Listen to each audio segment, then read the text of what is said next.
Going live is going live. Yes, we are live. We are now live on Ajere Global Media. And as I was telling my people here before you come on, please, 36 of you now, please come here and join us on Ajere Global Media. Thank you so much. It's good to have you. Let's go there. We are live already. So the gospel continues there. I see you. Love you. Let's come here on Ajere Global Media. Thank you. All right. So you're welcome. Who is the first person to come here and join us on Ajere Global Media? 653 days illegal detention of Ohamadike Onyendu. Today is 653 days illegal detention of Ohamadike Onyendu Mazi Nnamdi Kanu.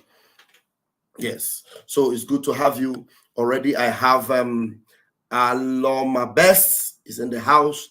I have Owen Palace is in the house.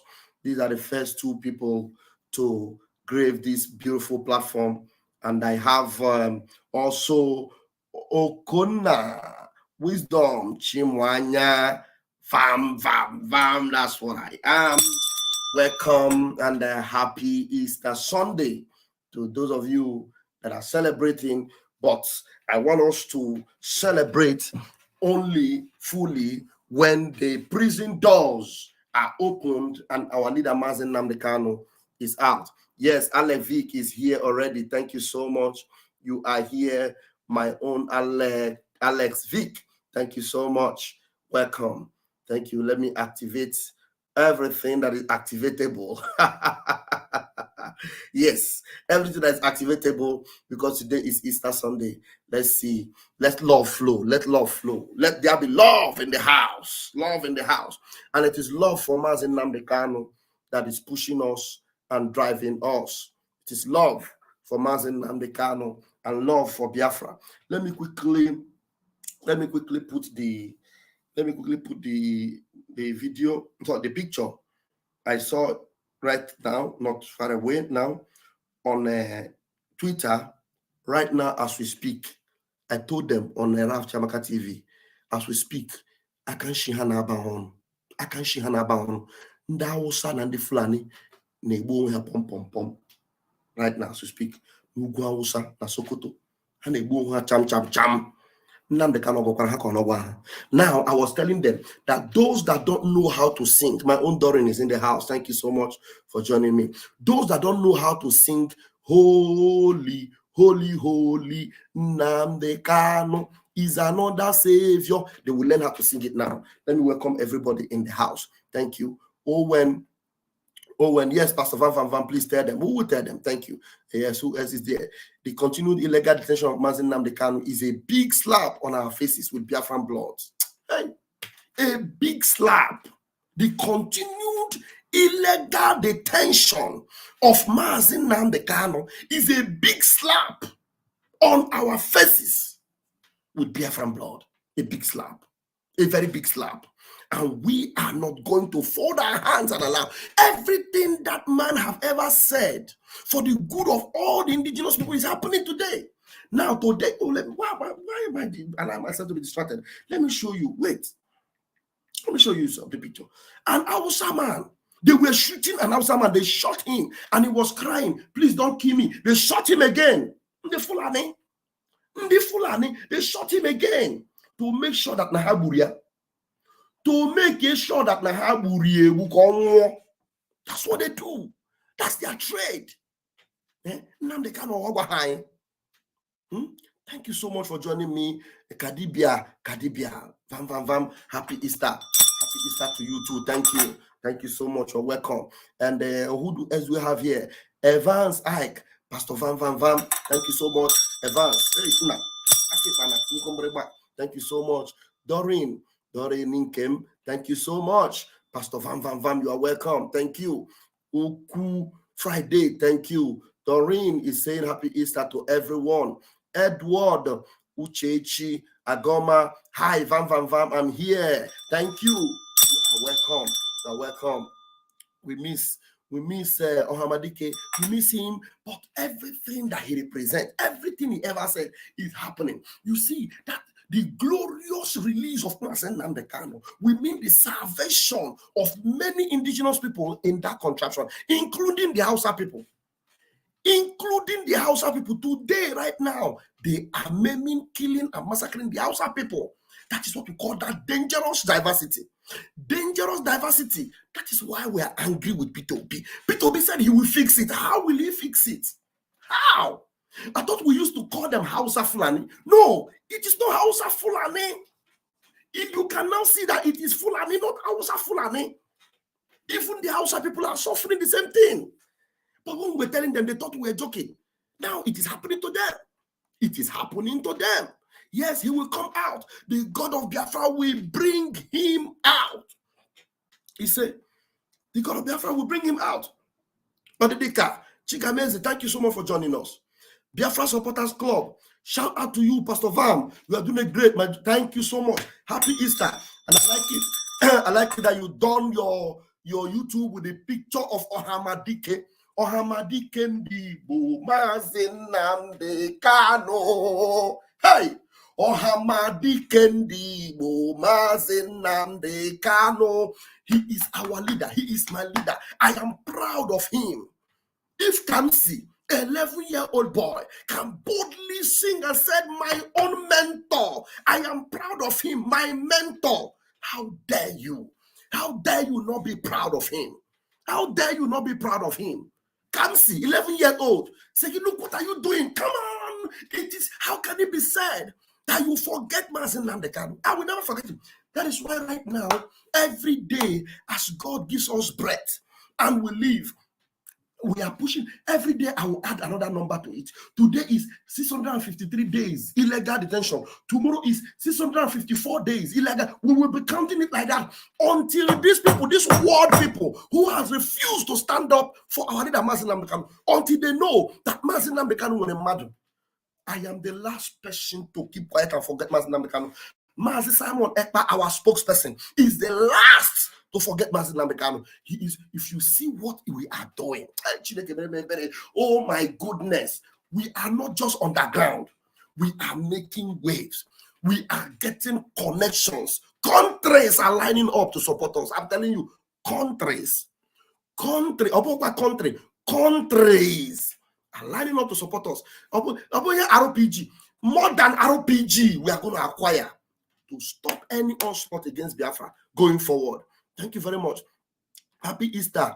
Uku Friday, you're welcome. Thank you. Happy Easter. What's coming is coming. Thank you. What is coming is coming. Okay, I don't know what you mean there, yes, but what is coming is coming. Thank you. Okay, Mazi Nnamdi Kanu has men, and you are one of them. I am humble. Thank you so much. I am humble. Charles, so thank you so much. Oliviana, Pastor Vam, you are grace, you are too much. Olivier, thank you. You are also too much to be there listening and watching Pastor Vam. That is for you, Olivier, and that is for you, Authority, the King. Thank you so much. Thank you so much. Pastor Vam, let's vam to zoo one time. Thank you. Let's do this together. Good to be here. You are welcome. Charles, so you are welcome. It's good to have you here. Good morning. Good morning, Chika Korea. Thank you so much. Okay, that's all for now.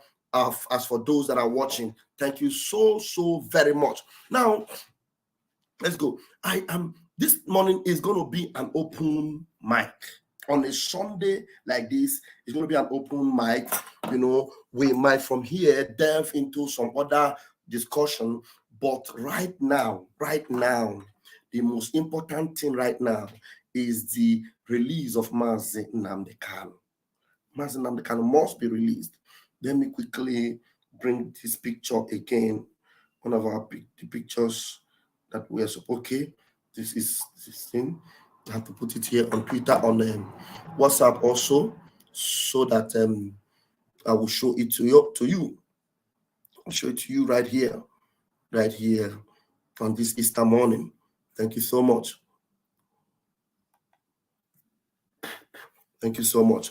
There is also a video which I don't know whether YouTube will slap me on that video. Any video I suspect that YouTube will slap me on it, I will only play the voice from the other device here. I will be very, very careful in doing that. But meanwhile, let me first of all, let me show us the pictures. Then later I'll put the link. Let's talk a little bit. Let us talk a little bit, and later I'll put the link for us. Okay. Okay. Let's talk a little bit. And later I'll put the link.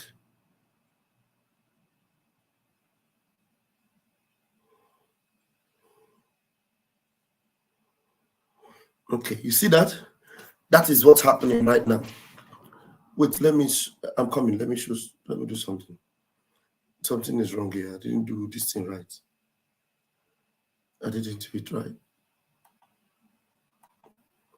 I didn't do it right. I have to connect this thing first.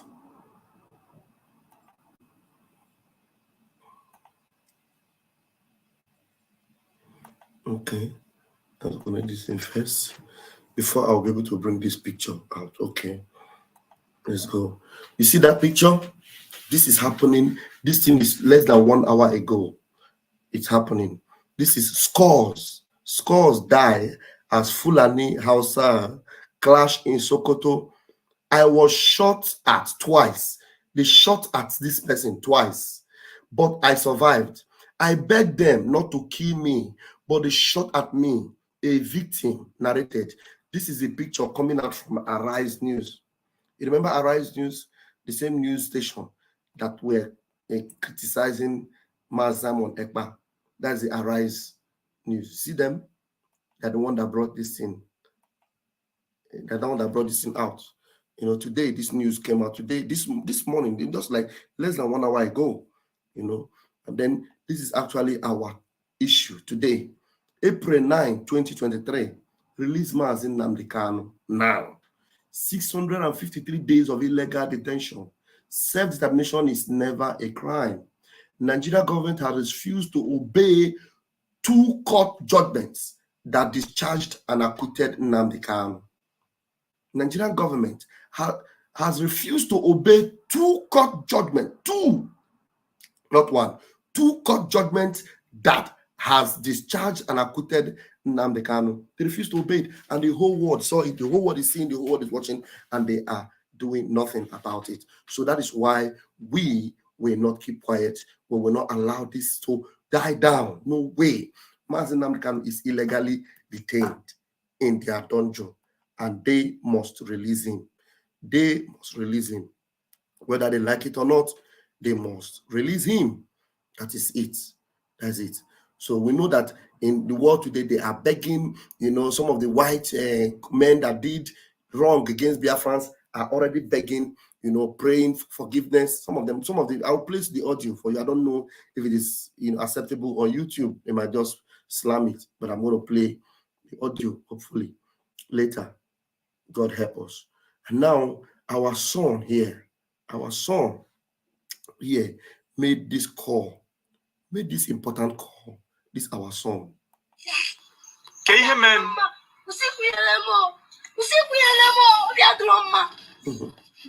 Come on down.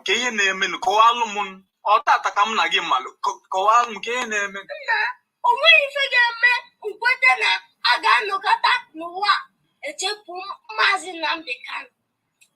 Hi, a hero, our hero, my mentor. This man will put on where Makanu will try to say a bin to not the Roma. This man will put on where check the only Guru and Naya, boy for his dog. When I check this man, I will make him again. For years. And you was really the release. I know never so the politics try now to forever. This man what I know make it figure men the politics in Nando. I will go the moment that some people I will go bring common sense. You see, common sense we don't have. That is an 11-year-old boy. 11-year-old boy. play it again for you. 11-year-old boy. 11-year-old boy. And adults are just gallivanting. Come on down, okay? Ihe na-adị m surprise bụ ka obi ga-esi ka dị ndị mmadụ mma kịta. Ọpụrụ unu emechago the election asị unu eme na unu emecha ya akeju unu na-eme yeye unu aka nọrọ ebe a gbasị nkịtị. Mazi Nnamdi Kanu ka n'ọdị a. Mazi Nnamdi Kanu kara n'ọdị a unu agbasị nkịtị. Ndị ji ọtụ si na ha na-arụ with Mazi Nnamdi Kanu anọrọ na-agba mgba na-enweghị isi, fighting themselves, fighting their own, who is representing Mazi Nnamdi Kanu also, fighting him, making it their own main topic and subject. It's new leadership. Leadership will kidnap your leader, your own leader, humiliate here. And then some of the audios are out now that everything you have been saying and doing is all propaganda. It's all propaganda. And yet, some people will still gather the mind and morale to be speaking for these people to support them. Mazi Nnamdi Kanu is still there, languishing. And this young boy of less than 11 years is telling you, don't be at the royal ma. Keko big is do no ma. Obiana demo ma for what? Why big is demo ma? We're going to be him and big is the good new Igbo man. Oye Biafra. Keko big is the ma. Everything in Nnamdi Kanu Kuru neme, everything he has ever said is happening. You wake up, you see it happening. They wanted to conduct election. The banditry ceased.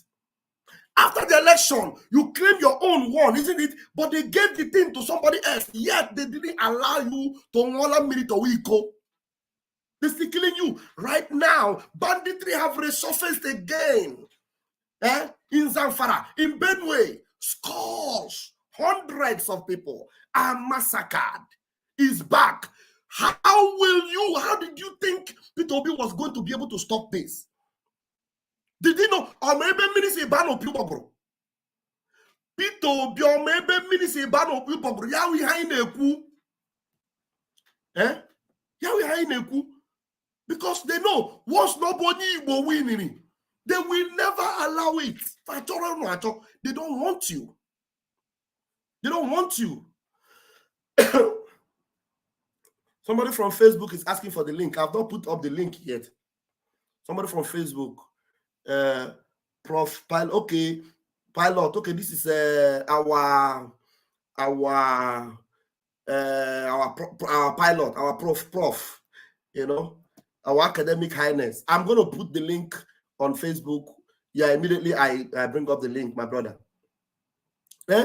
You leave the most important thing right now. That is why this young boy said, "No, for what? But be who big right now." Okay, now good no Easter can't even name me. You can't even have a good Easter. How can I have a good Easter when Mazi Nnamdi Kanu is detained illegally? Illegally detained. 2 court judgments have set him free, and they refused. United Nations have seen the corruption there and demanded that they release him. They refused. Instead of us to join forces together right now, at least you have seen it evidently that he never meant any harm. All those of you that are calling him criminal, you can see that now he is not a criminal. Never a criminal. He is not a criminal. Look at a drug baron. A drug baron is the one they handed the election over to. And even though they handed the election over to him right now, he is nowhere to be found. And you know he is not healthy, he is not strong. Right now, only God knows what they're doing with his body somewhere to come and put that same thing on you that you are coming out from. You had an impostor over you that Mazi Nnamdi Kanu even put this Biafra struggle on it and said, if you can prove beyond any doubt that the person you call your president is actually Buhari, I will stop talking about Biafra. Maybe the story would have ended there. Because they know he knew what he was saying, they never ever talked towards that direction. Nobody talked about that at all. All they were saying that Nnamdi Kanu, treason, Nnamdi Kanu, sabotage over Nigeria, Nnamdi Kanu, criminal, Nnamdi Kanu, anti-government, Nnamdi, all nonsense, nonsensical nonsense. I'm telling you. And we are all watching all these things, and you want to be a part of this? You want to like seriously be a part of this? You want to like seriously join them in this? No. No, you can't. There's no way you should join them. There's no way you should join them. If you join them in this, in all these things going on, then that means you are a born liar, a born hypocrite. Just like Wole Soyinka. Just like Wole Soyinka. Which hopefully, if I can, I will play, some of the people that are exposing his hypocrisy to you today. Wole Soyinka, a chronic hypocrite. Chronic hypocrite, I'm telling you. I'm telling you. Listen to Kamsi once more. Let's hear him. No be adroyama.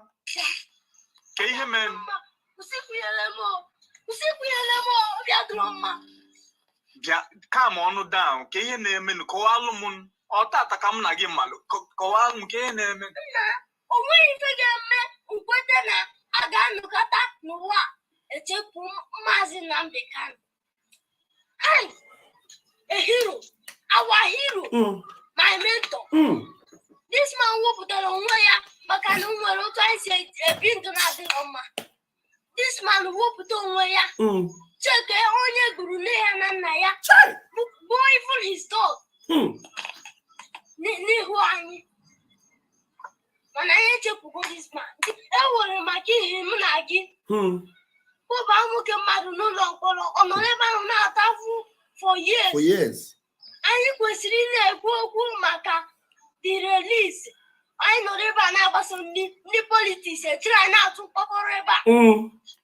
This man what I know make figure man the politics in Yana. No way. Ndibo. I will go to the moment that some people I will go brain. Common sense. Common sense. Come on. Common sense. You have common sense. Common sense. Common sense. The common sense. The common sense. I want to go there. Okay, let me go forward. Let's go forward, and you see, everything that Mazi Nnamdi Kanu has ever said is all playing out. It's all playing out. And then none of us are taking these things seriously. Let me bring our jingle. I play our jingle, then I will. Okay. Hold on, guys. Where's that beautiful jingle?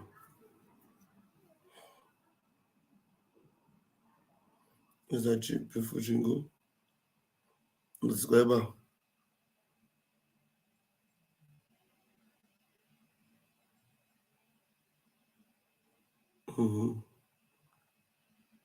Let me have the fan now.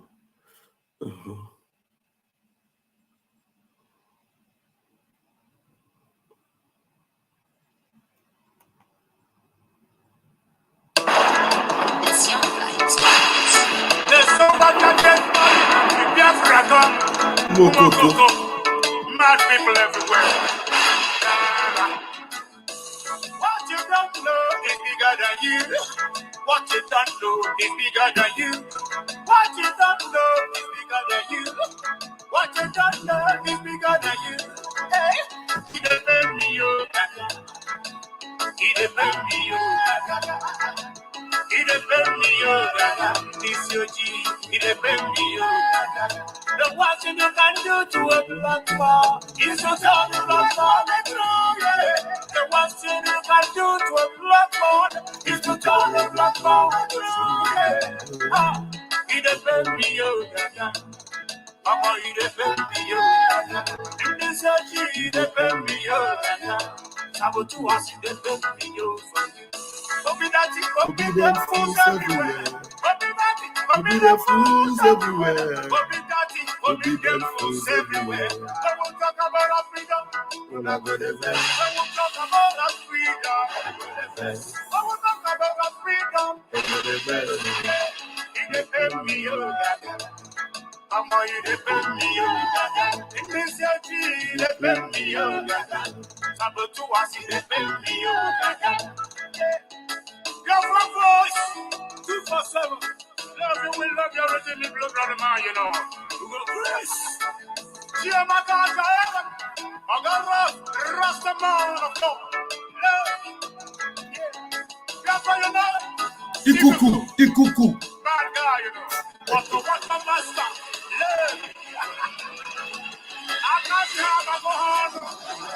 I get down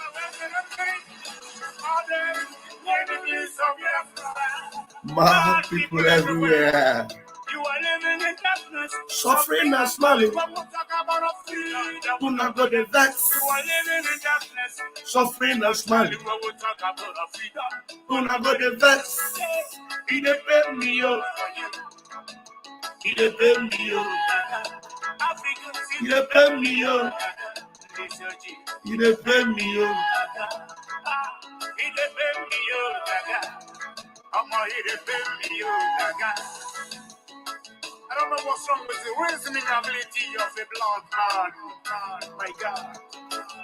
So I'm on that maximum respect. Maximum respect, Odogu. He depend me on for you. He depend me on. Africans, he depend me on. Researching. He depend me on.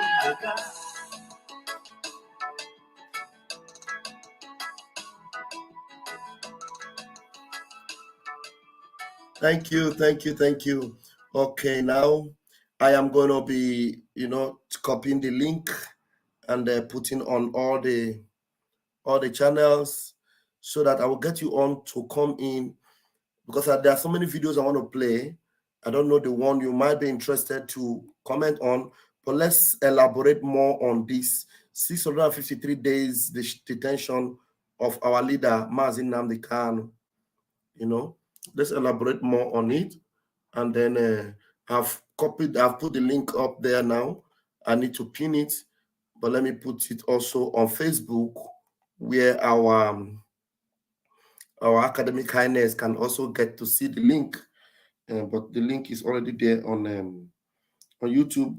Only that I have to pin it. Hold on, guys. Only that I have to pin it. Takes a little, quick short time to pin that. Do that right away. Yeah, but if you can access the link already, why not? If not, why not come in and make your contribution if you want. Okay, the link is pinned on YouTube. Let me go on Facebook. No, it would have been better if everybody's actually watching us from here, but we have a Facebook audience and we can't deny them. We can't deny them the opportunity of also being a part of it. But very few number of people are watching from Facebook. We have at least 90 people here already on YouTube, but Facebook we have just 6 of you. Yeah, but the 6 of you are also, part of this happening. Okay, the link have also been pinned on Facebook. The link has also been pinned on Facebook, not on Incoso. Let me see. Let me see if anybody is watching from Incoso. Can never be forgotten. Let me see if anybody is watching from there.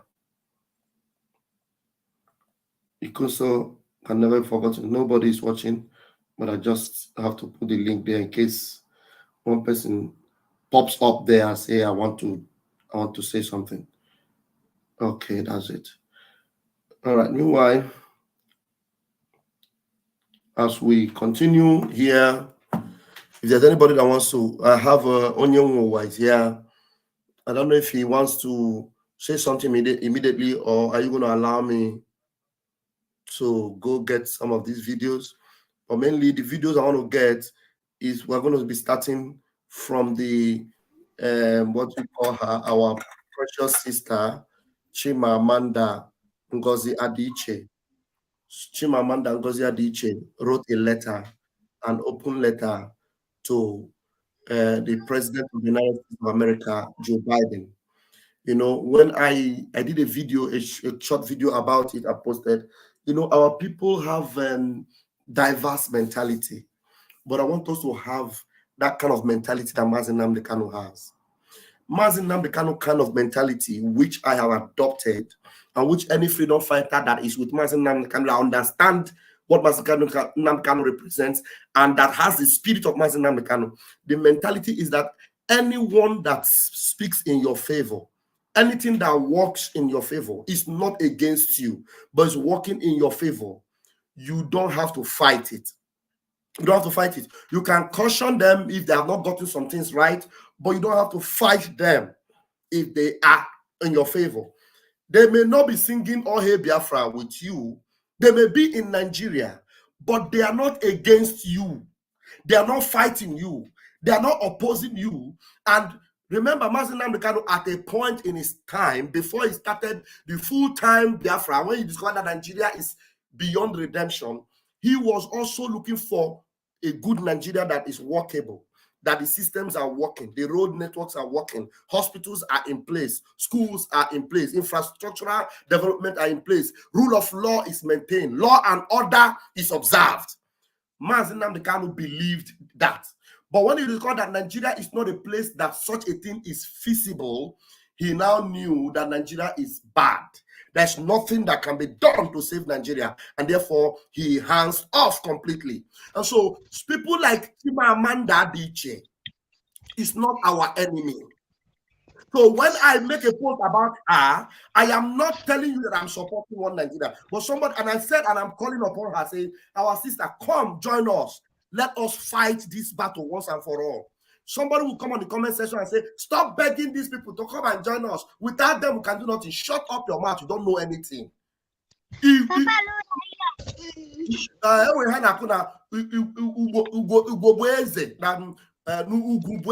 when we say it, that Igwe, Bueze, when we are many, we can do more.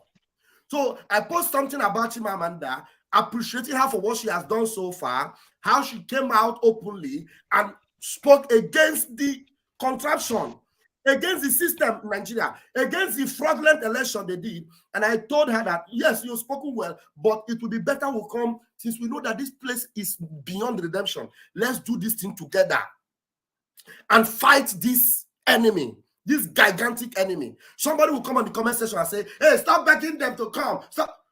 What are you nuisance coming? Don't you have brain?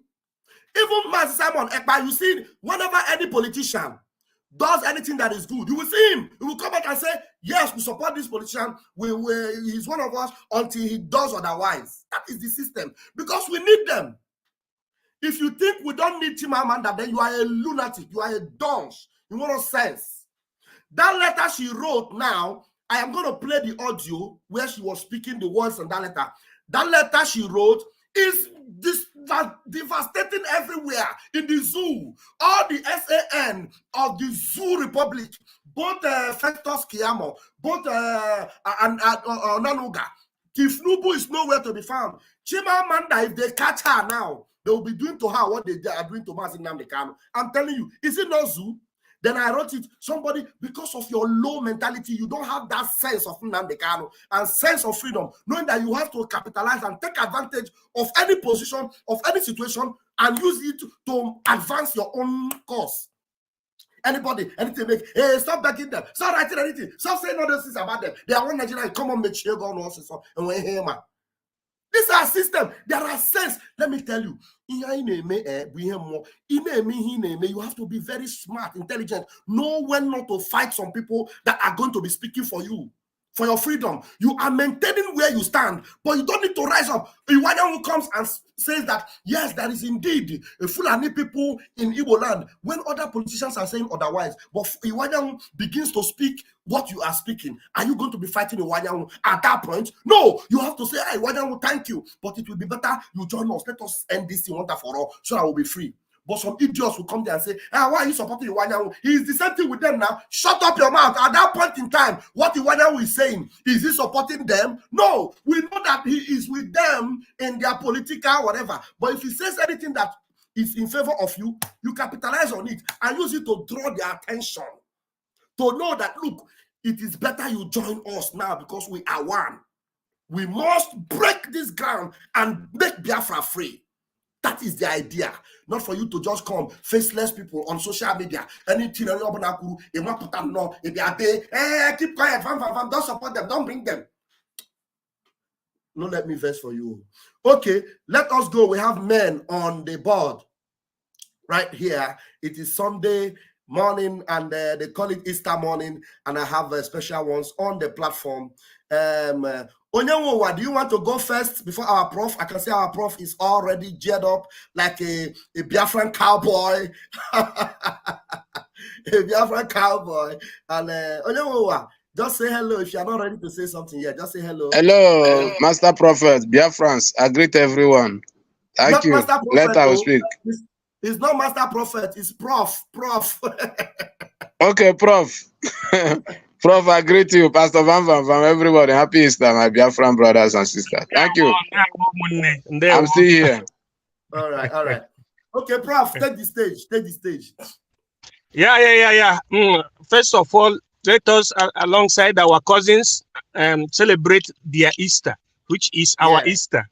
Yes, because I so love our cousins. You know, my own language is somehow. It's always somehow, in the sense that I recognize that, all of us are our brothers. They are our cousins, because it is black belly that gave birth to white belly, and at the same time gave birth to black, to black person. So it is only black mother that can give birth to two race. Yes. This is not a joke. White person can never give birth to a black person at the same time to a white person without having a kind of relationship, a cross relationship. But a black mother give birth to double reality. So that is to tell us that if we value ourselves, by the time we come together, in line with what you're saying, by the time we go in unity and in unison, we will make victory. Myself, I did not come to Biafran struggle to do career agitator. In this 2023, that we see Biafra realized. Hey. Pastor Van, I'm going to call you immediately, or immediately you finish. I don't know how long you're going to stay. I'm going to call you because I'm outing with children. Biafran children are very, very exigent and gorgeous in nature. So here, the Western world, if you are a good Reverend Father like me, you have to be taking your children outing. And that is the thing we should be doing in Biafra. We will learn good things from our cousins. We learn good things from our cousins. Then we replicate it. So Chimamanda Adichie is welcome. If she has realized that both your education, your pastorhood, your Reverend Father, your money, what's nothing without freedom? Because that is freedom is the fountain of everything. Freedom is the fountain of everything. If you like, you can pray, speak in tongue from now till thy kingdom come. But if you people are not in charge of government, in terms of if you are not free, your prayer, your money, your wealth, your education is zero. That is why everybody must come down from Mountain Holybus, which means reducing your ego. Come down to square zero and let us work together. Forget about the privileges that they use, to conditioning our minds that we are honorables, that we are professors, we are this and that. You are a professor, but you are not free. Your people are not free. It means that you should come down to the level. I am saying this based on the characters being exhibited by our cousins during the time that they fought for their liberation. For example, in Italy, we are very, very lucky that We are in different countries. There are people that are in Anglophone countries. There are people that are in a country where they speak French. They were in countries where they speak Latin. All these experiences, when you bring it together, we must realize Biafra. And I said that it is in this 2023. They will see that the difference is clear. This one is not a long story. We are not doing career agitator. We are following the precept of our cousins that have fought. You know, I would like you to make a research on somebody that is called Palmiro Toglietti. He's an Italian intellectual. He was one of those that formed Italian ESN. Italian ESN is called CNL. CNL means Comitato Liberazione Nazionale. It was being formed by somebody who looks like Nnamdi Kanu. He's called Professor Palmiro Toglietti. You know, when you research, you will see what he did. You will see that is exactly what Nnamdi Kanu did. But extraordinarily, people like Van, people like Academic Highness came down from, they lowered their level and mixed with the population by doing what? By fusing the message of what? Liberation, which is what we are doing. And if we take the example of what they did and follow in this our struggle, you will see that Nnamdi Kanu's release will be just like a stone throw. I mean what I'm saying. I mean what I'm saying. The same thing did. It was in 1943 that they formed CNL, Comitato Liberazione Nazionale. Who were the constituent members? They were intellectuals, military men. They were people that both educated and non. Everybody came together and they formed it. And later, that CNL was later, the armed wing was called Partigiani. It's called Partigiani. When they hear partisan, they don't know that it were ESN people. They were very, very armed. They were the people that liberated Italy from fascism. Italy did a kind of government that was called fascism, alongside the counterpart that is called Germany, Nazism. So those people united. They didn't say, I am a professor. I am okay. I have a political portfolio. I am okay. Let the poor people suffer on their own. It is because this is the mentality that our people are having, in the sense that they want to separate themselves from the reality. They didn't know that if you are rich and your village people are poor, that you are head of poor people, and it is not good. So if you're educated, you have to let others to know what you know, and that is what Nnamdi Kanu did. And the Zama people did not understand. Position. Can you meet a president? Are you worthy to meet any president? That is the question. No. What are you doing? No. You are seeing Simon Ekpa jumping up and down. You are seeing it live and direct. They're even criticizing that he has a RPG. RPG is too small. You need IBM, interballistic missile. That is what you need. Yes. That is what you need. So for you to be a country, you have to do armed struggle. Then the former deputy came and said, he want to achieve. How can you achieve a country without armed wing? What is then the meaning of police and army? It's called law enforcement agency. Israel said they will help Biafra by the time Biafra becomes serious, before ESN was created. So it is in line with the international law. It is only the ignoramus that didn't understand. It is go to UN Charter, Section 1, Article 1, Paragraph 2. You will see it right that the United Nations supports right for the self-determination of peoples and the self-preservation. So why should people go against armed struggle? If you didn't do armed struggle, it means you are not serious, because that is the ingredient. Exactly. That is the ingredient of a nation. So not of what all these illiterate people. So if people, by the time somebody realizes that, look, I need freedom, according to the person's position, rights, it is a welcome development. But for Nnamdi Kanu to be free, we shall do that in this 2023. So they are all surprised, because now Nnamdi Kanu has been discharged, because you know that corruption couldn't allow people. Because at times they say, why is it that you have senior advocate of you have judges? They are corrupt. They use the case system to cage them. So they are helpless, because if you are corrupt, you cannot talk freedom. If you have cobweb cockroach in your cupboard, you cannot talk freedom because you have ruined yourself. Okay, why did they remove the other CGN before they installed the Pan1 Tapper? Tanko, it was because he was corrupt. So they used that to shut him up. So people who are here at the front line, who are talking for freedom, should make sure that they have their hands very clean, not dragging position, this and that. So if Chimamanda wrote, even I saw the son to General Philippe Effiong saying similar thing. It's a welcome development.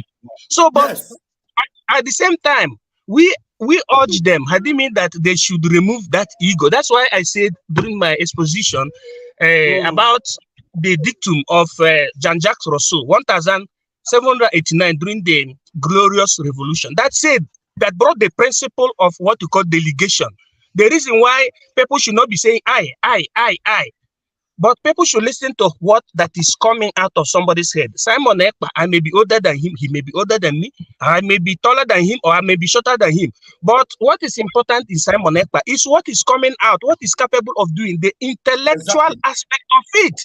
So I have to reduce my ego, I have to reduce the fact that I am a millionaire, and follow him, because all of us cannot represent at the same time. You follow the central person, and it is called unity of purpose or sincerity of purpose under politics. Yes, exactly. So you have to, for us to achieve as a people, we have to follow, even if it is a small girl or a small boy, we have to follow that person. We shouldn't be saying this is a woman or this is a small boy. Can you do what that small boy is doing? The answer is no. You cannot do what the small boy is doing, but still you are calling him small boy. Your leader knows that he's a small boy. Still, he chose him. He said you should listen to him. That is taking this agitation to new dimension.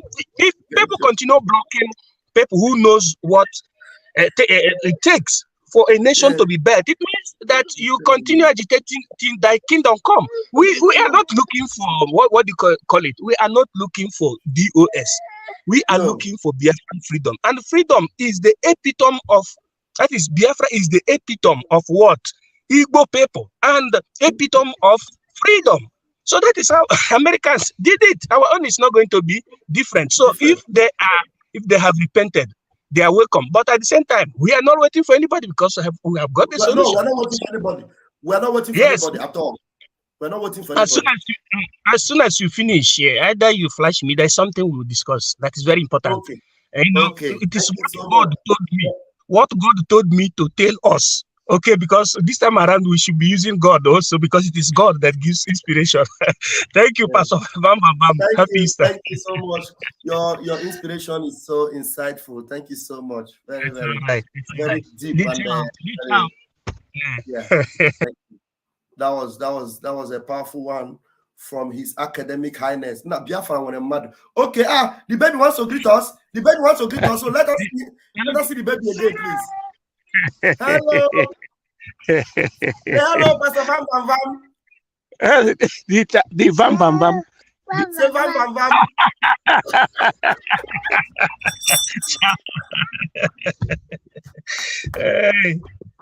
Igwe Buike, thank you. That's the one I was looking for. Igwe Buike. Igwe Buike. Igwe Buike. We are going to make it a subject one of these days and teach about the essence of Igwe Buike. And I want to say Igwe Buike does not mean that if you refuse to come out in Igwe, that we are not going to express our Ike. If you come in Igwe, we will take advantage of Igwe. But if you refuse to come in Igwe to give us the Ike that we need, no matter how few we are, they said that one with God is majority. That now one with Tuku Buike. But now that we want to take advantage of the Igwe and telling our people that are already speaking to join us so that our voices will be louder. That is the essence. That is the essence. Very powerful. Thank you, Charles. Thank you, Charles, for giving me that word I was looking for there, that I almost bit my tongue trying to say that Igwe Buike. Thank you so much. This is Biafra for you. Together. We are doing these things together. So you bring whatever, then we move together. powerfully and we will bring down the zoo. Gidi gidi bu ugweze. Onye na-ekwu. Onye na-ekwu de gidi gidi gidi bu ugweze. Hey, nwanne ndị Igbo nọ na platform a. Ndị Igbo nọ here. Ogini na-eme. Ogini na-eme dị. Igwebuike has nothing to do with inconsequential fools like Livingstone. We don't need fools now. We don't need fools. Don't talk about inconsequential. There's nothing living about that stone. There is nothing living about that stone. And is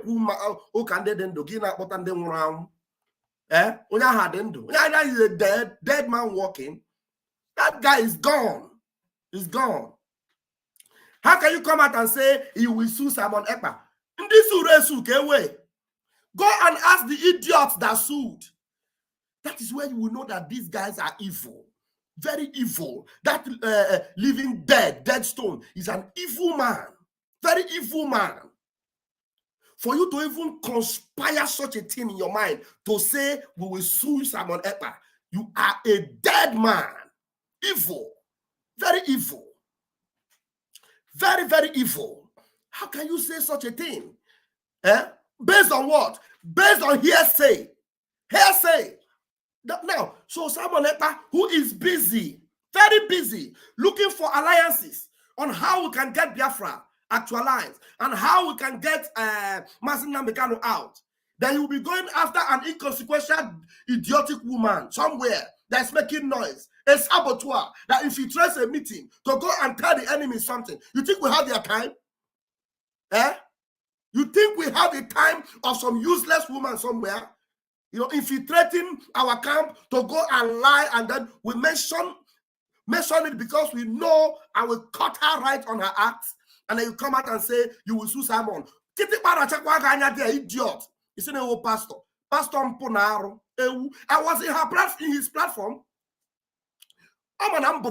That idiot that calls himself pastor, that is a fake man. He knows that I'm vam, and I'm a doya. That is a Livingstone. I'm telling you, idiot that doesn't know what to do at the right time.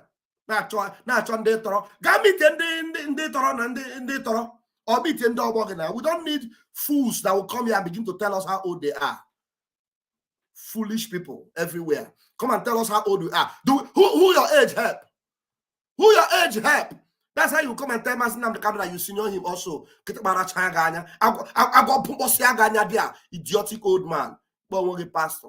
When I got angry, I pour it out on you. I know, man. But then I come out and say, if anything happened to our man, who is your man? You want a man? Who know you? Who you been with? Who you been with? Don't blame me. I challenged him on that platform. I wrote it there. I told him that how suddenly you are becoming a broken record. He saw my comment. He didn't respond. Can dog give him man. Respond to my comment. I don't give him. I don't give him It's just because we don't have your time. You are not the person we are fighting. We are fighting Caliphate. Look at them now. They are fighting themselves. Fulani and Nausa in Sokoto. They are fighting themselves, tearing themselves apart, and the whole world is watching. Nnamdi Kanu is going to receive a heroic welcome. Now, Nnamdi Kanu is another savior for Ndausa. Ndausa will begin to sing Nnamdi Kanu is another savior. Very soon. Watch it. I'm not fear. Come out and say you will sue Simon. What is soon? This is okay. It's a I know man, but I'm pastor. But I met a Yoruba woman day before yesterday. We were discussing what is happening in Lagos. We have to give each other a hug, cry together because of some people are being used. I'm telling you. Yeah. Thank you, Ezenwa. I appreciate you for coming in. Thank you so much. Don't mind some idiots that call themselves. That's why once they tell you that they are pastor, run from them. They are idiots. He couldn't summon the liver to respond. I was there. I never go to their platform to comment, but I saw the idiotic man making those nonsense was talking yesterday. I went there on his comment section. I made a comment. I told him, look at how you are becoming a broken record. You know, shameless old man. He didn't respond. And I was waiting for him to respond.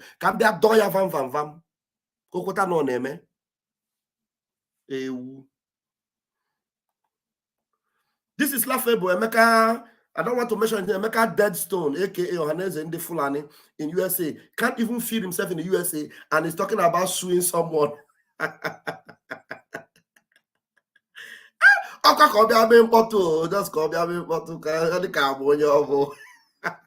how you see that these people should not be brought in. You know, God is so great. Imagine with what is going on now, you just bring that person in and put him in position in Biafra. He will position near Emeka Deadstone. He will just mess up everything. So that's why Mazi Nnamdi Kanu said, we are separating. It is time to separate the chaffs from the wind. It is time. So when it matters most, now that it matters most, it is good that those people have been filtered out. I'm telling you. Filtered out. The warfare. In our Simon Ekpa. But you know what is you know, he was saying we cannot reach him. If we cannot reach him, anybody that can reach him, go and tell him. Go and sue him now. Anybody holding you, go and sue him. Go now, go again. Go again. He reminded me of those some Wahala twins that were mimicking Odumeje, you know, in that one comedy. You know, I tell him, you know, that time I prayed for you. You went to native doctor did they give you visa? He said, no, they eat my money. Hey, they eat your money. They eat your money. And I was telling you to come here. You went there to meet native doctor. Oh, yeah, go again. Go again. Come on, Beyonce, so behind give visa. What up, Tell Emeka Deadstone. Tell him to go again. Go and sue again. America. Sometimes you don't listen to some idiots. Onyendu, if you are not ready to talk now, maybe I'll have to wait. When you are ready to talk, I'll put you in the room. When you are ready to talk, you can just show me your video. I will see you. If you want to talk without video, it will be okay also. But I'm watching you here, right here. I'm seeing you. So when I see your video, you wave your hand, I will bring you in, okay?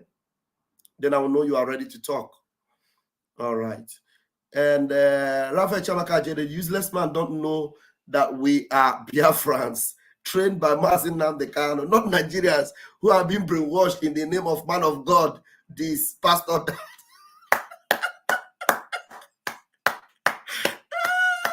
These are the people I like to be on the platform. You know, people that understand that no, Mazi Nnamdi Kanu. Yes, the Wahala twins. I was talking about Wahala twins. Tell the idiotic man to go again. Go again. You people will not serve God, misbehaving. You will not serve Jesus, you're misbehaving. Come on, Biafra, can you give me some?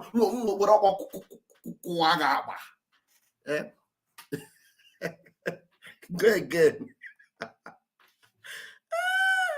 Thank you very much.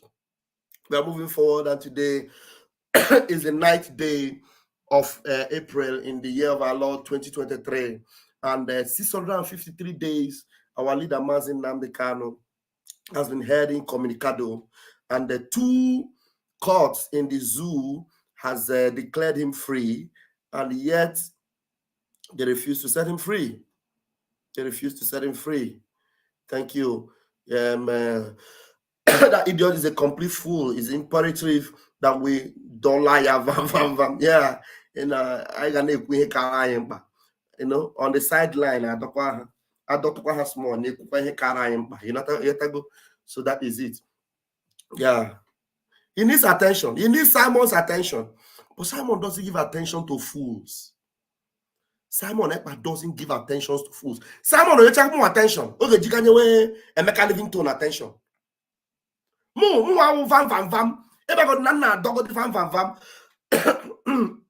you take more attention. Abro a Deadstone, go get more attention. Now I'm the Simon is too busy. All the too busy. Odogu go the too busy. I'm about time for vam. Abro Emeka. Go get what time ya? Na cho ndo toro. Oga na command. Wait now. We got half from the toro. I'm off here. Wait. Odogu afu bende dem pa ko na ha ku obro ndị nwụrụ anwụ na-ejiji ewu. Now, there's one old man with gray hair. Talking about gray hair. Talking about gray hair. Let me bring one video here. I need to set my voice back up so that I will know when the thing is talking. One old man that call himself Wole Soyinka. Wole Soyinka. That's why you see them. When they have gray hair, you think they have sense. You don't know that they are complete hypocrites and illiterates. Their gray hair is nonsense. Their gray hair is a shame, a disgrace. In fact, a disgrace to the generation of gray-haired people. I'm telling you, I need to bring that video where one intelligent bearded man responded to Wole Soyinka. Foolish old people. And when you see old people, you think that they are by their age, they have sense. No. They don't have sense. So their age even makes them more foolish. This is a 3-minute video. This is a 3-minute video, and I'm going to play it. Only that I don't know the source of this video. They just they only played some part of it. They didn't play the full video. He paid me, so I don't see this full video. If anybody have the full video, when you listen to this, you can just help me. Yes, I'm drinking water. Chris Onyema. Thank you so much.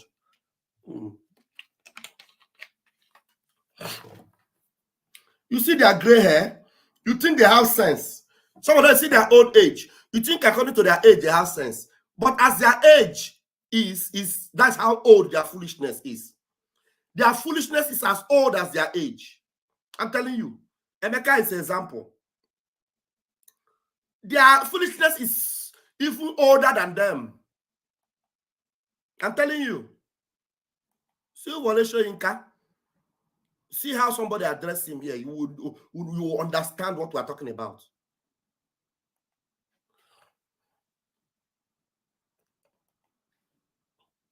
Yes. Let me refresh it quick before I will start, because I know that if I start it now, it will just be misbehaving. We're all quiet on.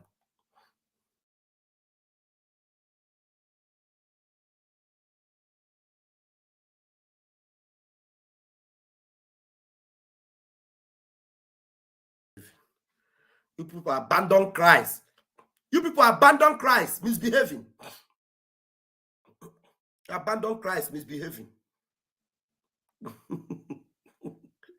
Abandon Christ. Wahala twins.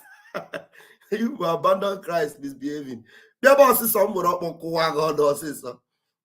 I have somebody in my room, but you have to wait. Let me play this thing.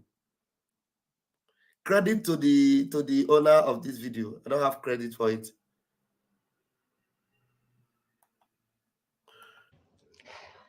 My fraternal greetings to everyone. Today I want to talk about the incoherence upon incoherence of Wole Soyinka. Enough is enough. We've tolerated this man for a long time. It's a big shame to the literary community. Wole Soyinka, you are simply and squarely one of the intellectual idiots we have in this country. You are a man. Intellectual idiots. Do you remember that Mazi Nnamdi Kanu addressed this bare-headed man? This white-headed Soyinka? Mazi Nnamdi Kanu addressed him. This man, this our brother here, who I don't know, must be an Hausa man. Whether he's, I don't know who he is, but he understands the truth here and he's addressing Soyinka. Nnamdi Kanu addressed the idiot. I told him that the only thing he knows is that he see when Fulani is doing everything, he will refuse to talk. But when they come and they eat his cabbage in his garden, he come out and begin to make noise because they eat his cabbages in his garden. But when Fulani is killing people, ransacking and murdering hundreds of people, Soyinka will keep quiet. This man here addressed him when they were doing Jonathan must go, Gage must go. Soyinka was heading them. They even gave Jonathan's wife a nickname and insulted her. And right here now, Buhari's government, and including the impostor that took over from him, their government has been the worst ever. Did you ever see Soyinka come out to protest?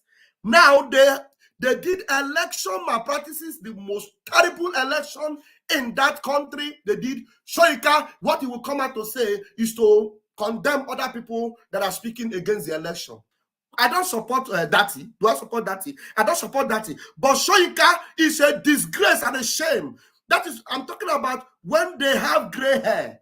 When they come with gray hair, do not respect them because of their gray hair. Because their age is as, their foolishness is as old as their age.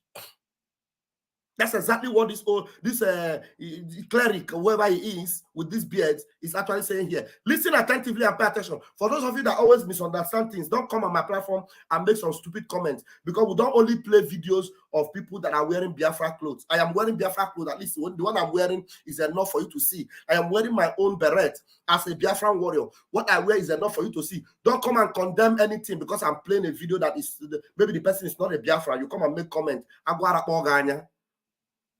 Be an open-minded person. Now listen. My fraternal greetings to everyone. Today I want to talk about the incoherence upon incoherence of Wole Soyinka. Enough is enough. We've tolerated this man for a long time. It's a big shame to the literary community. Wole Soyinka, you are simply and squarely one of the intellectual idiots we have in this country. Idiot. You are a man without principles, a thoroughbred and incurable hypocrite. That's what you are, and nothing less. No wonder it is argued that your so-called Nobel Prize you won in 1986 emanated from the boardroom of politics. And now it is true. Your attitude, your everything, your actions and inactions give credence to those assertions. If we want to talk about men of integrity, let's begin to contemporaries. Are we talking about Chinua Achebe, the immortal sage and father of modern African literature? Are we talking about J.P. Clark, Africa's most lyrical poet? Or are we talking about Neo Sundare, the scourge of tyrants? Are we talking about Christopher Okibo, who lived and died for what he believed in? Are we talking about Gabriel Okara? Who are we going to juxtapose you with, Wole Soyinka? Who are we going to juxtapose you with? Wole Soyinka. He started by mentioning the name of Chinua Achebe, a full-blooded Biafran. Are we going to juxtapose you with Chinua Achebe, who refused to even come to Nigeria and receive any award because he knew that Nigeria is a sham, a scam, a deception and a manipulation? Chinua Achebe distanced himself from Nigeria. He never acknowledged Nigeria as a good nation or as anything to go by. You understand me? Who are we going to juxtapose you with? Come with gray hair, people call you and they think that because of your gray hair has something to offer. It's a lie. A hypocrite. That's what this man called him. A chronic hypocrite. Mazi Nnamdi Kanu also called him the same thing. Hypocrite. The likes of Emeka Deadstone. Hypocrites everywhere. Are we talking about Neo Sundare, the scourge of tyrants? Are we talking about Christopher Okibo, who lived and died for what he believed in? Are we talking about Gabriel Okara? Who are we going to juxtapose you with, Wole Soyinka? Those names I mentioned are names that we can all go to invoke as a source of pride and for moral inspirations. They are men who have engraved their names on the marble of integrity. Unblemished men, men of integrity, men who are conscious of their good names, their global good names. but that is not you, Wole Soyinka. Your son served as a commissioner for health in Ogun. Listen to him, in case you didn't hear him. He's trying to remind Soyinka about his son. Soyinka's son served as a commissioner in Ogun State. Pay attention and listen to what was said about Wole Soyinka's son. Do you know that Chinua Achebe's relation, who is Chimamanda? Chimamanda is not even the direct child of Chinua Achebe, but she, under the shadows of Chinua Achebe, she grew up. Under the mentorship of Chinua Achebe, she grew up. And look at the example she has become. Look at what she's speaking up when others are keeping quiet. And this old man with gray hair is in Nigeria. He's in Nigeria supporting an impostor, supporting an ancestor. I listened to him on Arise TV. You know what he was saying? He was saying that his only problem is that these people are old, that Atiku is old, Tinubu is old, that what they should have done is to look for a young man. I was just listening to Soyinka. He said what Atiku and Tinubu should have done was to look for a young man, invest on the young man, support him to become president. And I asked the idiot with gray hair. So your sense is telling you that the problem of Nigeria is actually who is in the presidency, or whether it is a young man or an old man. Is that your sense? So your brain now is telling you that it is when a young man comes into leadership that things will change, and then you are telling criminals. Listen to the sense of Soyinka, for you to know that Soyinka is a completely worthless old man. Now, he said that you support a young person, invest on that young person, and make him a president, then sit down and watch. You forget that when a black African politician invests on you, supports you to become a president, he becomes your godfather, and you are going to govern the nation the way they want. Do you understand? Soyinka, as old as he is and as gray-headed as he is, that was the advice he gave on the live TV, international TV like Arise, that Tinubu and Atiku should have supported a young person, invest on that person, sponsor that person to become president. And then that president will become a puppet to Tinubu or a puppet to Atiku. You see how senseless he is? Then you ask yourself, how did this man become a Nobel laureate? How? Even me that didn't get to that stage, I have the sense to know that it is not about sponsoring somebody. It is not about whoever is going to be at the helm of affairs in Nigeria. It's about the foundation of Nigeria that is completely broken and cannot be repaired because the system is structured that way. And it must be dismantled. It is not about who is there. It's about Nigeria not being our nation. We did not choose Nigeria. They brought us together and chose Nigeria for us. They brought us together and chose a name for us and gave us that name. And we're answering that name and jumping up and down. One Nigeria, one Nigeria. One Nigeria. We are not so. They brought us together and gave us that name. They established a business and then they decided to call us, part of that business as their product. We became their product in their business center. We became their product in their business center. Me, Pastor Van, I will become somebody's product on a shelf in a business center. A human being like me. Hey, Chineke. And then Soyinka is actually supporting that rubbish. And he won a Nobel laureate. Sponsor a young person. Invest on him. He will become president. And then watch, because you are old, retire and watch how they will perform. These are old men you have. Mazi Nnamdi Kanu call them intellectuals. Mazi Nnamdi Kanu call them intellectuals. Intellectuals. That's what they are. And you see them with gray hair, you want to support and respect them. But they are all nonsensical with no brain.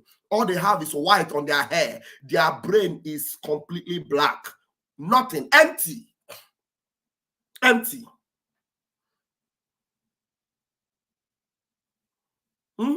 Empty.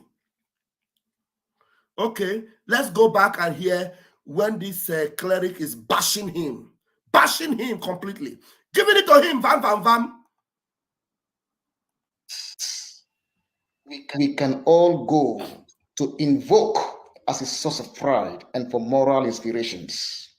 They are men who have engraved their names on the marble of integrity, unblemished men, men of integrity, men who are conscious of their good names, their global good names. But that is not you, Wole Soyinka. Your son served as a commissioner for health in Ogun State. He destroyed the health sector in that state, looted everything and left. He left the health sector in Ogun State in shambles. That is your own son. Which of the sons of your contemporaries has smeared their father's name in that way? Okay. Mention one. Today's government is 100 times worse than the GEJ's government. Today's government is 100 times worse than GEJ government. Guys, good luck Ebere Jonathan. That is GEJ. Today's government is 100 times worse than good luck Ebere Jonathan's government. That's GEJ. Listen to what he told him here. Has smeared their father's name in that way. Mention one. Today's government is 100 times worse than the GEJ's government. None of you came out to protest. You even wrote describing the wife of GEJ as a hippopotamus and the president himself, GEJ, as a King Nebuchadnezzar. But everything happening in this government, people like you never came out to protest. But a few days ago, you came out to call the youths fascist and talking rubbish. Please go and sit down. You see that? My fraternal greetings to everyone. Today, I want to talk about the incoherence upon incoherence of Wole Soyinka. Enough is enough. We've tolerated this man for a long time. It's a big shame to the literary community. Wole Soyinka, you are simply and squarely one of the intellectual idiots we have in this country. Idiot! You are a man without principles, a thoroughbred and incurable hypocrite. Incurable hypocrite. Incurable hypocrite. A thoroughbred and incurable hypocrite. That's what you are, and nothing less. No wonder it is argued that your so-called Nobel Prize you won in 1986 emanated from the boardroom of politics. And now it is true. Your attitude, your everything, your actions and inactions give credence to those assertions. If we want to talk about men of integrity, let's begin to contemporaries. Are we talking about Chinua Achebe, the immortal sage and father of modern African literature? Are we talking about J.P. Clark, Africa's most lyrical poet? Or are we talking about Neo Sundare, the scourge of tyrants? Are we talking about Christopher Okibo, who lived and died for what he believed in? Are we talking about Gabriel Okara? Who are we going to juxtapose you with, Wole Soyinka? Those names I mentioned are names that we can all go to invoke as a source of pride and for moral inspirations. They are men who have engraved their names on the marble of integrity, unblemished men, men of integrity, men who are conscious of their good names, their global good names. But that is not you, Wole Soyinka. Your son served as a commissioner for health in Ogun State. He destroyed the health sector in that state, looted everything and left. He left the health sector in Ogun State in shambles. That is your own son. Which of the sons of your contemporaries has smeared their father's name in that way? Mention one. Today's government is 100 times worse than the GEJ's government. None of you came out to protest. You even wrote describing the wife of GEJ as a hippopotamus and the president himself, GEJ, as a King Nebuchadnezzar. But everything happening in this government, people like you never came out to protest. But a few days ago, you came out to call the youths fascist and talking rubbish. Please go and sit down. Go and sit down. Go and sit down.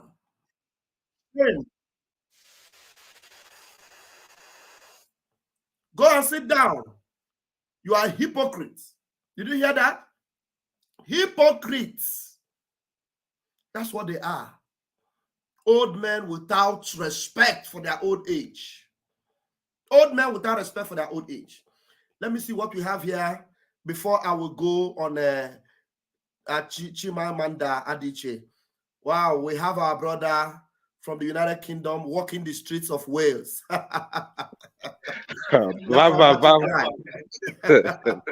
Strolling down the streets of Wales. Yes. In the United Kingdom. Hello. Nah, happy Sunday or happy Easter. Happy Easter. How are you? I'm all right. How about you? Yeah, I'm fine, my brother. Thank you for your presentation. Everything is going on well. Who is that voice of a man saying that the zoo government has gone to the rubble, that making it 100 times worse? Who is that voice? I don't know. I'm looking for the source now. That I just a 3 minutes clip from one Facebook page. They just copied it, and the man is correcting the the idiotic old man with gray hair that cannot come out and criticize, with correct analytical, correctness, which is Shoyinka, who is systematically supporting Tinubu. He's systematically supporting Tinubu and condemning the youth. He's condemning the youth. But all the condemnation they gave to Goodluck Jonathan, they did not give it to Buhari government. They didn't give it. No, they didn't give it. Even one day. This is Soyinka who called Jonathan all manner of names. Names, yeah. So, and those intellectuals in the zoo, I don't know, they seem to be glorified cowards. Honestly, because I don't see them as the qualified elite. You remember there was a short video. I don't know when Obasanjo said that thing. I don't know whether it was when he was in power or after his regime finished. He described Wole Soyinka as a political corrupt analyst. That's what he called Wole Soyinka as. So for somebody to see a situation going on in the Damnable Zoological Republic and came out and condemned the youth for their reactions of the election being rigged, I mean,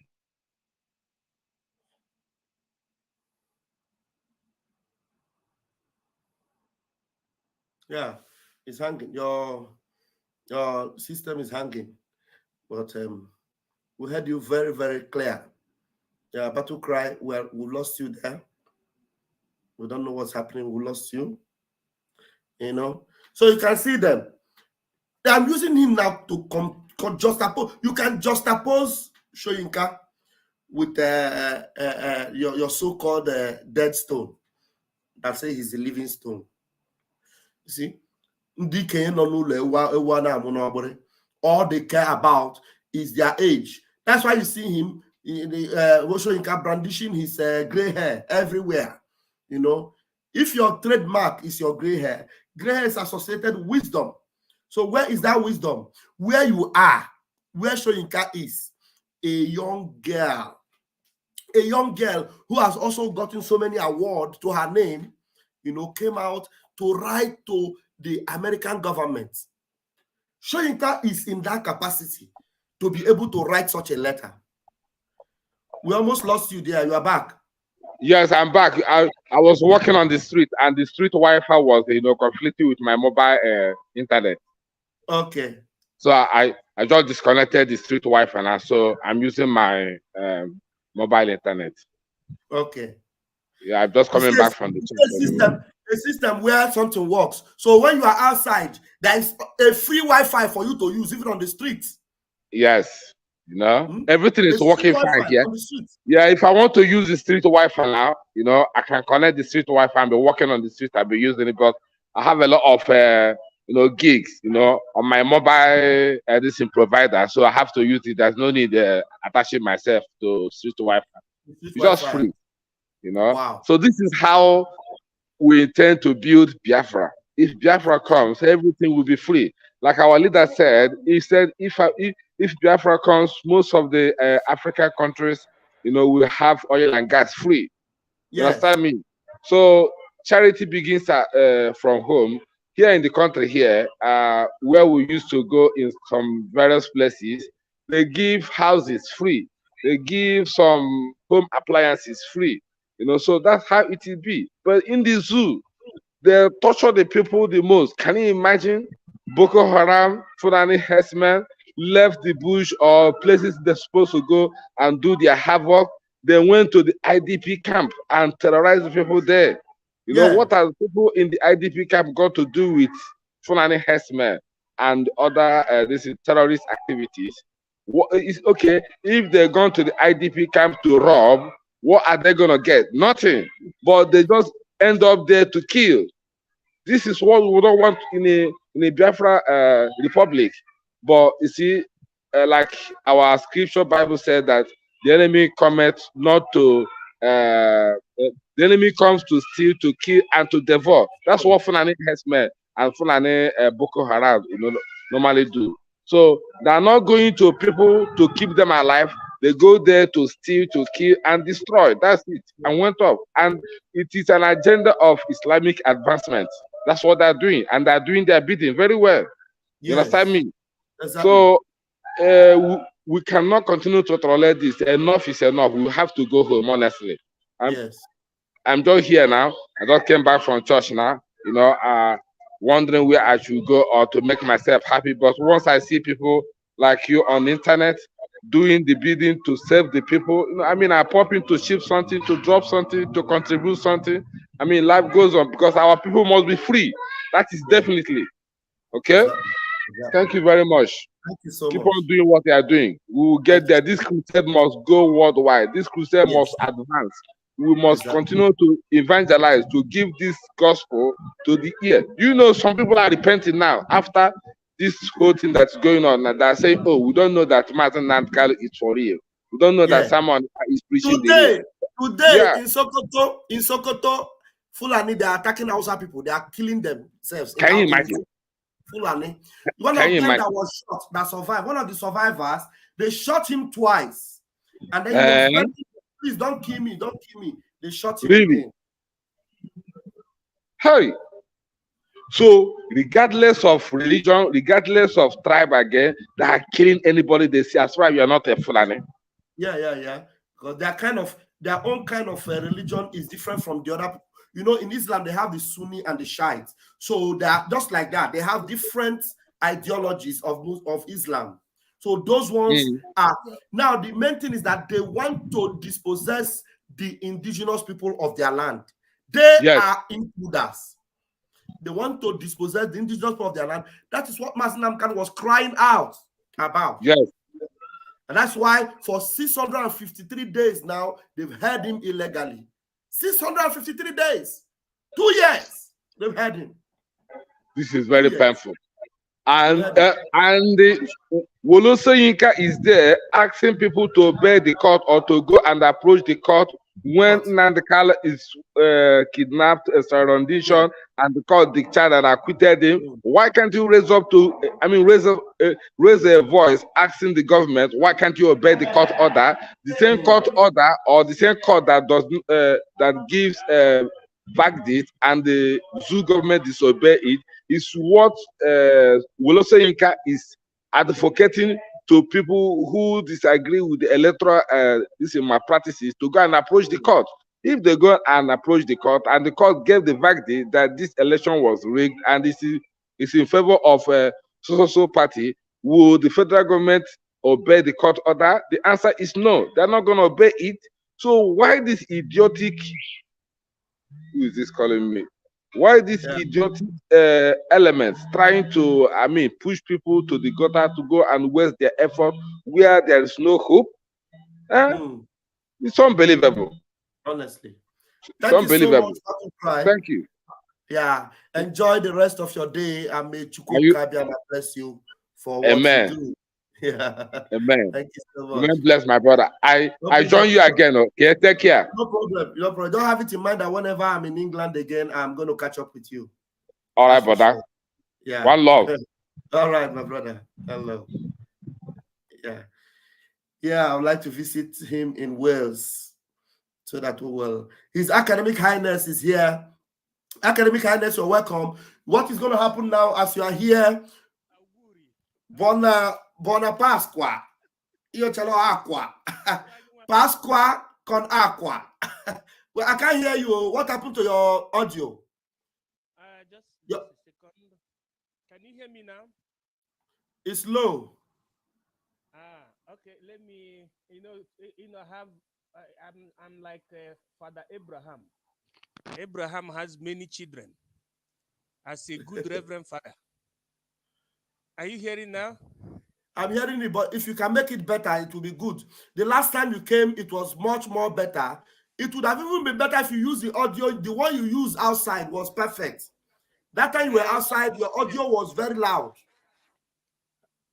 I don't know. How is it now? Okay. It's good. Okay, it's good. Now, good. Bona Pasqua con acqua.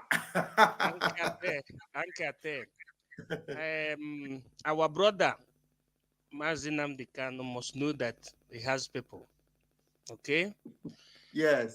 Now, when we say that Biafra is going to come in 2023, it is not a joke. Do you know what? Hence, we have discovered that it is very imperative for us to do what?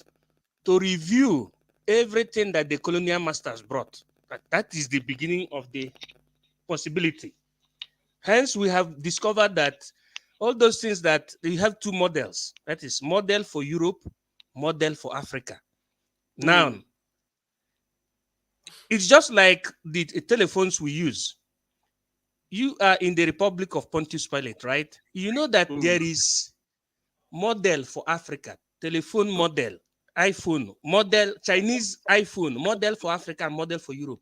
And Europe have mechanism of control of Chinese product. Do your camera well so that your cap, that's your beautiful cap, we can see it full. Your camera. The sheriff. Okay, yeah. That is the Biafran sheriff. That is to tell you that the Biafran National Guard has been activated. What you call Biafran Army has been activated. So armed struggle is very legal because a state without arm, without law enforcement agency, can never be regarded as a state. So we are not saying what we're saying under half education. We are saying it at what you call academia plena, full aspect to the zenith. So the solution for all these things is here. It's a question of working in synergy. Now, going straight to what you're saying to the team, because it is so sweet. I begged the indulgence of my kids so that I will come and join, because there is no other thing more important than freedom. So that we, our people will be understanding the reason why all these people who supposed to be, to be doing the right thing are rather doing the wrong things. You see, based on the beginning of my expression now, that there are models, model of Europe and model for Africa. In Islamic religion now, you have Islamic model for Africa and Islamic privilege model for Africa, which is quite different from Islamic model for the originary Islam in Mecca. Now, hardly, practically speaking, you can never hear in the name that you answer, because speaking in this way will help our people to understand that now, how many times have you heard a white Muslim answering the name Mujahid? When you want to give him name, he say, I am Alhaji Mujahid. How many times have you seen a white Muslim, originally Arabic person, having the prefix Alhaji Mujahid? You can never. But in Africa, you will see our people being proud. You say, I am Alhaji Mujahid. Because that is the aspect like of the pig. The pig in the creek. The pig in the creek. Yeah, something like that. To be say, I am Alhaji Mujahid. In premise, they are being brainwashed to understand that Mujahid is a title without knowing the meaning of Mujahid. Mujahid means that you are the person used for the conquest of infidels or for the conquest of periphery. That is the meaning of Mujahid under Islam Arabic terminology. Okay. Then you didn't know. Are you getting me? That is, it's like we are now. We are trying to create Biafra. Now we will go and colonize people somewhere in another continent that will serve us to realize Biafra. Then we will give them big name or title. Then without them knowing the meaning of that motive why it was being used. That is when you say, that is when the Islamic religion entered into Africa. They use Mujahideen to conquer our people. Mujahideen is an act. It's an activity of conversion of infidels or different kind of population into Muslim, either by force, by the use of sword, or by the use of appeasement. Appeasement now, you call appeasement. Appeasement is an English language. You call it takia. Okay, takia is Arabic. You call it takia. You use takia like this, for example. You bring sweet, biscuits, you bring privileges, just like you are talking about Professor Wole Soyinka. I will tell you the reason why they are like that. They are being used to keep Africa down. By the time you know this thing, you will be running away from appointment, from government. Don't forget your line of thought. Let me address the issue they are having on the comment section. Let me address very quickly in 2 minutes. Now, my beloved brother here, Majested YT, made a comment. Honestly, I didn't even read the full comment before I posted it. And that is his opinion. And some people are bashing him. He said that he's saying that I am the person supporting Mazi Simon Ekpa the most and all that. You know, everybody have their own fan. You know, somebody might have Raphael Chamaka Jere as his own fan, and he wants to appreciate Raphael Chamaka Jere. I'm not going to tell you don't appreciate. But the truth is that we are all fighting for one particular purpose, to restore Biafra. And everybody is solidly behind the restoration of Biafra. Even Mazi Simon Ekpa himself, we are all having the same purpose in mind. We have to support him because he is the leader of this pack. He's the leader of this pack. So if there's anybody that is found not supporting him, that person must be, you know, out of his mind.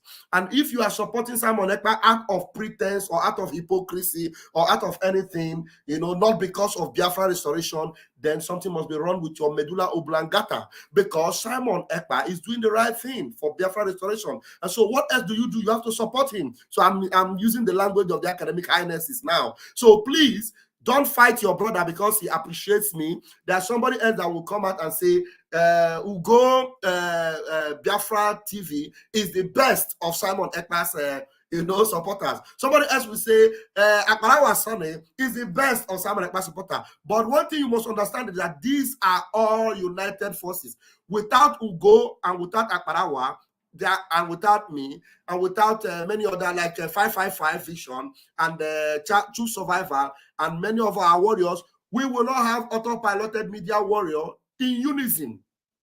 In unison, we are fighting for one purpose, and that is to restore Biafra. Somebody who is addicted to Raphael Chamaka Jere might come out and say, oh, Raphael Jere is doing awesomely well. Some other persons are addicted to Akbarawa Sani, and they say Akbarawa Sani is doing marvelously well. There's one other idiot I was addicted to. I was also thinking that he's even better than me, but I never knew that his mentality is so completely awkward and is down. He comes out, speaks English, and he uses English. I'm proud of him most times. In Twitter space, when there is issue to respond to, I say, please call this brother, let him handle this issue because he's eloquent enough. He will handle it. I recommend him to some people, even in America. He is good, they will handle him, but not knowing that he has a twisted mind. So that is the problem. Even me, myself, I had my own preference.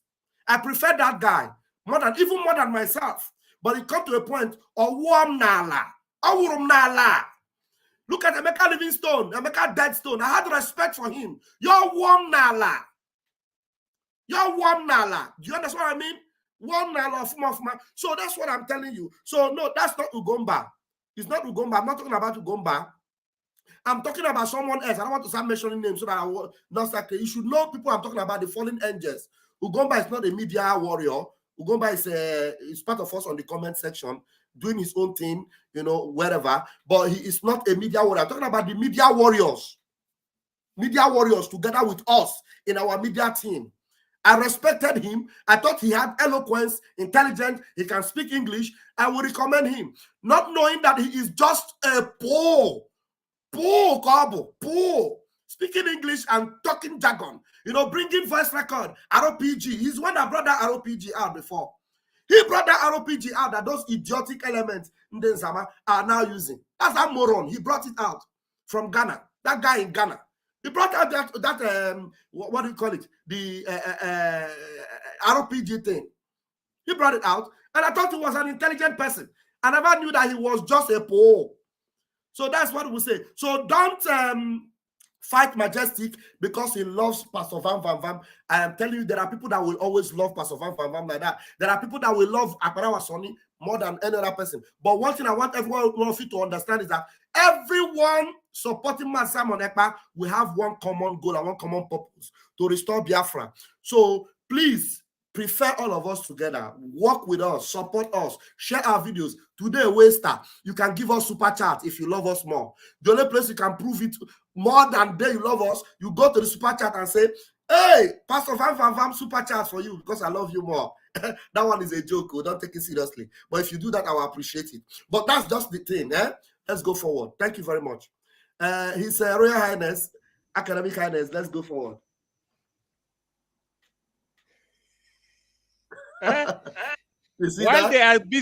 While they are busy gossiping, Yes. the small boy is doing big thing. Big thing. Small boy that is doing big thing. It's not a question of age. So as we were saying, as we were saying before, that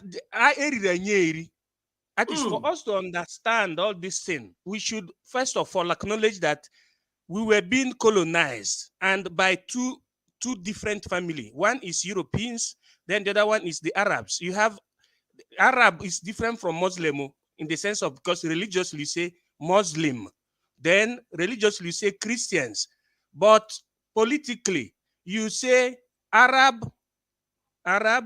people and Europeans. These two people co-joined and dealt with our ancestors. They brought Islam by the use of sword and through the use of mujahideen. Mujahideen means the conquest. You have jihad, then you have mujahideen. Jihad et mujahideen. They used the jihad, which means declaration of war, real war. Real war, not when they say, Christians say crusade, they don't know what they're saying. Christians in Africa, here crusade has been banned in the Republic of Pontius Pilate. Crociata is the translation of crusade. Have you ever heard Christians saying that they're going to do crociata in Italy? No, you can never hear because it has been banned. The use of that language has been banned under appeasement, under strategic thinking. Our people shouldn't worry. The main Biafrans are here because we'll be behaving like our cousins. Because a nation without education is bound to what? Degradation. So we will be using the same style that our cousins used during their own time. The reason why they have a functional democracy and they have a functional government, we will use the same style in our own time. Now, by the time you understand all these steps, it will be very, very easy that these people, go ahead. I'm giving I'm throwing a kiss to this person. Yeah, go ahead.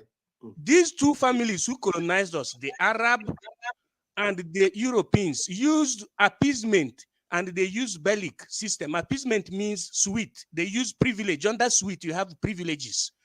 Those that received privileges directly from these people can never understand what is meant by collective, quest, because they have been bribed by the privilege. Look at Soyinka, for example. You know that there are controversies, concerning his declaration of Nobel laureate during that time. Okay. Yes, okay. because there is somebody that's supposed to be giving, somebody that is supposed to be giving that Nobel laureate is that our brother that is at the palm of the father. It's called Things Fall Apart. That professor who wrote about Things Fall Apart. They did not give it to him because yes, Chinua Achebe. They did not give him because they saw that he was opening the eyes of our people, that he was very, very direct. He was a Biafran. So because they did not and want, he is a very how do you speak English? His conscience was very clear.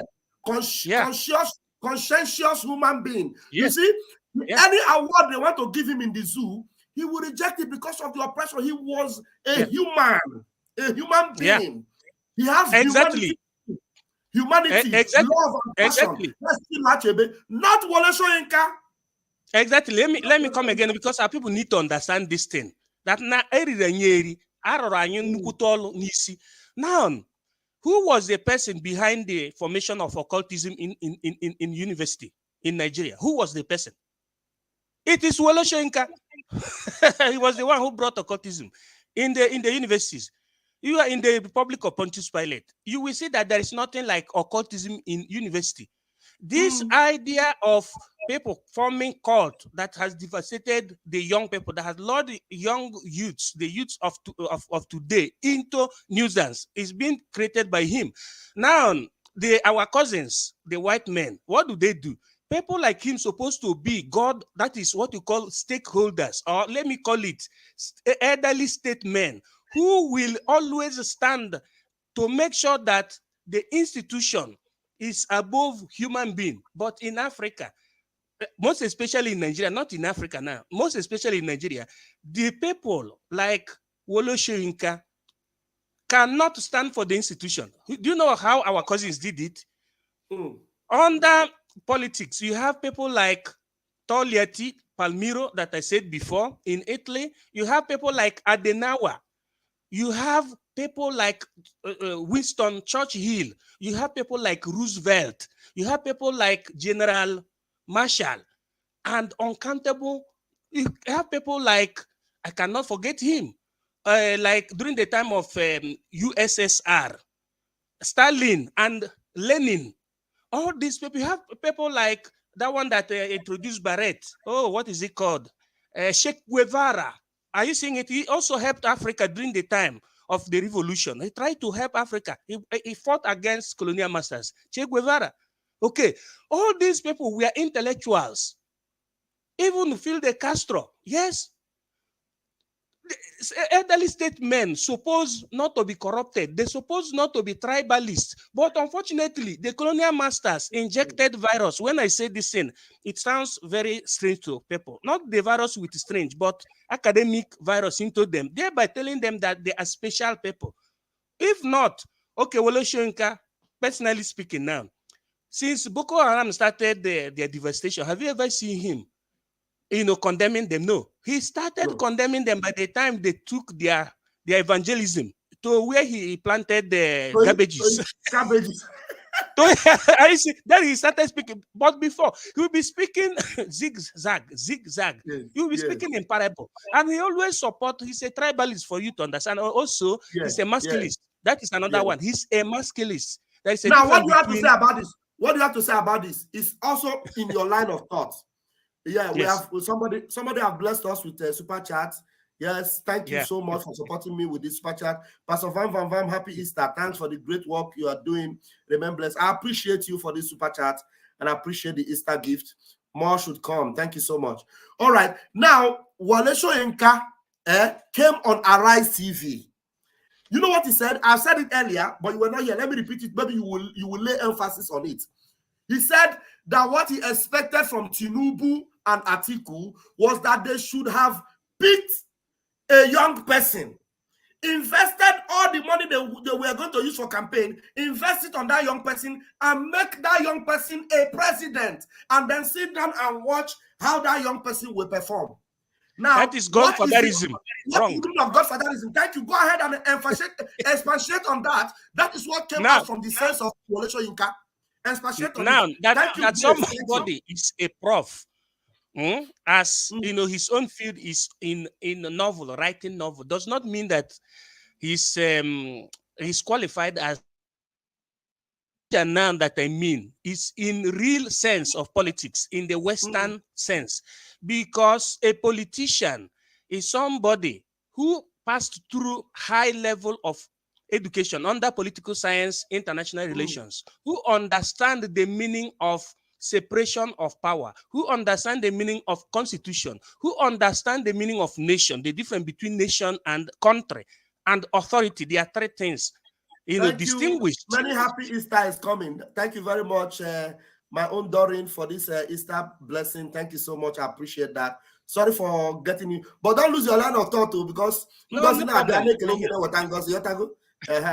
deve salutare quello che mi dà benedizione, perché questo è benedizione di Pasqua, dobbiamo salutare, capito? So I was speaking Italian. I said I am going to bless those that are blessing me with Easter blessings, because this is Easter Sunday, and you know that we have to deny everything we're doing for Easter to come and be a blessing to Biafra. So those that bless me, I have to appreciate them. So continue, His Royal Academic Highness. Yes. So now, the problem of Nigeria, if you are educated and you did not understand that it is wrong, it was wrong for a foreigner to come and create Nigeria for you. That is the beginning of science of Nigeria. If you did not understand, and secondly, if you did not understand that amalgamation, which I call political triangulation, was orchestrated to make Nigeria never to form, because practically nation means a people. Before you form nations, you must form a nation. If you don't understand, even though you are a professor, that the meaning, the etymology of nation means family. Na-shere. Na-shere. Na-shere is family, to give birth. Family. To give birth to in family, a family. Yeah. How many languages do you speak in a family? You speak one language, and you live in a family, in a compound or in a house, and you have one way of thinking, and you have one gene, or what you call genetics. That is the meaning of nation. Whereas country means territory, boundary, territory and boundary. Authority means what? The cohesive aspect. It means recognition that this family exists. There you talk about law enforcement agency, you talk about government, you talk about. There's something I want you to know what I have in the bucket for you. I have the audio of what Chimamanda, the letter of Chimamanda. I have it in audio. So when you are you go a little deep in your analysis, let me know. I want to play it, and I want us to really look into that her message, and then look where we are going to address her as our sister, and look where we're going to applaud her for what she said. We are going to play the audio. It's in audio now. And it's going viral. She is our sister. Yeah. That her audio is going viral, and we need it. You know how we need it? Do you remember the Anya, one lady Anya, somebody Anya? Yeah. Professor Anya. Professor Anya, that wrote something that Jeff Bezos now picked on, and it went viral. So the same way, we need to allow what Chimamanda wrote to go more viral. Joe Biden has seen it. Very soon, you are going to hear Joe Biden say something about that letter. I'm telling you, the office of Joe Biden, they are going to make a statement, because the thing is going viral. And we are going to make it go more viral on Twitter, on Facebook, on YouTube. Vam, we do it more. It will go viral. So that by the time Joe Biden is talking about it, every government of this world will talk about it, because it is time for Biafra to go. This year, there is something I remembered now, because it is very important that if we know something, we should let our brothers to know. I want these freedom fighters, our brothers and sisters, to stop, to desist from castigating Obama, because I myself am an expert in international relations. It is also my field of research. Now, there is something that happened, our people, during the time of Obama, there are propagandas that went very viral against Obama by the opposition, by the Republicans. Obama is a Democrat. What was the first accusation? They said that it was Obama that introduced gay marriage. I want to correct our people that gay marriage has existed. The white people has been doing gay something, even starting from the Bible. You remember Sodom and Gomorrah. Sodom and Gomorrah was not in Africa. But what happened? When you are a politician, you know, our cousins, the white people, are very, very serious. They use ideology. They don't cancel ideology in whatever politics they are playing, in the sense that if you are a member of Democrat, you can never leave Democrat Party and swang into what you call Republican or any other party. Hence, you are in this party. You remain in that party, and that particular party you are has an ideology. Ideology doesn't mean idea. It means distinction. It means ratio formandis. It means the reason why that party, the distinctiveness. Okay, it's like a plate number. My own motor plate number is only mine, and your own motor has a different plate number. So the reason why ideology means that hence you are in that political party, you cannot cross carpet. It makes the government to be very perfect. But what happened is you use the sense of majority carries the vote. So now the opposition to Obama brought the propaganda to the world that it was Obama that signed gay marriage. It was to our Africans that didn't know before. They thought that they started calling him Satan. No, it has been there. Even in Europe, it is not today that it started. They have their own right. And secondly, there is something that happened in Obama's life. You know that his father was from Kenya, and his father went, you know, as our people used to do. When they see white, they will marry. They will call it Europe marriage. He used that to get paper, and later he abandoned the mom, and the mom suffered. It later went and remarried to another. The mom was not original American. It was a stranger also, but white aspect. So the woman suffered too much and tried all her possible best to train her son. So all those things remained in the psyche of Obama. The reason why Obama don't see most African men as being serious. So that is aspect number 2. And aspect number 3 is the controversy of Gaddafi position. People used to say it is Obama that killed Gaddafi. It is not Obama. It is the NATO. It was declaration called 1973/2011. There were 2 directives given. One was resolution 1970/2011. The second one that they used to eliminate Gaddafi was resolution 1973/2011. It was the NATO, only that it was the president. They said you should stop praising, supporting Obama. People are very sensitive about Obama. Myself, I would not even like what I'm saying. What I'm trying to say is this: I'm not supporting Obama. There is a super sense we have to use in order for us to achieve what we want. Instead of creating enmity, we create friendship. That is what I'm trying to do. But Obama cannot help us. Obama cannot help us in any way. In where we are now, Obama cannot help us. I am not saying in state level. I'm saying strategically. You use appeasement. Just like our discuss from the beginning, that these colonial masters use 2 styles. One is the appeasement, is you use soft or what you call counter force. The other one was force. Under the same strategy, they use Christianity through the missionaries also to convert us, to make our soul, to make ourselves to condemn the science of our forefathers. And up to today, in our universities, the science of our forefathers are not being regarded as technology. For example, palm wine tapping. Do you have any university in Africa that have faculty of palm wine tapping?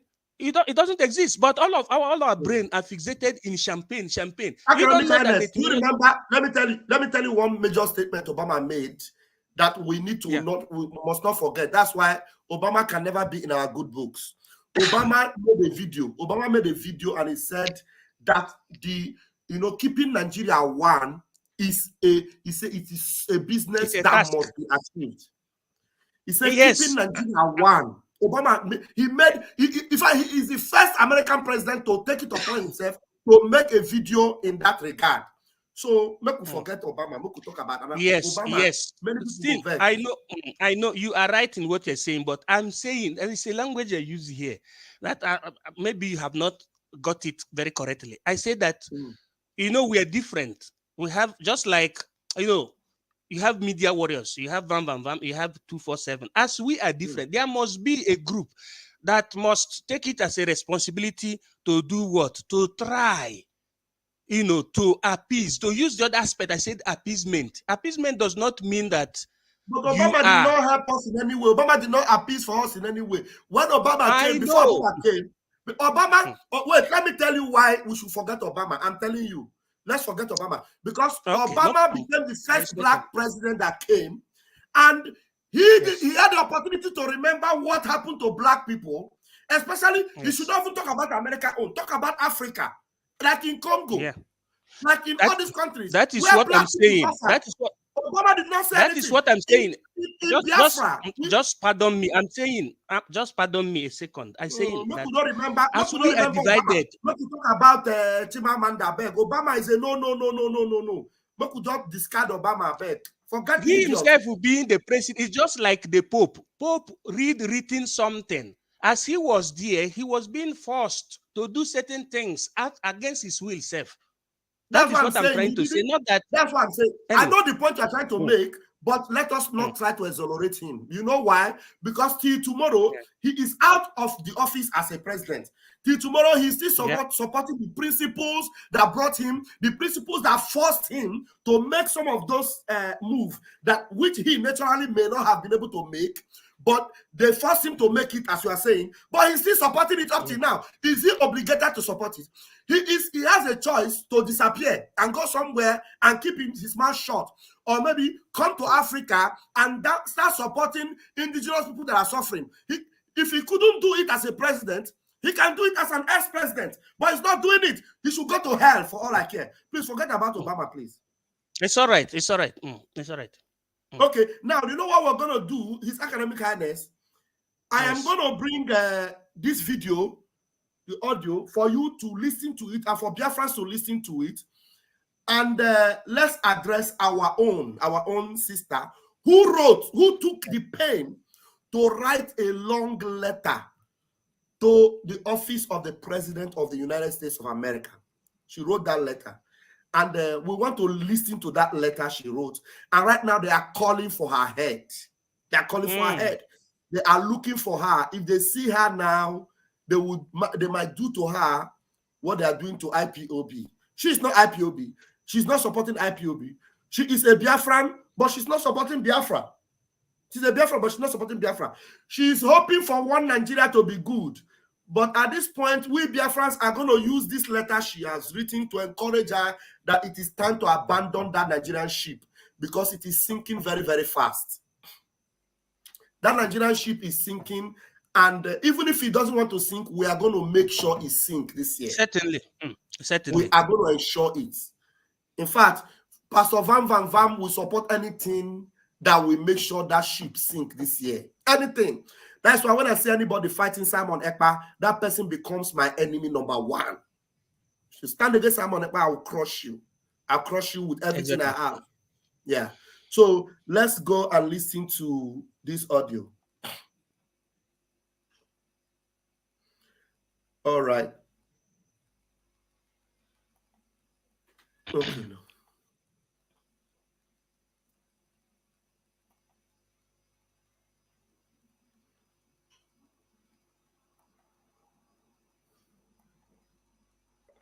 What have I done? I was there before, but I lost it. Let me bring it back. Please, if you are still watching this thing and you have not hit the like button, I don't know what you're waiting for. It has come to a point where I will need you to make a comment and tell us, how do we get these people on board? You know, those are our own people.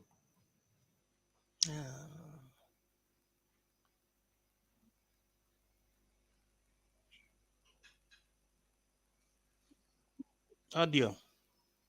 Okay, audio, no audio. No audio, okay, no audio. Okay, I have to refresh. I have to refresh, please.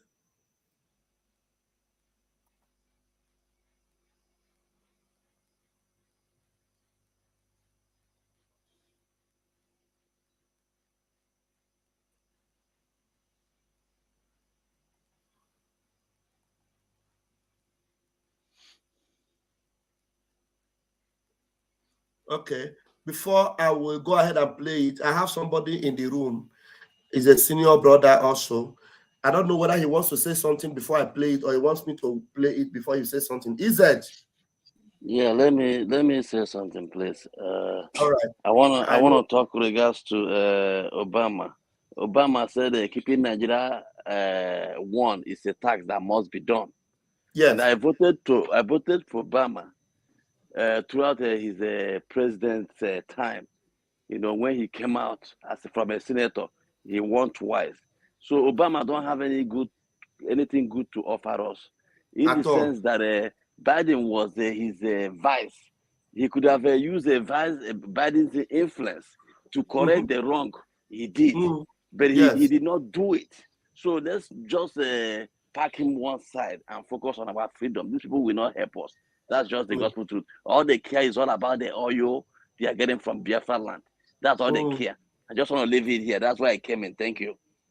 Yeah, I thought as much. That's why I decided to bring you in. I know you would definitely want to debunk that. But academic kindness doesn't have any ulterior motive. He just wanted to support something, but there's no need for us to go there. Let's forget about that. Now let's go and listen to our sister.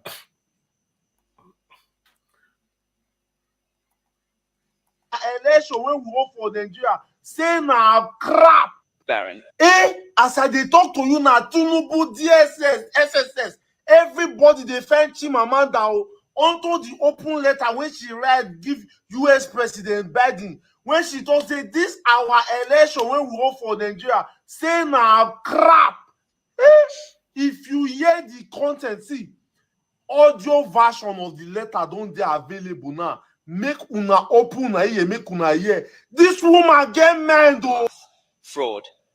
Elections would be rigged because elections were always rigged. The question was how badly. Sometimes voting felt like an inconsequential gesture as predetermined winners were announced. A law passed last year, the 2022 Electoral Act, changed everything.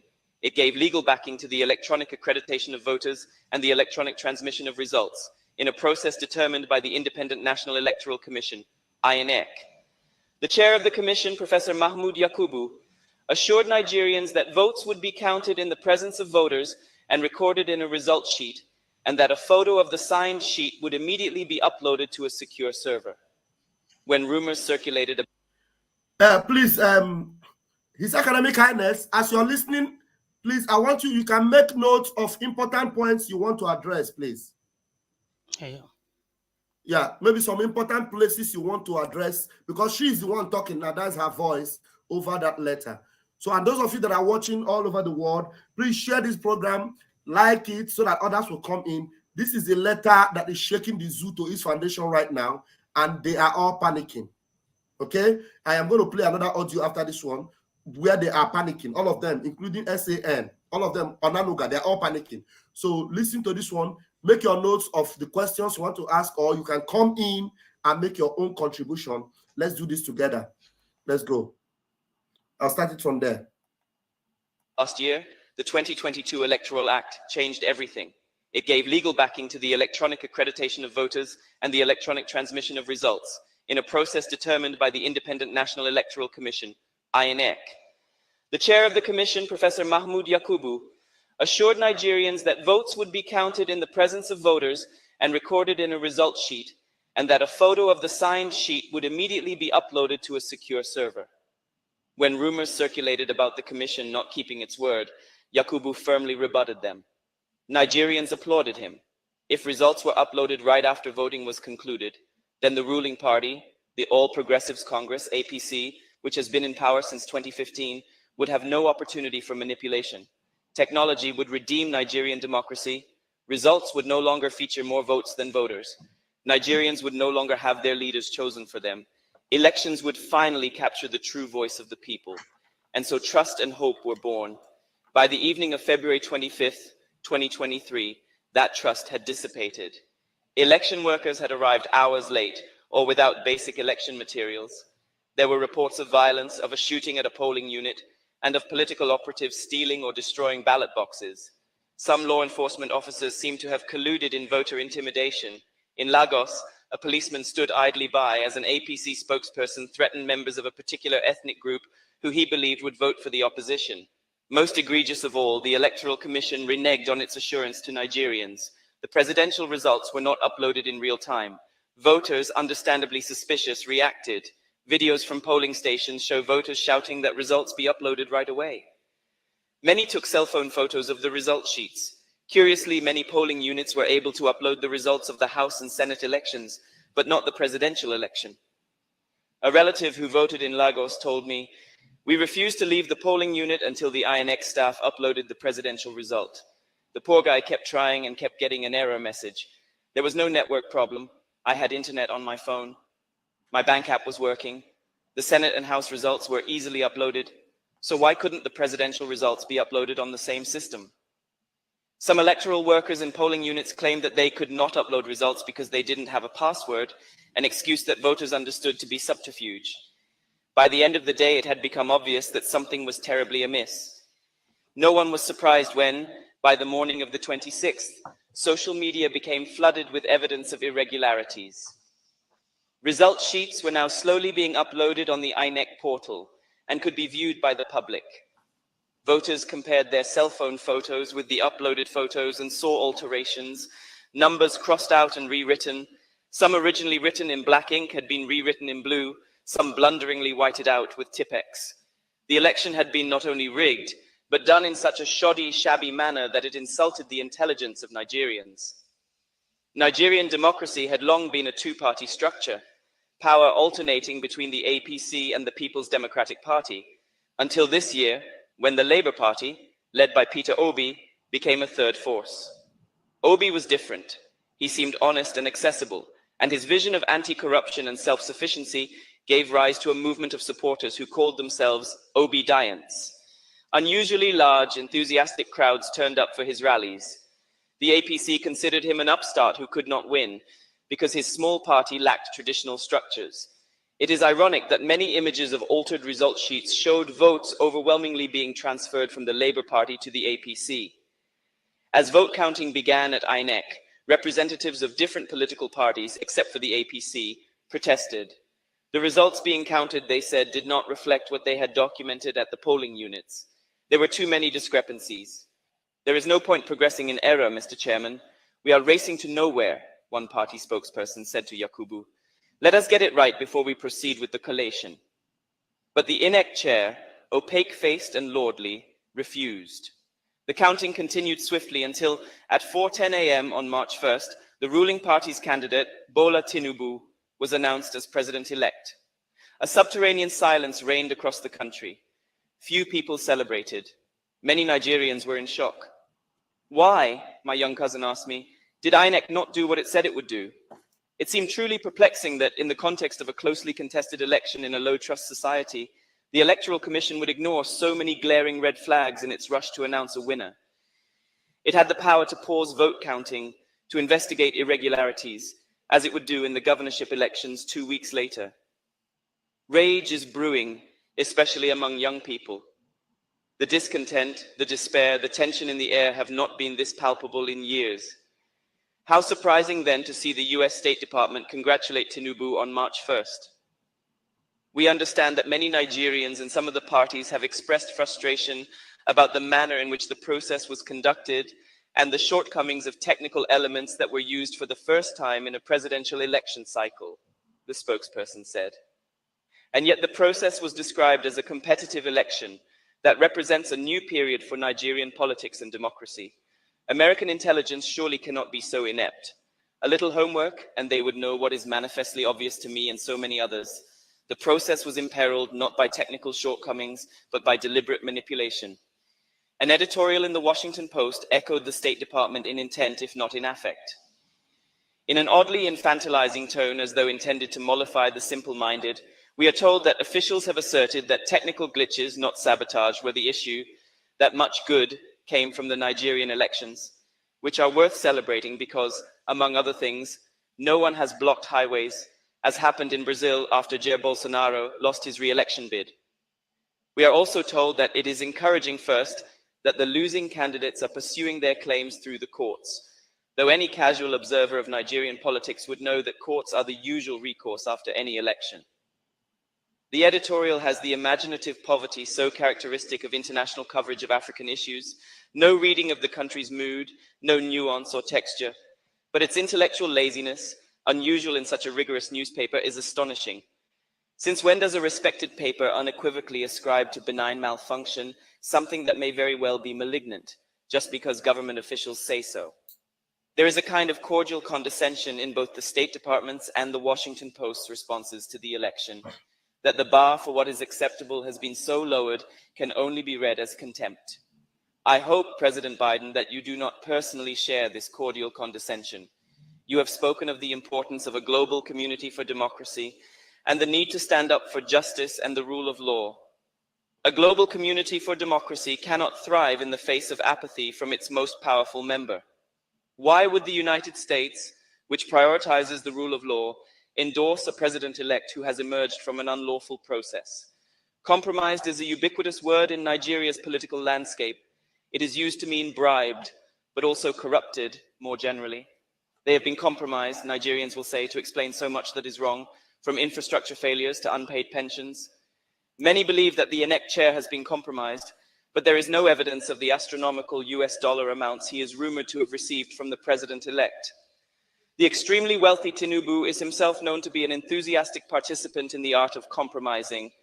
Some Nigerians call him a drug baron because in 1993, he forfeited to the United States government $460,000 of his income that a Chicago court determined to be proceeds from heroin trafficking. Tinubu has strongly denied all charges of corruption.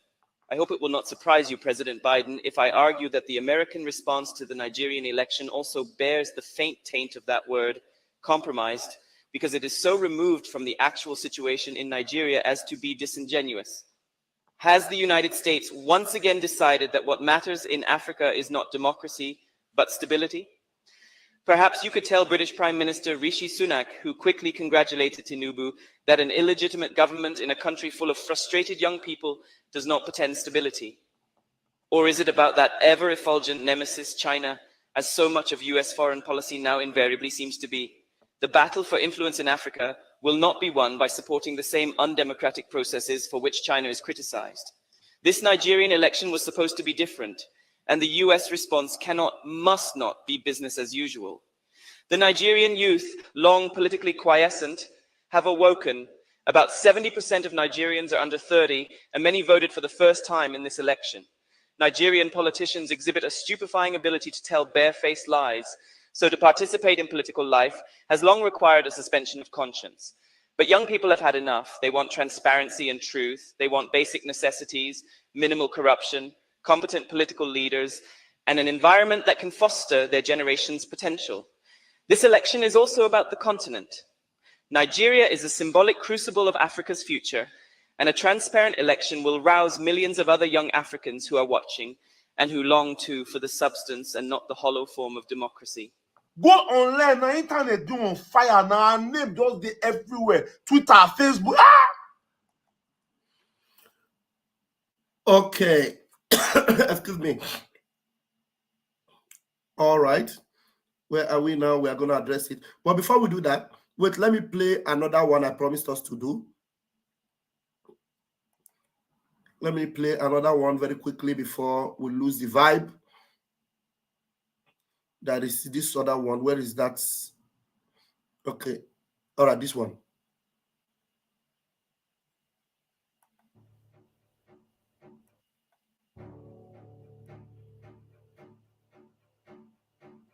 Internationally acclaimed writer Chimamanda Ngozi Adichie has criticized the U.S. State Department for congratulating Nigeria's president-elect Bola Ahmed Tinubu despite a flawed electoral process.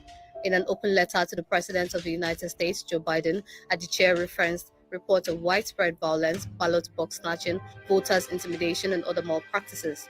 The spokesperson of the ruling All Progressive Congress 2023 Presidential Campaign Council and senior advocate of Nigeria, Festus Keyamo, in a statement via his verified Twitter handle on Friday, described the letter as petty, a reflection of colonial mentality. Chimamanda further warned that it would tarnish America's self-proclaimed commitment to democracy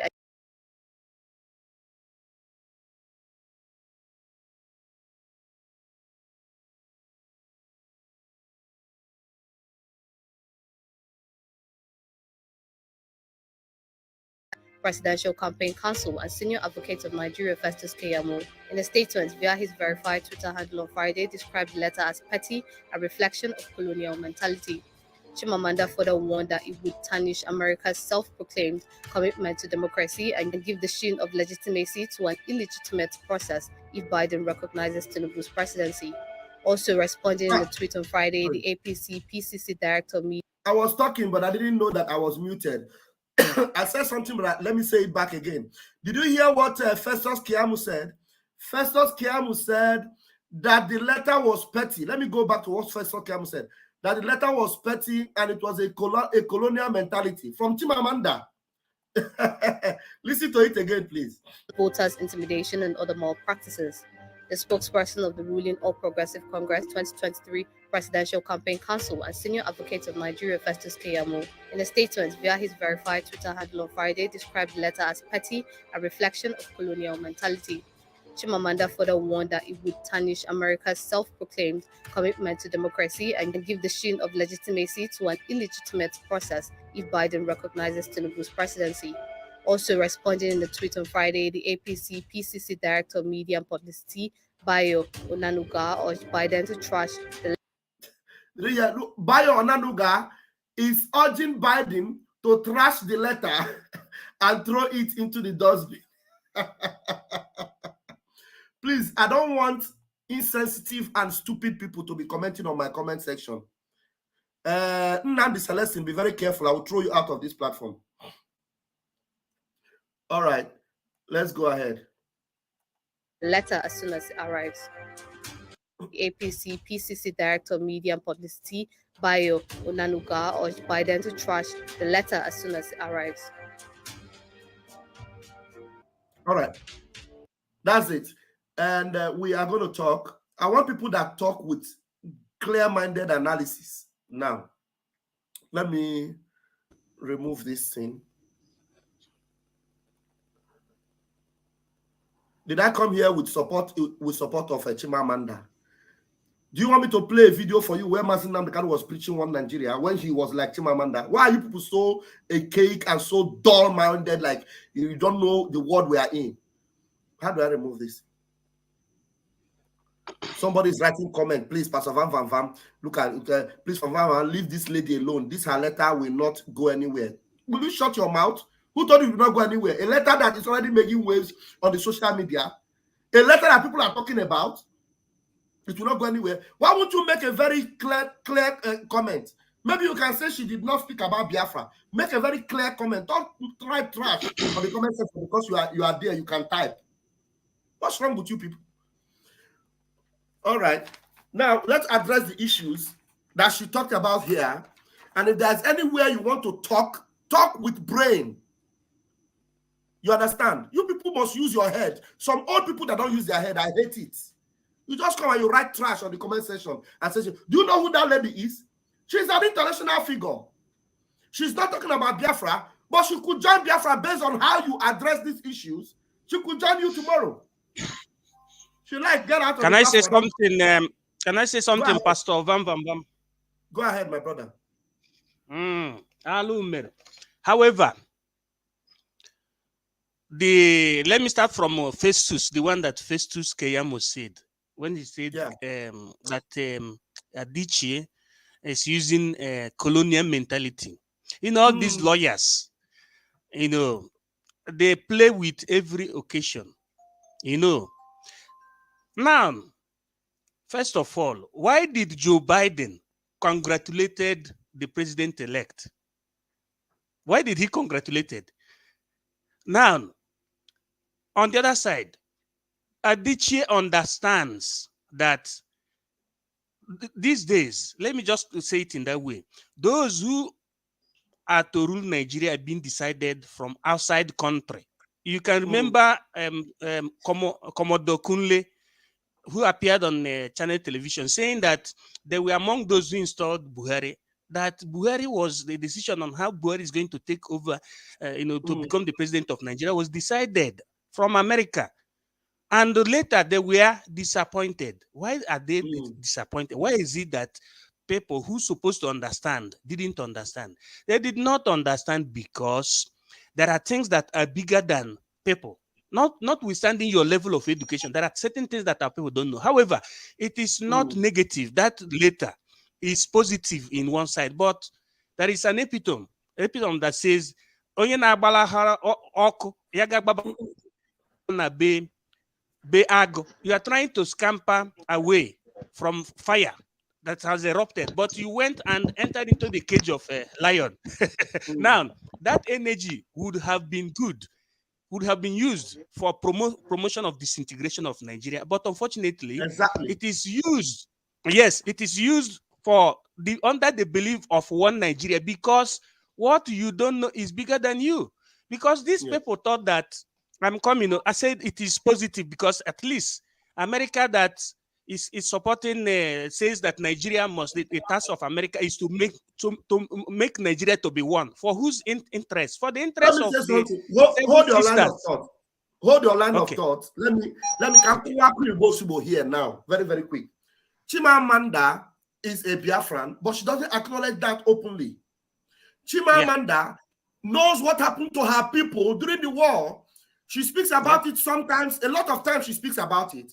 But for her to speak about the freedom of her people itself, she has not summoned the courage to say it. I don't know what she's waiting for that will make her get to that point, which we know she will get. I will respond to you. You know, myself always go. I know. You will say that.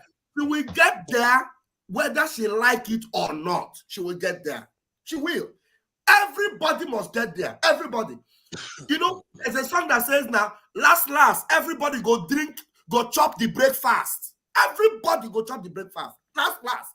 So when them chop the breakfast, not the person go tell them before they jump into this autopilot ship. I'm telling you why. There's some important things that she said that we give her credit for, and that she's reminding these American people she did not spare the Prime Minister of Britain. She didn't spare him. She quickly did not even spare the American government that they want to appreciate and congratulate Tinubu. She did not spare them. She's reminding them that, look, how can you congratulate this guy based on all these inadequacies around, and you congratulate him? And she's addressing the office of the president, and she's not sparing that office. Now she's telling the office that the highest office in the UK, which happened to be the creators of Nigeria, that they went ahead to congratulate Nigeria. That he should tell them that that thing they are doing is rubbish because everything is evident for people to see. He called even the name of the Prime Minister of England. Now, he reminded America, look, it is in your country that this man was a drug baron and he forfeited 460,000 American dollars. He's a drug baron. In your country, will a drug baron become a president? In any way, people are going to congratulate him. Is that not a slap on Africa? What do you take them for? Now, this is gradually. Before you know it now, these are the things. Look, everything is a win-win for autopiloted IPOB under Nnamdi Kanu. Everything is a win-win. We take every advantage. That's why when I see people making comments and say, throw away this letter, leave it. You are just a buffoon. If you tell me to throw away this letter, you don't use your head. Now, the way you address this letter is the way the whole world will see how prepared you are. You cannot discount her. She wrote an international letter, for goodness sake. Whatever you are writing here in the comment section, nobody will see it. But that her letter is already ringing bell. It's knocking the door of American president, telling them they are seen in their very face, telling them, you people are just ashamed. You want to congratulate somebody you people know is a drug baron. You want them to congratulate him. Despite everything. Are you not ashamed of yourself? Will you write anything that will get to that corridor of power?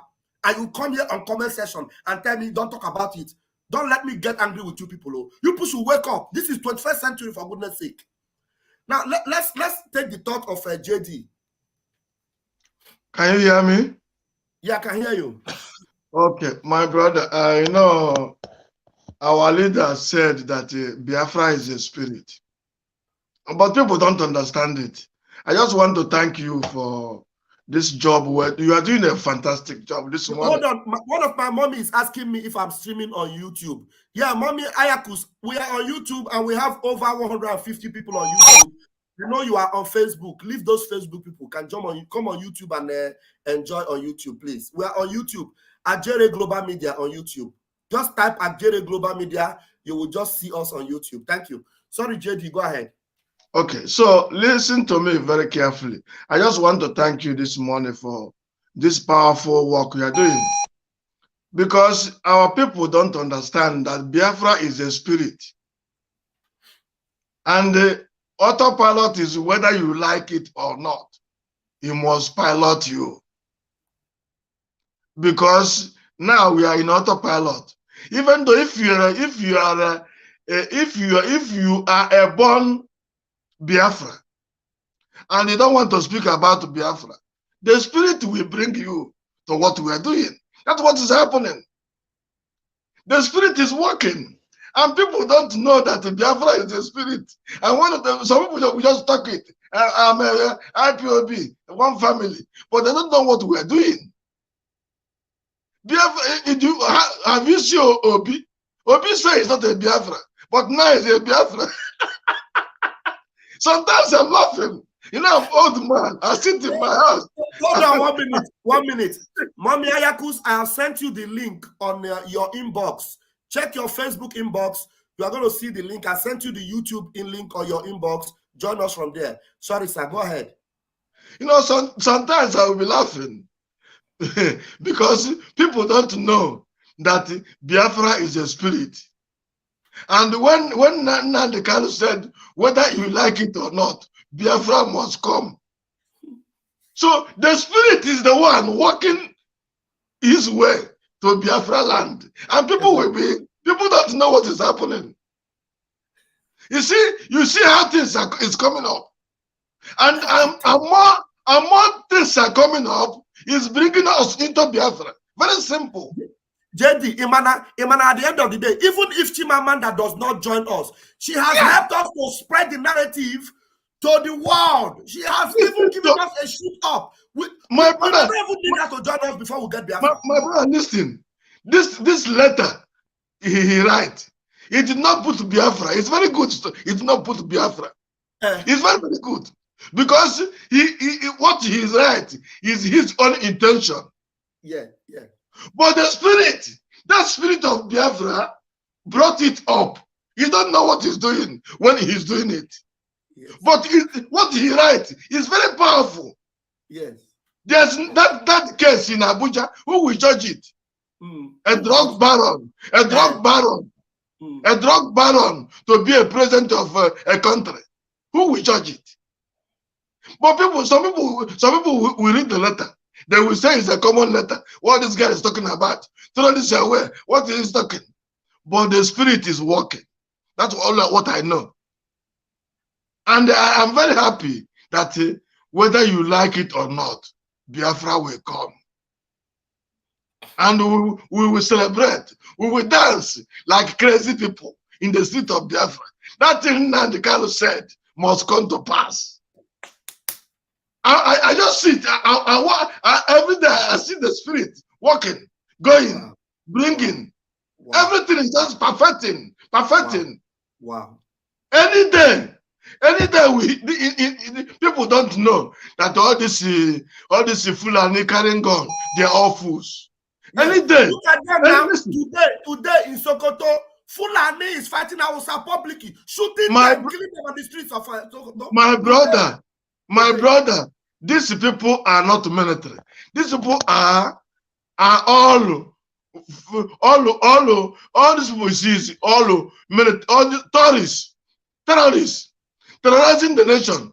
How can a terrorist go to the camp where people where dead people who are already dead in brain are living, go and attack them and start to kill them? What is happening? What is happening in that zoo is bringing us very close to where we are going. Yes. The spirit of Biafra is working, and people start to talk, start to shout, nah. If you listen, if you can see, then you know that what we are doing is perfecting. And what is perfecting it? God is the one perfecting it. With the spirit, everything is working very clearly. Exactly. Let's address this issue now. Now, Mazi Nnamdi Celestine, you said this lady never spoke spoken about the illegally adoption of Onyendu Mazi Nnamdi Kanu. I did a video in that respect. Now, we know she did not address it. She's not the only one that have not addressed it. We know them. Now, we know them that some of them are either afraid to talk about it. Some of them are still holding the grudges against Nnamdi Kanu with the way his approach and everything. And some of them are the people, when it gets to a crossroad, they will come and say, Nnamdi Kanu was correct. Too. You know, some of them that were saying Nnamdi Kanu shouldn't be calling Nigeria a zoo. Some of them are now saying Nnamdi Kanu was even fair enough. Nigeria is worse than a zoo. Some of them are the ones saying it today. People like her, leave them. When they will know that, look, it was your savior they kidnapped in Kenya. It was your redeemer that they trapped in the illegal dungeon for over 653 days. He was your redeemer. Now, it's the redeemer you can see. You talk about Jesus. Today you are celebrating Easter. But we are talking about the one you can see. The one who stood for you. The one who fought for you. They kidnapped him. You are not talking about him now. But do you expect me to come here now and begin to say, Chimamanda, you are foolish. You did not talk about Nnamdi Kanu restoration. You wrote letter. That letter is nonsense. But Nnamdi Kanu is there inside the dungeon. Some of us that are supposed to be talking about it, we are not even talking about it. Now, the person that is looking for new Nigeria, now, she didn't talk about it also. So, but she's saying something that will expose the criminality of that Nigeria. Let me tell you, the best thing that can happen is for Nigeria to disintegrate. And it must happen. You know why? The letter that Chimamanda have written to the office of the President of America, it will not unite Nigeria. It will scatter Nigeria. Why? Because there is already an agenda for Nigeria to be Islamized. There's already an agenda for Nigeria to continue to destroy the indigenous people. There is no agenda in the plan when Nigeria was formulated for you and I to have our freedom and peace of mind in our country. So whatever that letter is meant for, whether it is meant for bringing Nigeria to unite, I will tell you that it will end up working for me and you. Even if Chimamanda did not mention Nnamdi Kanu, don't worry. At the end of the day, the letter she wrote will work for the favor of Mazi Nnamdi Kanu. And at the end, Onukurunjo Gekuma. For now, let's begin to face the square things that we ought to talk about, which is the restoration of Biafra and the release of Nnamdi Kanu. Me and you can begin to do that. And the way we present it will determine whether Chimamanda tomorrow will open her eyes and say, oh, where's your cool? Letter, injustice, injustice in an election. But the highest of all injustice, Nigeria committed as a country, going to another country to kidnap somebody who happened to be my own brother. I didn't write about it in a letter. She will also regret it tomorrow. Time will come when she will release that bomb. You will know. Even if she doesn't release it at the end of the day, God is working in our own good. I want to bet you with my 10 fingers and my 10 toes that it can only get better for Nigeria, for Biafra in this particular onslaught. It will never get better for Nigeria. Nigeria is dead and gone. Gone. Because what we are doing now, we ensure it. It will never get better for Nigeria. Nigeria is deteriorating and Biafra is springing up. Our intelligence, our smartness, our collaboration within ourselves. When people are trying to bring us down by castigating and destroying those that are working, we are busy, those of us that are united, doing everything, supporting those that we know that they are doing the right thing. And you will see us get victory. His academic highness, please. You are on point. You are on point. It is a win-win situation because that letter has already discredited Nigeria at the site of United States of America. You know that these people don't know anything about us. What they're interested is their own business, because I said, for the sake of the Seven Sisters, there are multinational companies we call Seven Sisters, Sete Sorelle, which includes the Rockefeller family. So, you know, all those things that are operating in Nigeria makes these people to tell you that it is the task of America to maintain Nigeria as one. And two, let us ask ourselves this question. That is, let us stop attack. If people used to attack Chimamanda, at least she has opened, you know, the secret of Nigeria. However, the ritual that they did in the government of Nigeria can never allow a Biafran to be a president, whether you like it or not. Already, that is how it is, because that is the ritual. So that these people did not understand. Now, I want us to I want us to ask ourselves this question, because that is where the fundamental problem is, of which by the time you discover it, nobody will tell you to support Biafra. You will be doing all according to your capacity to support Biafra. That is the point that our people do not understand. I'm coming. There was a country called Gold Coast. There was a country called Rhodesia. There was a country. You know, who called them those names? Colonial masters. Ghana was called Gold Coast. But an intellectual stood up, their intellectuals stood up and changed that name to Ghana. Ghana has a meaning, African meaning. People need to research and know the meaning of Ghana. It is not by British people. Now, Rhodesia was being given as a name of a country by the colonial masters. They changed it to Zimbabwe, if I'm not making a mistake. Zimbabwe, now, yeah. Who did that? Yes, who did that? Was the intellectuals. There is another country, but I forgot what it was called. It was changed. The name was changed to Burkina Faso by Thomas Sankara, and they went against him. You know the story now. Now, Yes. Your own intellectuals during your own time did not understand. They did not see colonial masters as a threat. They see them as their oga. Now, the intellectuals, because of privilege being given to them, and the same virus that I said that is being injected into them, they think in a different way. Now, Soludo, for example, say it is Biafra struggle is legitimate, but where are the elites? Now, ask yourself, don't you have elites in Biafran struggle? What do you mean by elites? What do they understand in their own brain by the elites? That is the virus that I'm saying, because if you really understand the meaning of elites, you will see that in Biafran struggle, you have all the elites. You have all the elites. Okay, the same mentality makes these people to be calling Mazi Nnamdi Kanu a boy. A man that is above 60 years is being called a boy in their own eyes. Why? Because above of that 50, virus. Above 50. Above 50. Yes, they call him a boy. What will they call me? If I appear like this, you think that I'm a man of 18 years old, because my appearance is always as a little child. They don't weigh you based on what is coming out of you and your qualification. But they weigh you because you are talking differently. That is a mentality that educated people have. A mentality of, walking around the circle of what? Differentiation of the so-called cult or cultic elite. Now, the cultic elite say, why should, for example, you be talking about the poor people instead of talking about how you will get your position and you'll be okay, you settle your family. That is individualistic level. That is that thing that makes people to be running away from Biafra. For example, you have lots of them. You have like the Okonjos in the WTO.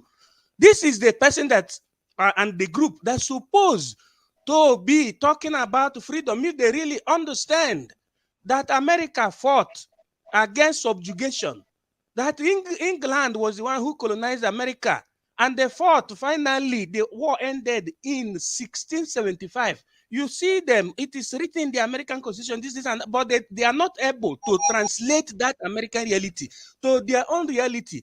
But at the end, they are going to come. They are going to Thank come you very again. much. Thank you very much, His Academic Highness.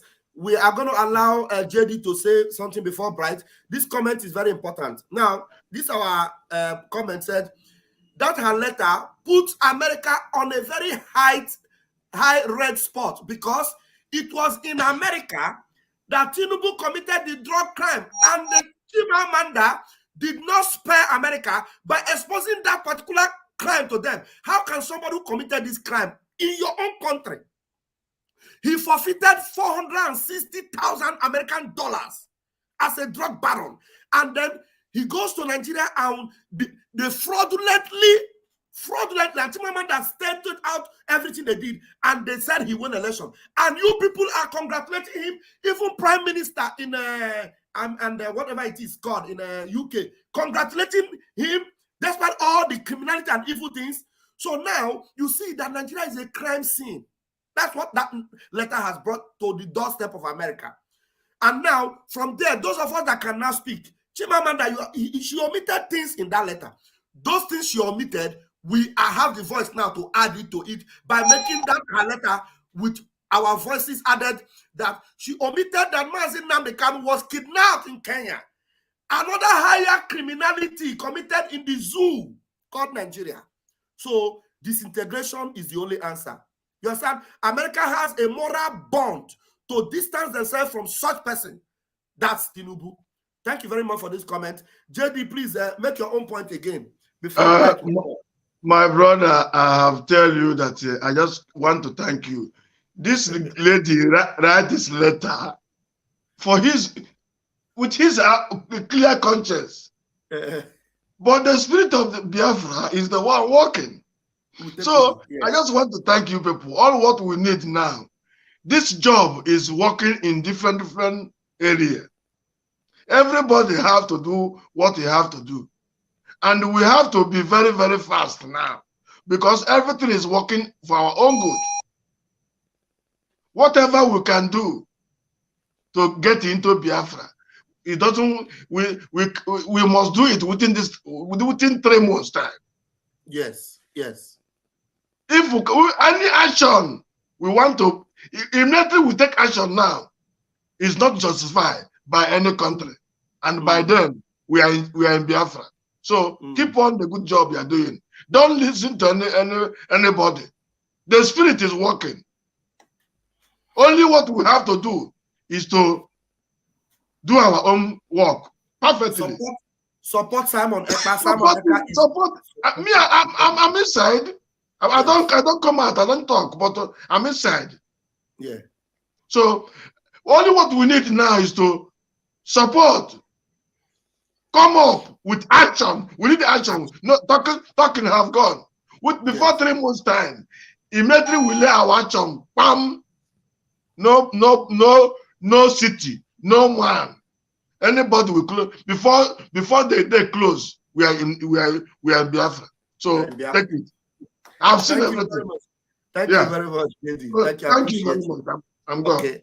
Happy Sunday and happy Easter. Happy the same to you. I don't celebrate Easter because I don't know Easter. All these things about fabricate. All those things. Listen, when Biafra come, we will sit down and look for a way we will glorify God. Exactly. All these things formulate, gang up to oppress us. And they succeeded. But God is going to turn it for our own good. Thank you very much. 100% correct. 100% correct. Thank you very much. Thank you. Yeah. And we have Bright, please hold on. Let's read some of the comments that are making a lot of sense here. And he said, Ngozi Chukwuka said, we have to give credit to her for the letter.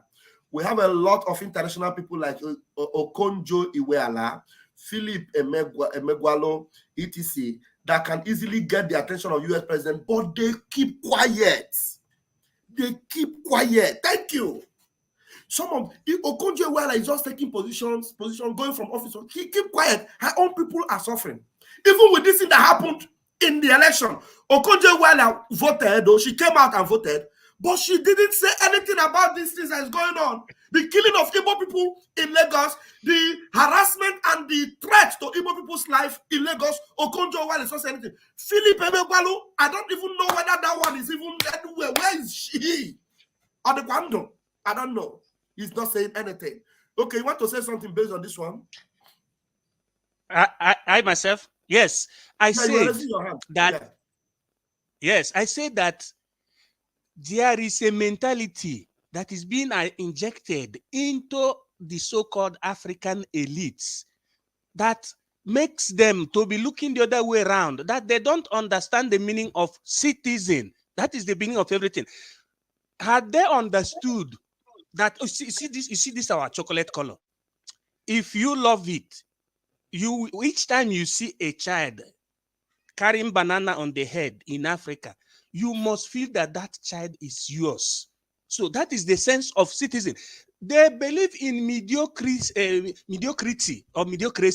the sense of, they say who is who. Why is it that they didn't understand Nnamdi Kanu? Because Nnamdi Kanu, instead of minding his own personal business, individualism, he sacrificed himself for poor people. Let me put it in that way. They have this mentality that they are rich, they are distinguished from others, that they are educated. If I'm talking like this now, many people wouldn't understand that in the country that doesn't even speak English, I was able to have 5 degrees. They cannot believe, because I'm supposed to be aligning myself with the who is who. I'm supposed not to be talking about people who are suffering there. That is the mentality that the colonial masters injected into our people, including the professors.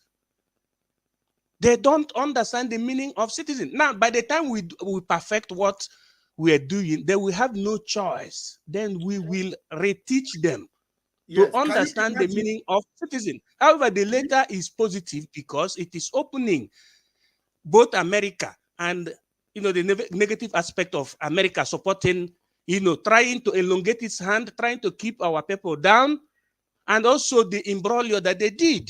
But what they did not understand is that the foundation of Nigeria is very faulty.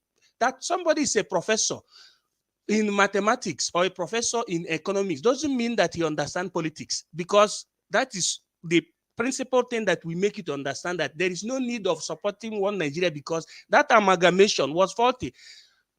A Biafran person has a different culture compared to a Fulani person, and they themselves, they have a different mentality. The agenda, their own culture is culture of invasion. They are mujahids. So there is nothing you can, okay, look at in a country, but you have 2 constitutions. None of them want to go to that area. Papa Adebanjo, before this election, told the Biafran people in a meeting, or a meeting between Yoruba and Biafra, those elites now, as they used to, they thought that they are elites. He said to them that before ever you indulge into election, you're supposed to do what? To change the constitution of Nigeria. Now, anybody doing outside all this is changing the constitution of Nigeria means disintegration. But nobody goes there. If you like now, you can even do election 100 million times. It can never work because the foundation of Nigeria is very faulty. And those whom Nigerian system is being handed, Nigerian government is being handed, that is, Nigeria government is being handed over to, don't want Nigeria to work. That is the fundamental of all these things. If, okay, these people are afraid of talking because of privilege. Because they are not capable of doing on their own. So all of them are running right around. Look at Woloshoyinka talking about godfatherism. Instead of talking about to disintegrate or to touch the constitution, which destroyed everything concerning Nigeria, the workability of Nigeria. No, they are running right around because it is already good for them. You know that each time he supports somebody, they always pay that man.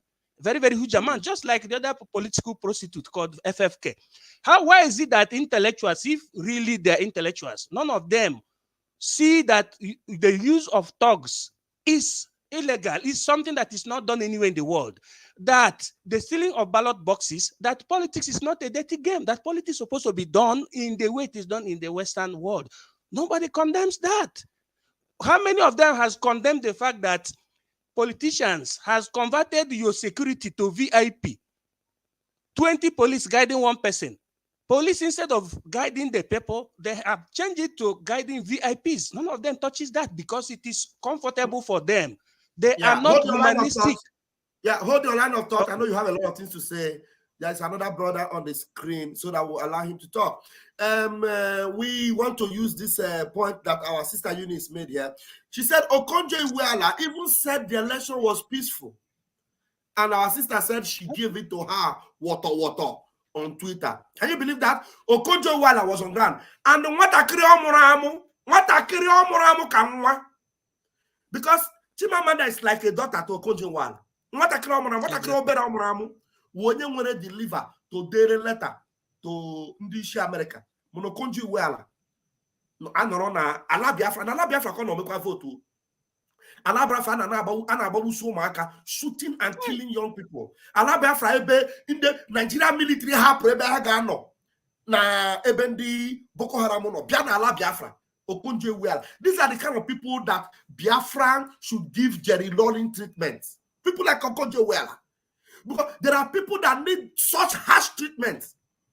You know, people like Chimamanda. But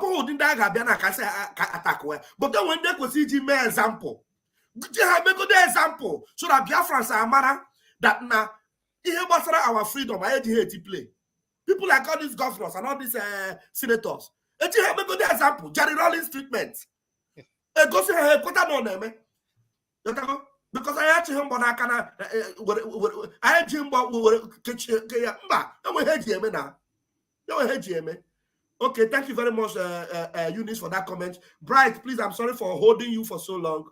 You can unmute yourself and talk to us. I know you have a lot of beautiful things to say. What happened to your video? Raphael, can you hear me? I can hear you. You don't want to show us your face? Pardon me, I'm not in a location where I can show my face. Right, I'm really very sorry about that. Go ahead, no problem. Happy Easter, everybody. Professor, Professor, it's nice to meet you once again. Thank you. Thank you so much for your voice. You are really very, very intellectual. It's not like these people we have in the zoo that are very willing to keep us enslaved. And imagine where we have people of such caliber trying to go to bed with corruption every now and then, and they don't want to see us free. This is insane. This is very, very much insane. That's why we really have to fight. This thing, sometimes it doesn't take everybody to do this right.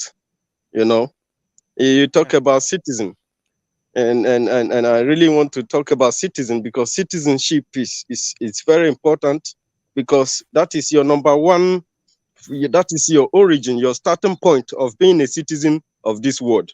When you are born into a certain environment, and then you start growing up, you learn from your parents, you learn from your peer groups, and you learn from school, and then you start developing different kinds of minds. And then when you learn new things, you try to, go advance on your own way to see what you can produce, what you can turn into that will be very beneficial to that environment that you come from. And because of this service that you render to this place, you can choose to become anything. You can become an officer or a military. You can go into different places to render service to this place. Now, this certain individual, if he goes into police or into the military, he is to serve the people of that place, not just one particular body. If anybody's constitution stated very clear that the security system is only for politicians or only for the government people, then that is insane. It means that the leadership, the institution that is established by people is now bigger than the people. Then the right of the individual citizen will be compromised, and it will be the freedom and the liberty of the people will be challenged. And any young generation who finds themselves in this position must be very, very willing to pay a serious sacrifice, to the level of sacrificing their life for the future, for the freedom of the future people, the next generation. And if you don't do this, these days is very hard, especially the zoo, because they have rendered everybody useless, rendered everybody helpless. You cannot even talk. This level of kleptocracy and autocracy, authoritarianism has gone deep. It does not just damage the citizenship of a person, because a citizen deserves a very high level of respect from any security structure of the country. There is a way you'll be treated like human being. Even if you are placed under arrest, the police will come to you, will show you the warrant of the arrest, and he will ask you that you are under arrest. He will tell you whatever he wants to tell you, whether you kneel down or you place your hands on your back. He put a handcuff and take you away without molesting you or dehumanizing you or giving you any kind of barbaric animal treatment. We have seen the military people beat up our mothers, beat up our brothers and sisters in the street, why the terrorists who comes to kill people go scot-free.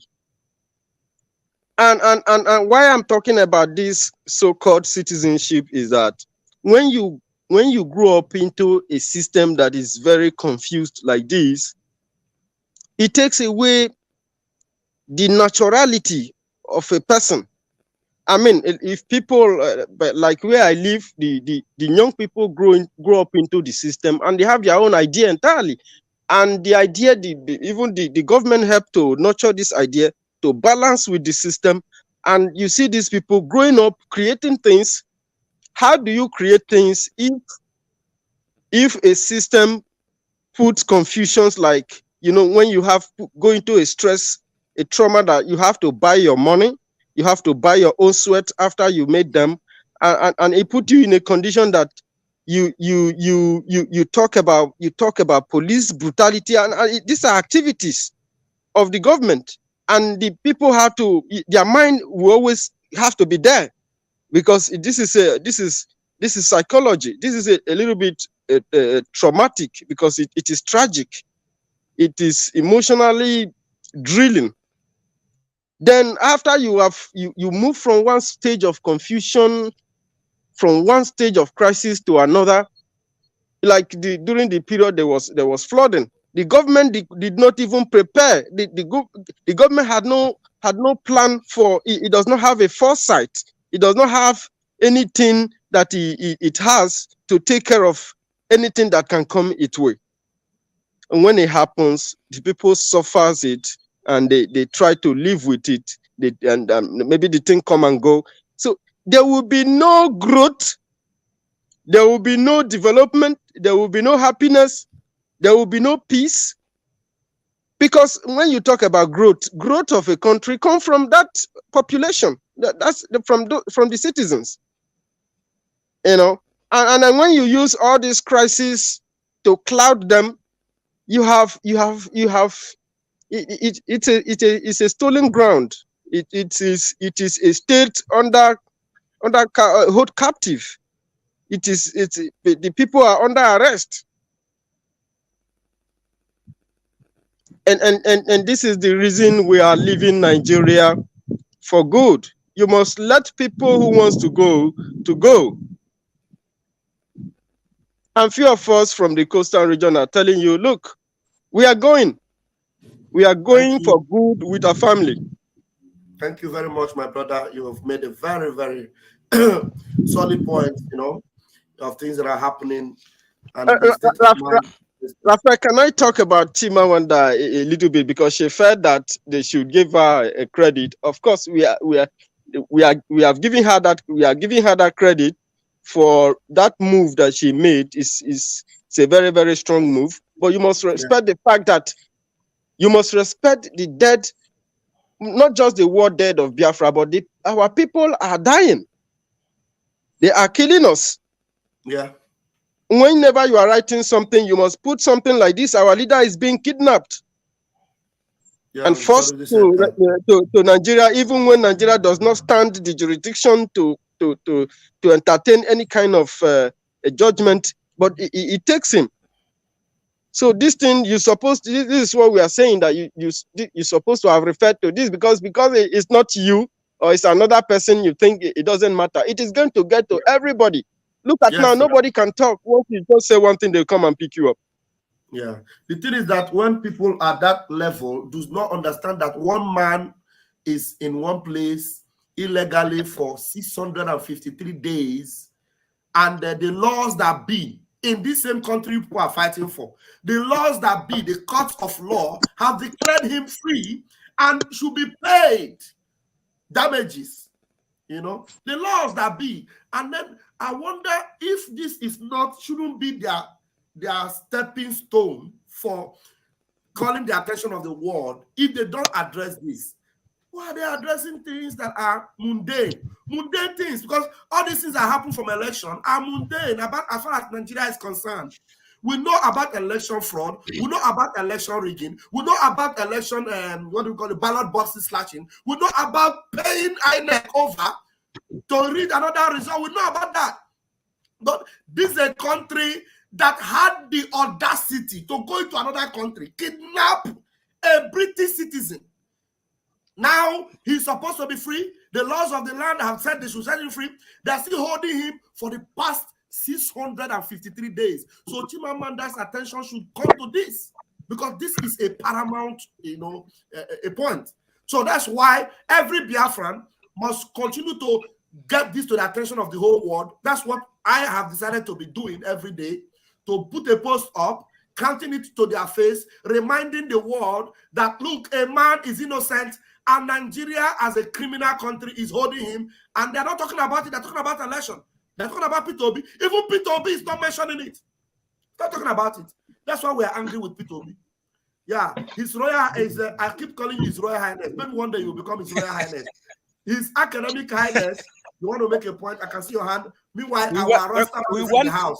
So make it brief. We want to abolish Royal Highness. The reason why I choose to be called Academic Highness is for us to abolish Royal Highness, because they are the ones that the zoo people use in betraying our people. So it's better to be academically high than to be royally high.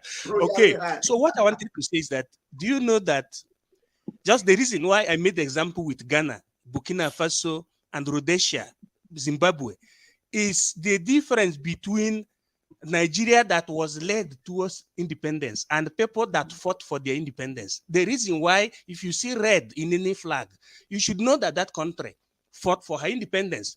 That our people are wallowing under ignorance, very, very big one. Chimamanda wrote, why is it that they are afraid of, mentioning their persecution? You see, because educated people work in synergy. Educated people that I mean is the model of Nigerian type of educated people. They have this spirit of what you call assimilation of their co-citizens, thereby believing that they are privileged group of people, just like the Reverend Fathers. Reverend Fathers have the same mentality. By the time you understand that that poor person is a fellow citizen, now you are liberated cerebrally. That is what I'm trying to say. That our people are still very ignorant. That is the main reason why they didn't understand Nnamdi Kanu, and they didn't understand me. But by the time we do it appropriately, that is properly, we do what our cousins did. There are things you don't say in the open. Then they will have no choice than to join the chorus. But however, that later is also positive. But she herself, for the fact that she didn't know that the foundation of Nigeria is fault, that it can never work, is saying that so that Peter Obi, with the hope that Peter Obi will go. I'm coming. If we go now, he will adjust Nigeria. That is for 8 years. After he adjusts it, he goes. Janjaweed will take it forever and destroy all those things that we had. Are you getting it? But just like what happened in Anambra State, that he always boasts of. I myself, I always say the means justify the end. Instead of the end justify the means. That is, you do the summary of everything, you know where the thing is going. Now, they themselves, they did not. For them being ignorant of politics, they believe that that thing that is happening in Nigeria is politics. They are confused set of people. Now, after his 8 years in Anambra State, what happened? The other one entered. He looted everything, the 7 billion that he used to sing with. Where is it now? He looted everything. Then the remaining one, when the EFCC caught him, on the very day he handed over to this Professor Nkpocha, so they collected their own share, and the remaining one is being consumed in Dallas, United States of America. That is what they are praying for. They are not having this foresight that the foundation of Nigeria is wrong, that it is wrong for white man to come and create you a country. And they didn't create the country in a differentiated manner. They don't understand it. That even if you take Jesus Christ now, as far as Nigeria foundation is based on ethnic group and assimilation, you have more than 250 ethnic groups. They only recognize only 3 ethnic groups. They call it dominant ethnic groups. And there is why Nigeria. So that Rastaman will talk. I will soon. So to crown it all, the salvation of Biafra is on the hand of autopilot. because autopilot have understood it. Then the rest will join after. We're going to talk, however. They will join. We use the formula that our cousins use because it's very simple. It is very simple. I just trust me. It is very simple. We show them that we have learned it. America can do business with us. Anybody can do business with us in the capacity of a country, but you cannot come to be dictating us. Don't you know that they try to use the brain of South Africa? You know what South Africa responded? At least Ramaphosa and Julius Malema told them that thing. We know it. If you want to arrest people, go and arrest him. I will need somebody to tell us about the BRICS nation. If you have a little bit knowledge of it, Rastaman, talk to us today. We are welcoming you. Yeah. Am I coming out loud? Loud and clear. Yes, Academic Highness, greetings, bright coastal region, and vam. Our brothers and sisters who are irritated about Chimamanda, we be glad, first of all, that you know the destination, which is Biafra, and you can stand for it and say it. Yes. Then, whenever you see somebody do something, it's always good to try to make sense out of the nonsense. Because now, they have their position. They have their position there. The same thing is Wole Soyinka. Not too long ago, he said that only a fool hopes for a working Nigeria. Yes. I mean, you cannot expect them to come and say tell you. Sometimes, Amechi also not long time, he said that the people should get up and stone them. But he cannot come and speak like Nnamdi Kanu, speak like you. If he wants to do that, he has to leave that country, then go on exile. That is normal. Then on exile, he can speak completely.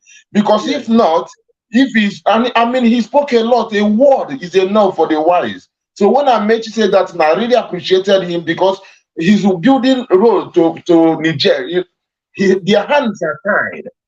So, and now, Chimamanda has been that she had this platform. She has given us this thing. It's left for us to ride the wave.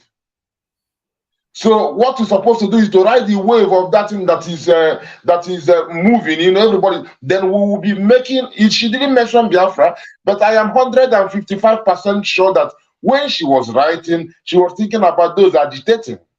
Yes. She was thinking about Biafra, but she just omitted it. And if she did put Biafra, most probably they will try to squash it faster.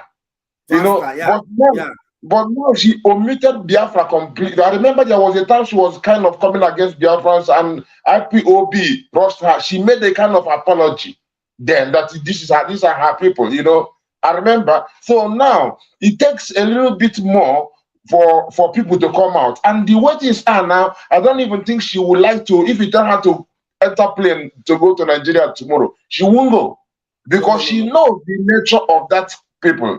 She knows the nature of the nigger area. So she won't go. And everything that we are talking about will be making more sense for her because though she's trying to, because a lot of people get fooled. If you imagine people who were saying Biafra, even went and followed Obi, much less she that never even said Biafra. When Obi came out, she trusted in them. But now, being that she is a writer and somebody very, very good at writing, I would like to, if she happens to come across this, I will tell her that protecting the terrorist, then tagging the peaceful terrorist. Children asking, what is it? Tell them it is deadly politic. So now war is on, my sister. And I can see Biafra land is under siege. A whole lot of stooges, governors bringing Luga and all along, Fulani headsmen and guns, poison in stockfish, suya and more, paralyzed your seaports. Meanwhile, in Kaduna, they build dry ports, ignoring corrupt rulers from the north, while their southeast counterparts face the courts. I say the war is on, my sister. And I can see Biafra land is under siege, but Biafra Liberation Army, this is a different story. So Boko Haram enrolled in the military after giving them a whole lot of funds, petting them so nice and easily, sending them to rehabilitation. IPOB raised flag and got proscribed, and persecuted and shut down. So displaying dirty vision of ugly mission against all the southern region, more especially southeast region. Yes, I mean the old eastern region. So now your media propaganda, Biafra said that we no want that. Not under Berlin Conference syndrome. We are serving Jaja, the Holy One. Women raped, womb ripped open, many beheaded, and many imprisoned. Serious genocide from way back when. Python dance, operation, make us victim. So under siege, Biafra is under siege. Under siege, Biafra is under siege. Biafra carry no gun. Biafra carry no bomb. Tongue of wisdom to bring freedom. This is what we have, but we are under siege. My sister, this is reality, our reality. Your brother who is fighting for you, Mazi Nnamdi Kanu, 650 something days. They illegally broke every international law to capture him. Yes. And when he came to their court still, they were not supposed to try him. He won them triple times there. UN, United Nations, said they should set this man free, making the fourth thing actually. And these people, they ignored all this. So who is going to put a hope in such? You cannot look for cleanliness from dirt. It is impossibility. So we come up to the time we want to ride on the wave of what you write. And Pastor Van Van Van is doing it, and we go to write on it and make sense out of the nonsense and see that we're talking. This is what we've been crying. It didn't start today. Because as someone else showed us the other day, the video, they say that it's super rigged from 1979. I don't know if Chimamanda was born 1979, but they say that it was rigged, super rigged. And the same intimidation they're doing today. So my people, it is jihad upon us. Academic Highness said a while ago about Mujahideen. Mujahideen simply means a jihadi. Jihadi, the people who carry the war, the jihad, they are called jihadi. Okay. So this is what it means. So it's a reality. It is not a prank. It is the reality, not prank, because our people, because of fear, all they do is prank. But the reality is not pranking you. Reality is taking toll on you every day. Wow. So let's ride on Chimamanda's wave and knock out nigger area. We are not nigger Aryans. Okay, before I give another person chance, because this when I say testing time, I was saying it yesterday.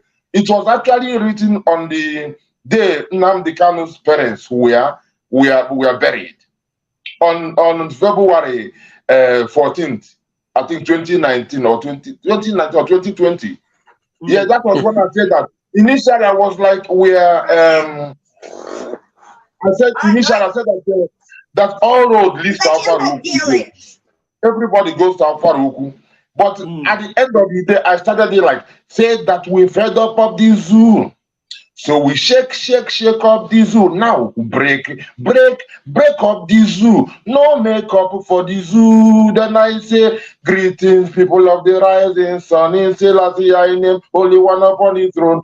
I can carry a lion. This is time of decision. Hey, Biafra got the right to decide her own destiny. Yeah, in Biafra's judgment there is no partiality in this testing time. Biafra testing, not to be kerenke, not resting time. Biafra resting, oh yeah. I said it is testing time. Biafra testing, not to be kerenke, not resting time. Biafra resting, oh yeah. Question.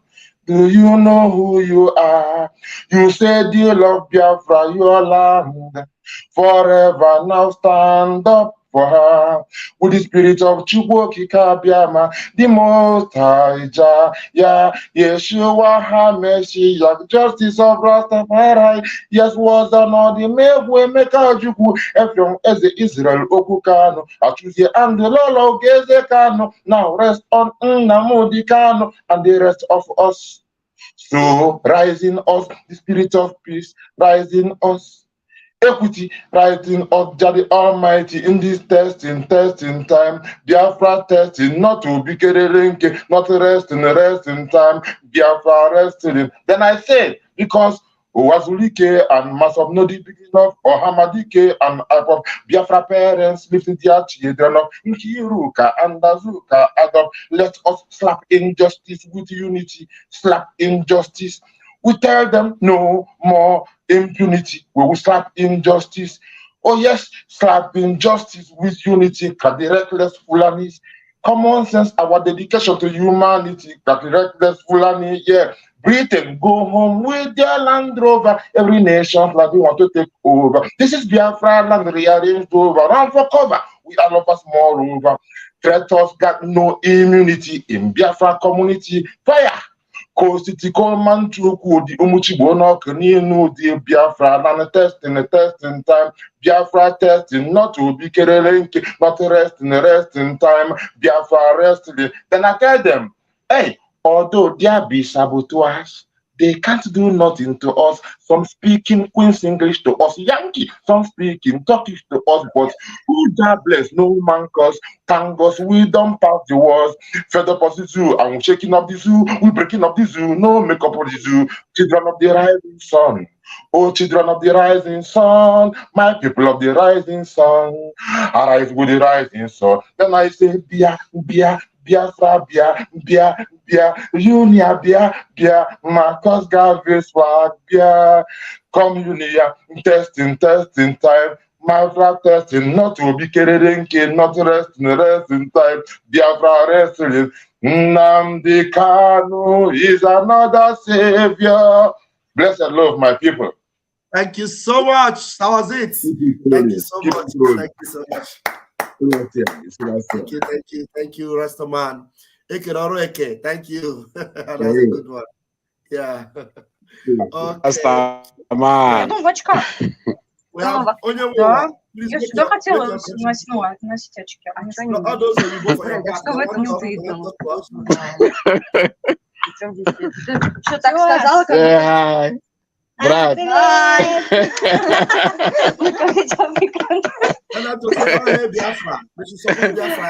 Gabari, oh, hey, Biafra. Biafra.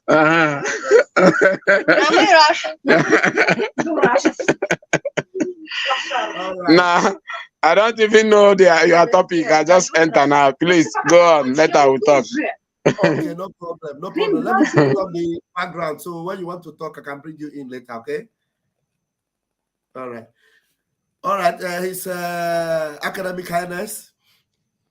It's very soon I'll go and meet the children, you know. Okay. That is how it is. We're all doing this thing for their own favor. I just wanted to show this little picture. I don't know whether you can see it well. Yeah. Is it well seen?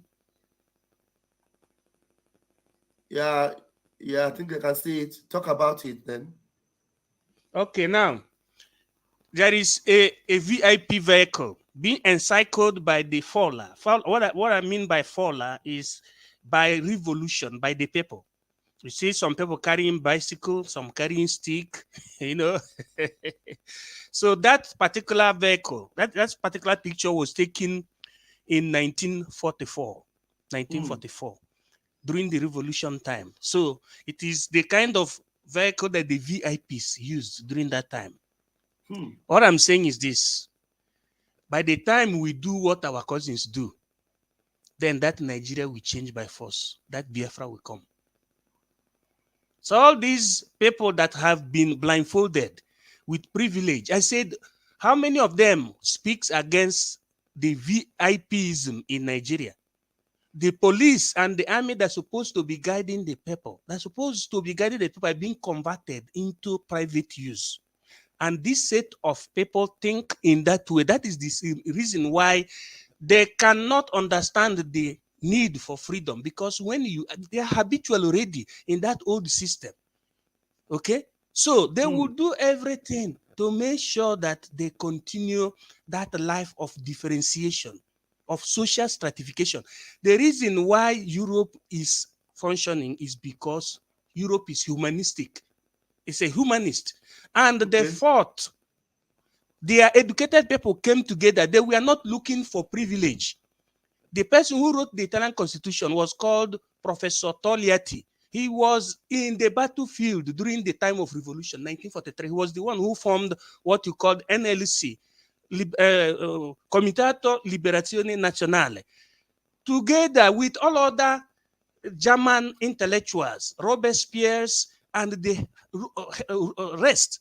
You see, they all worked to make sure that Italians and the Europeans are freed from absolute reign. But your own intellectuals don't want to talk about poor people. They are looking for privilege. Are you seeing? And that is the mentality they have, and they can never. When people were saying they are waiting for P2B to tweet concerning that time they abducted that little baby that is called Kamsi, I told you they can never, because I know them very well.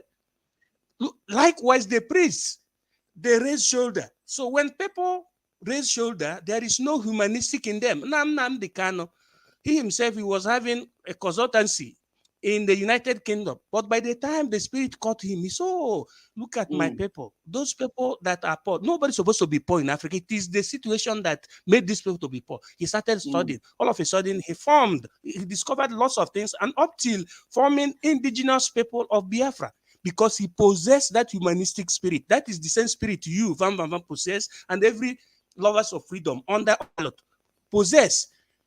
The reason why waiting for the other people that have that mentality of social stratification makes no sense. So what is there is that as we move, by the time we do the needful, what we're supposed to do, now they will say, so these people are serious. Even the whole world will turn to Biafra. I know what I'm saying. So it is positive. Let us continue in a jiffy and we will talk, okay? So that is what is there. And we are going to make Nnamdi Kanu to come out, because you have seen that they don't want to. We have to. Legal it's process. in our hands. They don't want to obey the law. We will tell them what our cousins did during their own time. Arrest the case for now. Thank you. Sure. Thank you very much. His Academic Highness. Thank you so much. I appreciate you. Thank you very, very much. Yeah. Have a wonderful evening. Now, do you see? Let me quickly share the screen with you again to show you that even today, in case you are just joining us, even today, everything Mazi Nnamdi Kanu have ever said, they are all playing out before them. I am going to show it, and I will play audio for you, because I don't know if I will be allowed to play it in video. I'll play on audio. I hope I have that audio where they are. This one is the picture where they are begging. Some of these Western Europeans that committed havoc against us are begging. Now, this is scores die as Fulani Hausa clash in Sokoto. One of the person that was a victim said, one of the one that survived, he said, I was shot at twice, but I survived. I begged them not to kill me, but they shoot at me, a victim narrated. You see that? So that is happening, and they are still saying they want to keep that place. They want to keep Nigeria. What are you keeping? Now, I want to play this. I just want to believe. I will put it on the audio. Listen to this. Because sometimes some of these videos, they will just slam it. I don't know why. I'll put it behind somewhere. Okay. I can play it, then you will hear. Just hear them.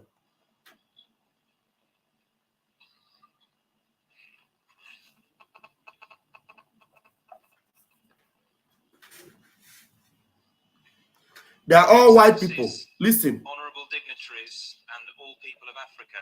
Vos Excellences, honorables et dignitaires et tous les peuples africains. We, as the nation of the United Kingdom of Great Britain and Northern Ireland, Nous, en tant que nation du Royaume-Uni de la Grande-Bretagne, confess and repent of the sins we have committed against Africa and Africans from many nations. du pays de Galles et de l'Irlande du Nord, confessons et nous repentons des péchés que nous avons commis contre l'Afrique. And against the living God, Father, Son, and Holy Spirit. Au nom du Père, du Fils et du Saint-Esprit. We repent with a deep sense of guilt and shame of the following. Nous nous repentons avec un sens profond. Let me show you the picture, what I'm showing you now, so that you understand. Look at them. They are kneeling down there. They are kneeling down there. They are all pleading for forgiveness. Some of them. But the thing is that this may not be the perpetrators of the crime, but they are admitting the crime they committed to Africa. They are admitting the crime they committed to Africa.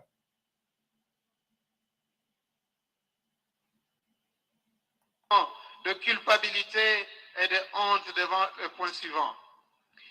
Rydyn ni fel Cenedl y Cymru yn y Frenhiniaeth Unedig yn cyffesu ac yn edifarhau o'n pechodau yn erbyn Affrica a'i phobl mewn llawer gwlad ac yn erbyn y Duw byw, y Tad, y Mab a'r Ysbryd Glân. Rydyn ni'n edifarhau gydag ymwybodaeth ddwfn o neuogrwydd a'n cywilydd am y canlynol.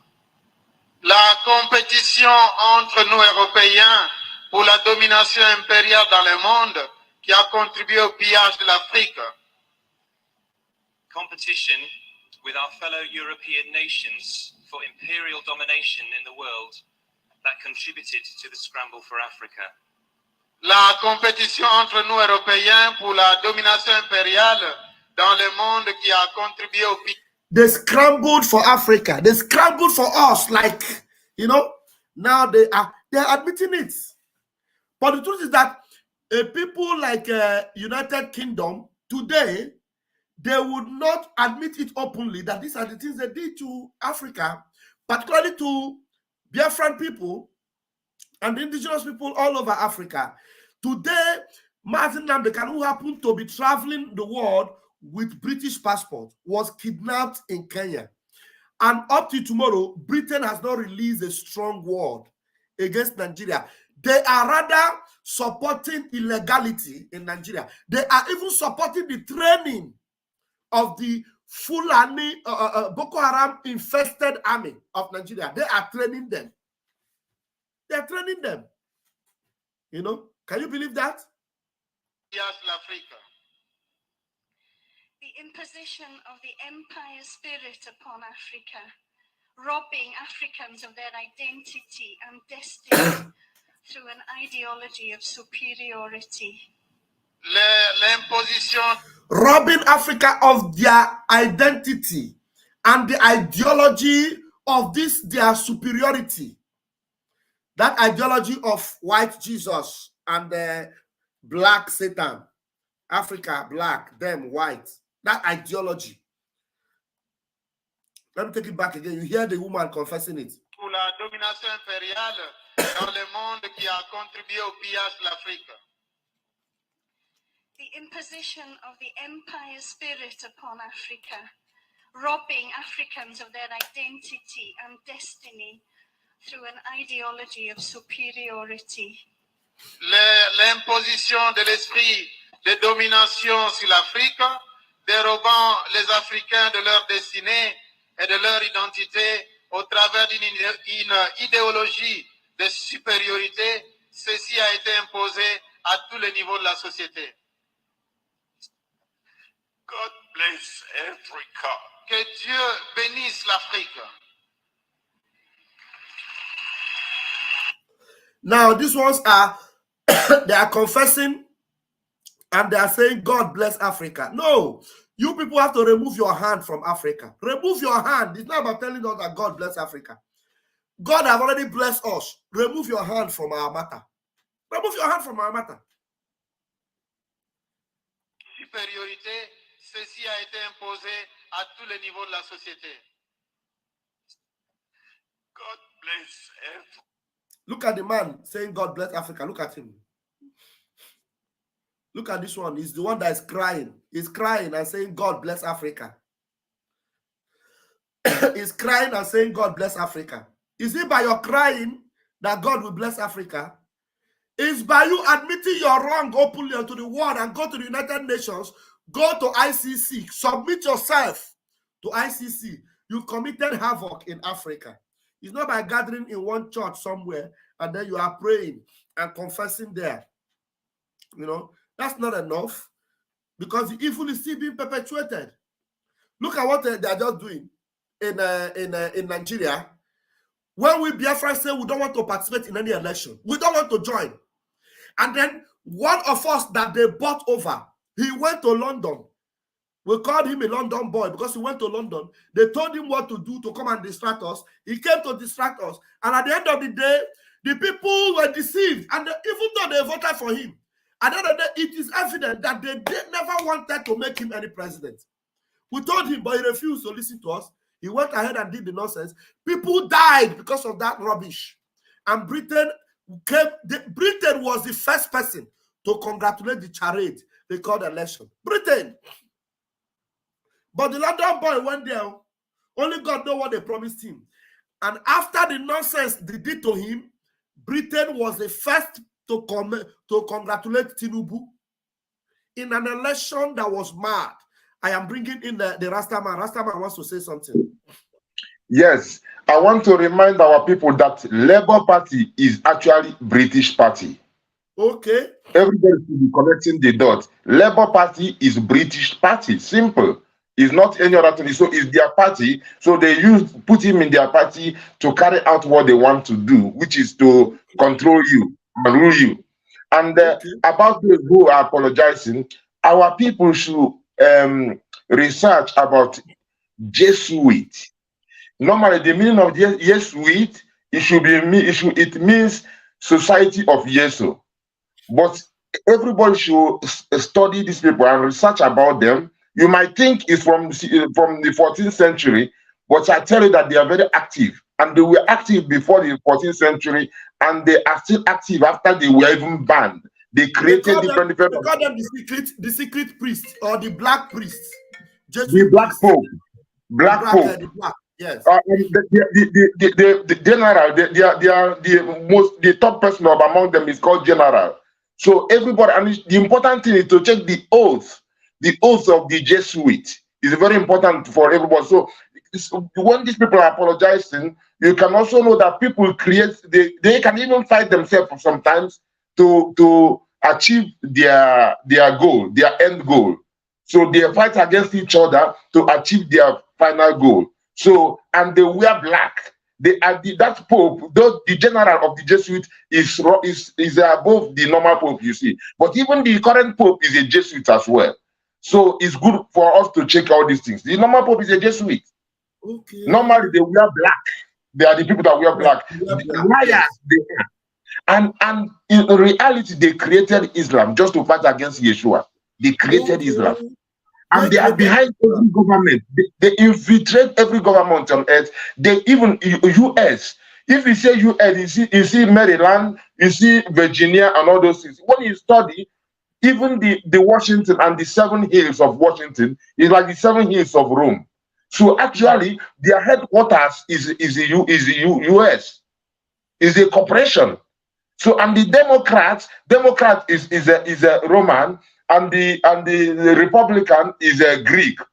So when you mix the blue and the red, it becomes the purple beast, because beast is a system, the purple beast of Revelation.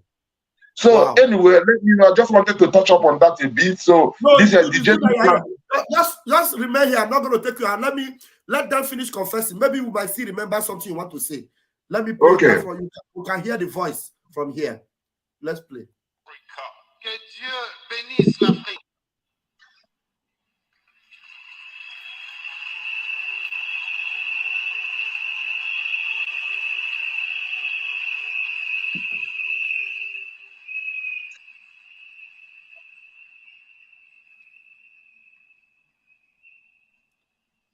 See them? They're collecting microphone, kneeling down.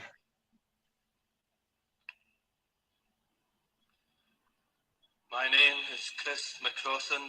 Je m'appelle Christophe Macrosson. From Scotland, United Kingdom. Je suis du pays d'Écosse, Sorry for Scotland. I am a Roman Catholic. Je suis catholique.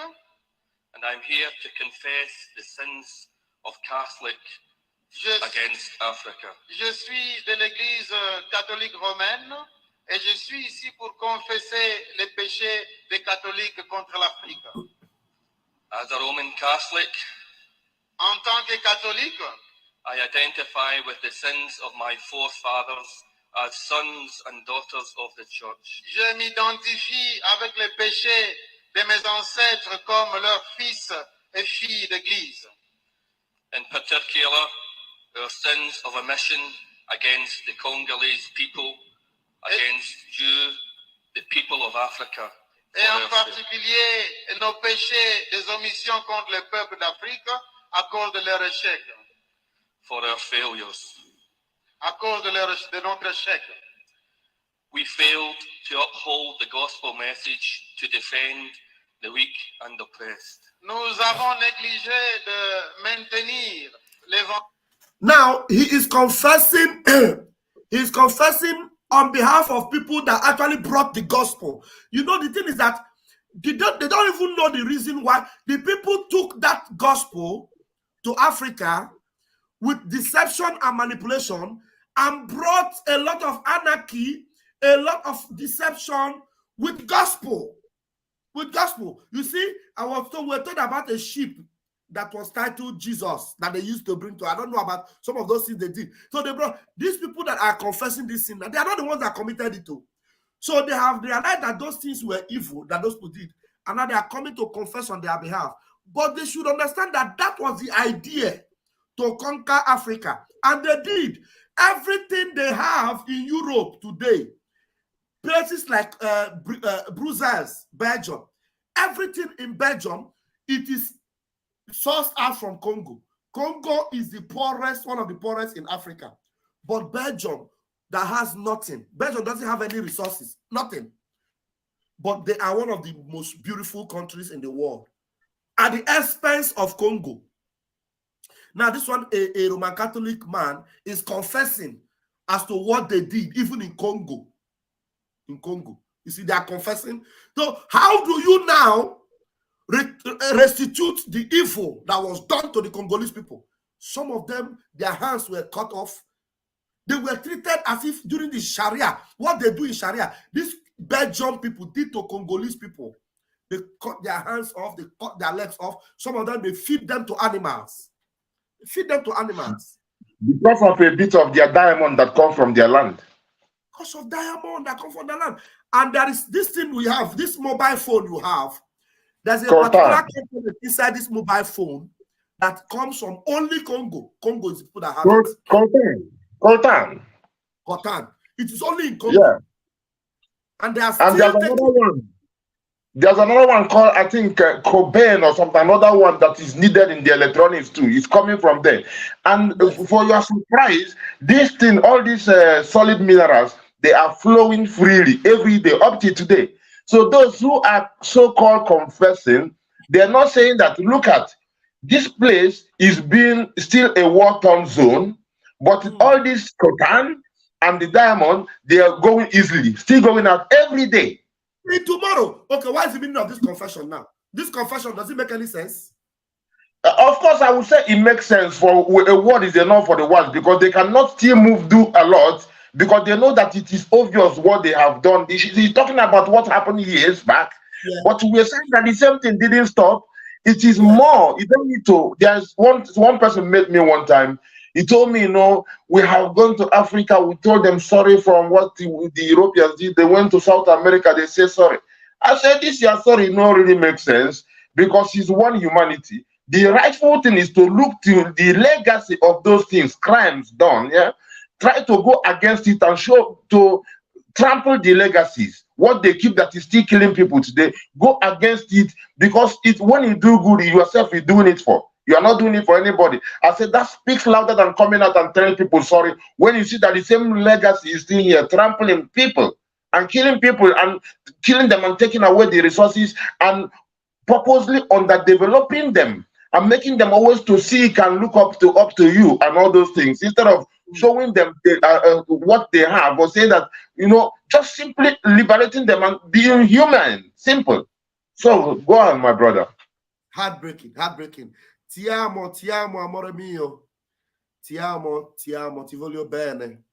Okay, listen to him again from Scotland. Let me take it back a little bit because we need to hear him again.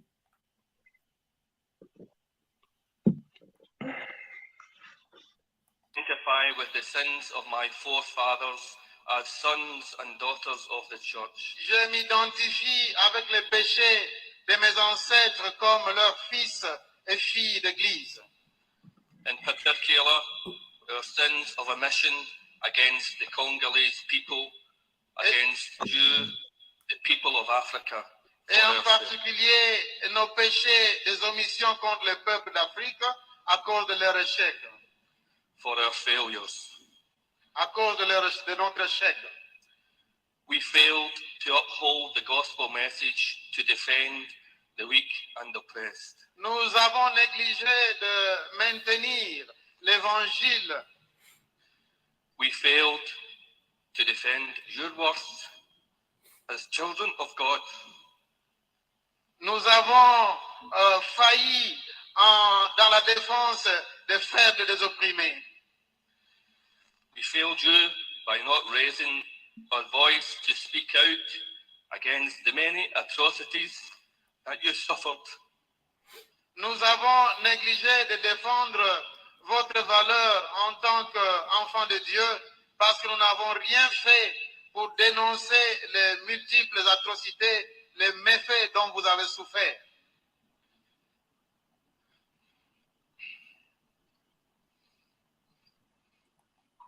See the man they cry. See well, these ones they are. See the thing they touch them, you know, they are crying. See, it's crying. Yeah, it's the same thing like when we say our with them. Like I said, Shoyinka, who will say that it's only a fool who hopes that Nigeria to work.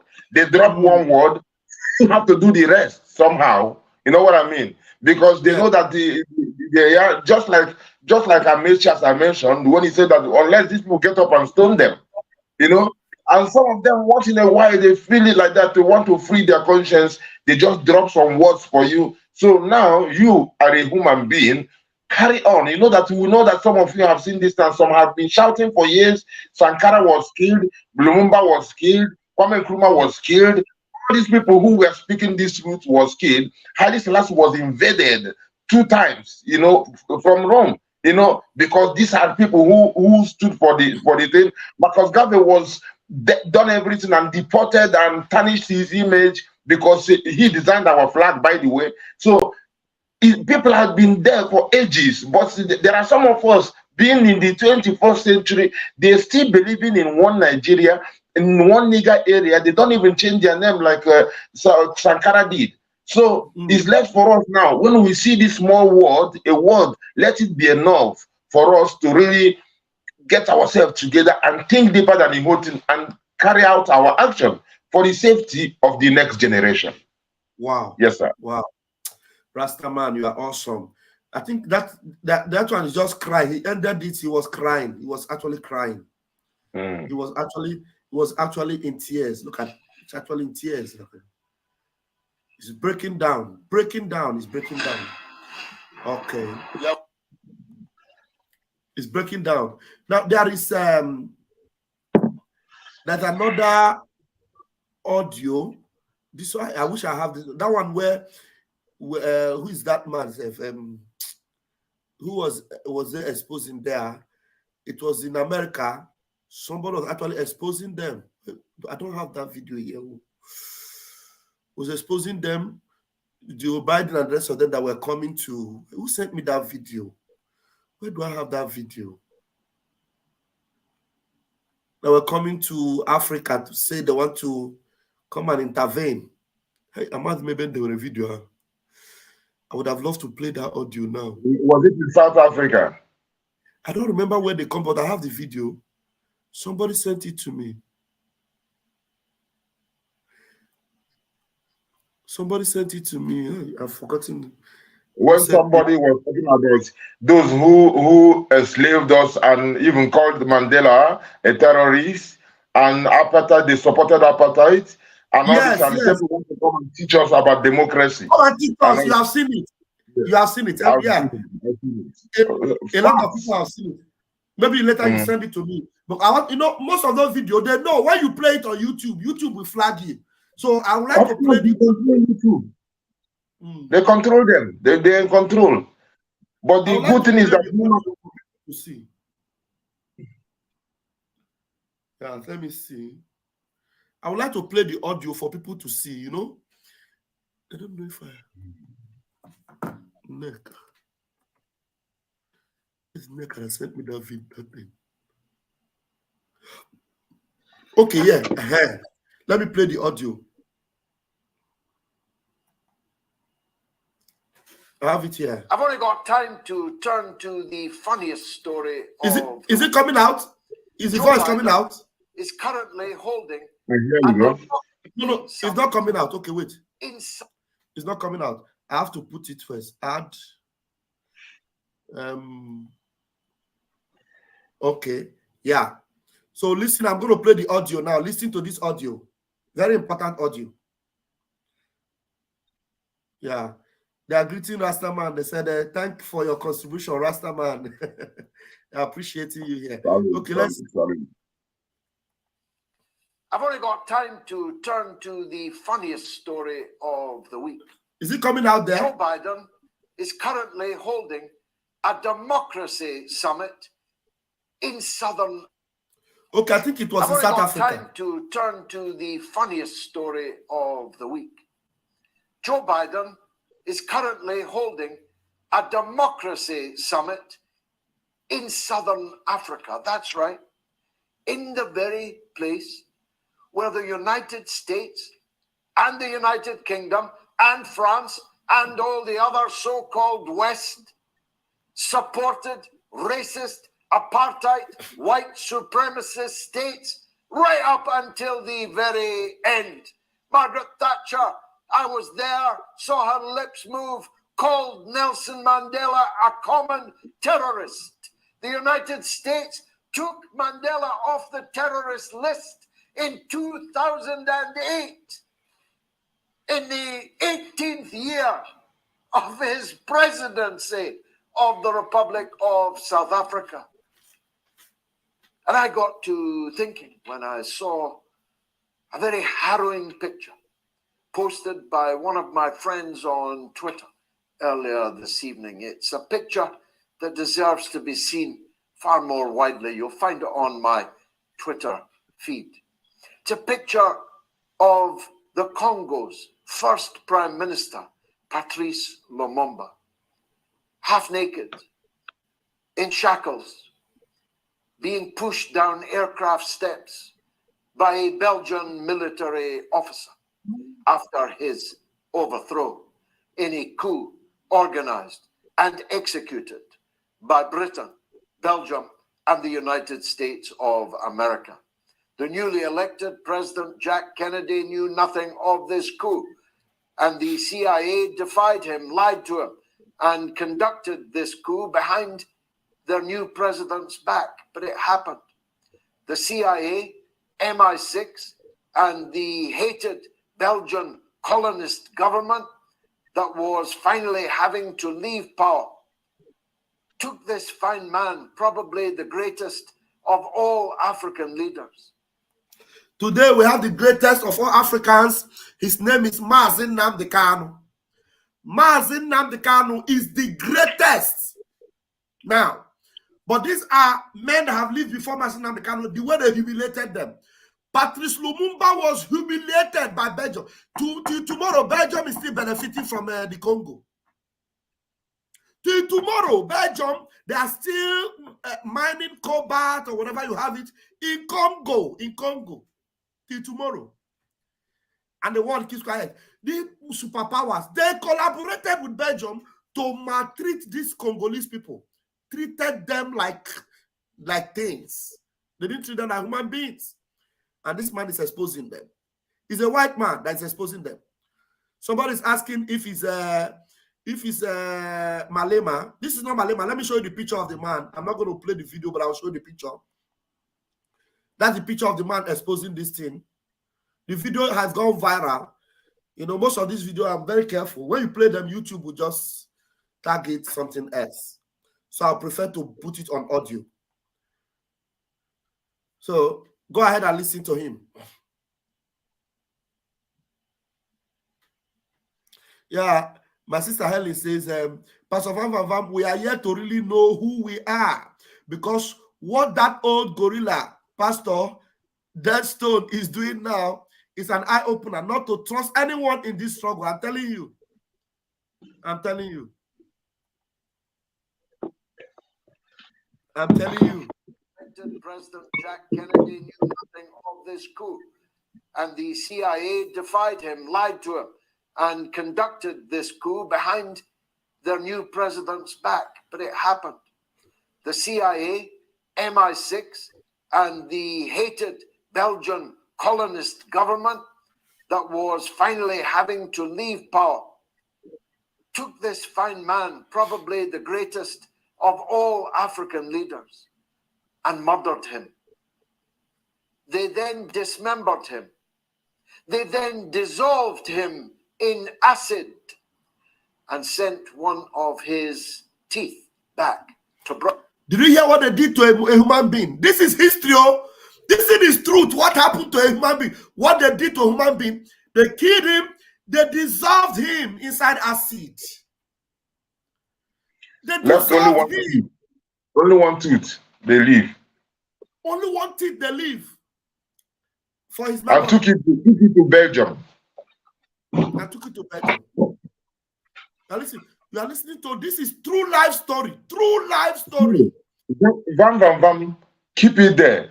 Just because all these things now, there is a man called Willie Lynch. If you check Willie Lynch, there's a book, How to Make Slave. The same tactics that Fulani is using with terrorism. How they make slave? Imagine they will take a strong black man, bring 4 horses, then one for tie one hand, tie one leg, both hands, and then they command that people pull in the 4 directions. While the wife watches, what is it? To break the morale, to break them deep. This is serious thing. This are what they do. When they dissolve this man in acid, the same thing is what they were doing. And all of them are borrowing from Willie Lynch, How to Make Slave, you know, and all these things. There's what the book called Willie Lynch Code. You can search for it and see Willie Lynch Code. All these things, when we check it out, we will know ourselves better. You know, there is people nowadays, a lot of our people so ignorant when they are into music, they make hip hop, they say more for. You know what, mother, okay, and all those things. I don't want to sound very completely open here. But it comes from when they did, after doing all these things to the man, they will use their children to breed them. This is why this MF, this mother, okay, you know what I mean?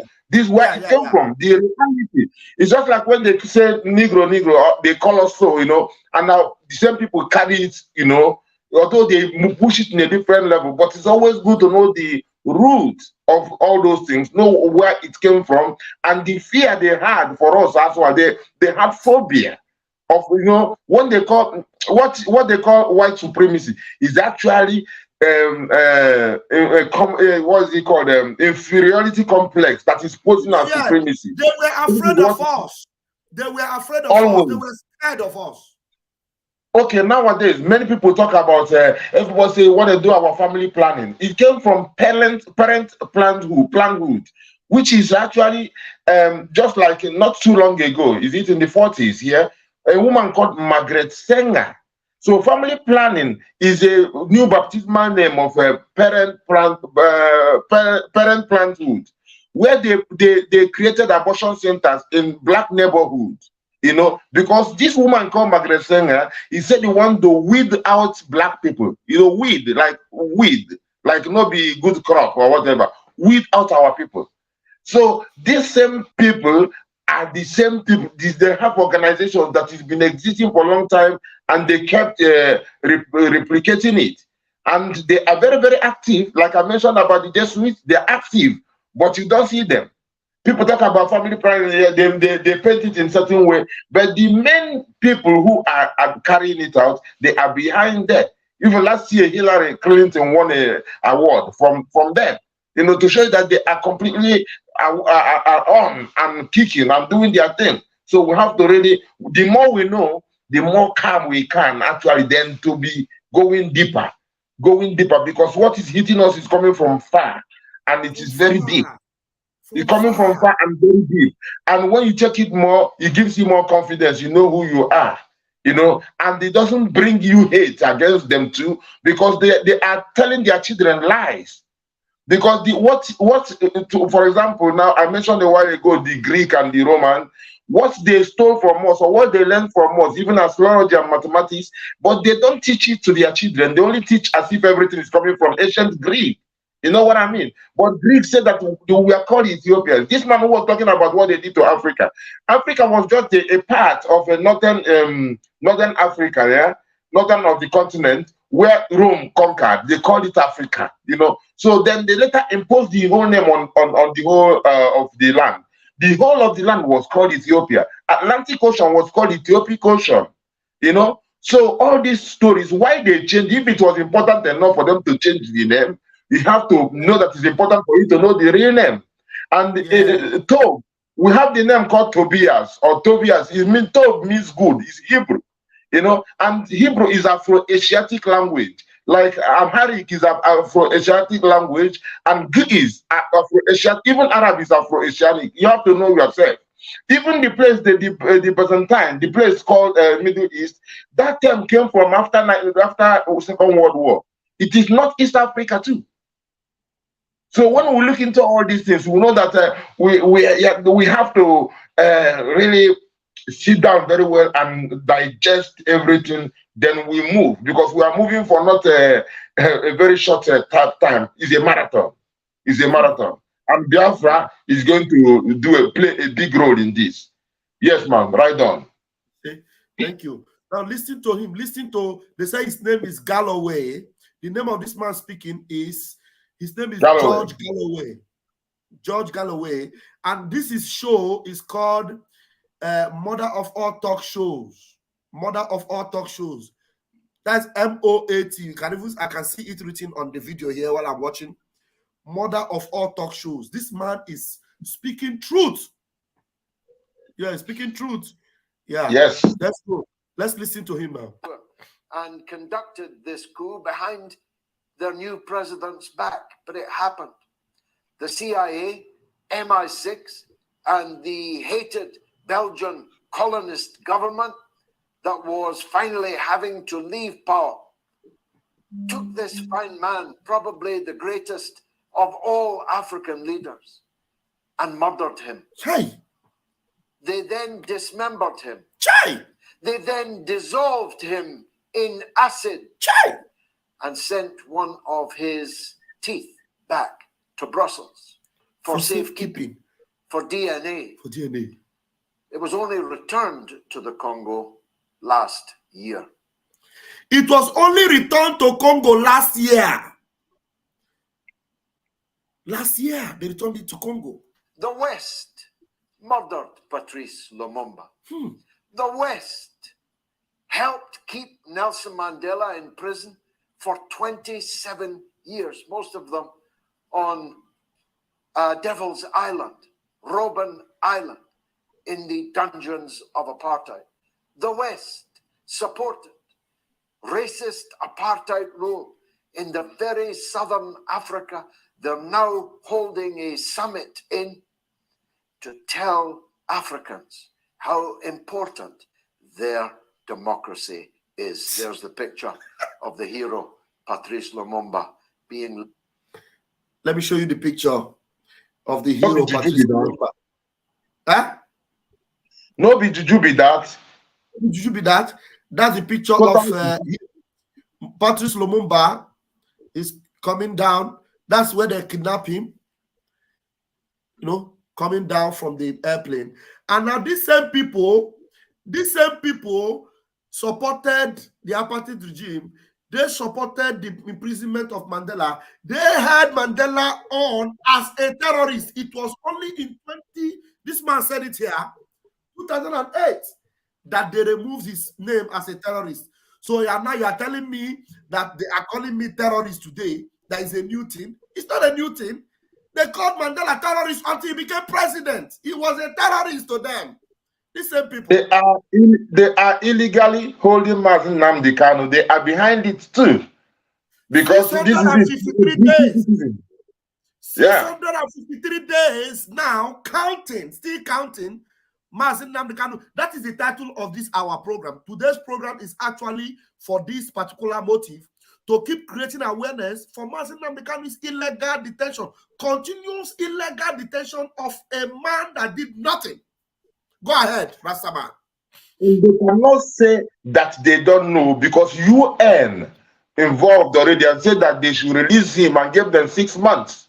So if UN spoke, who can say that they didn't hear about it? So there is, I'm not talking Britain. The 6 months expired. Did the UN say anything after the 6 months expired?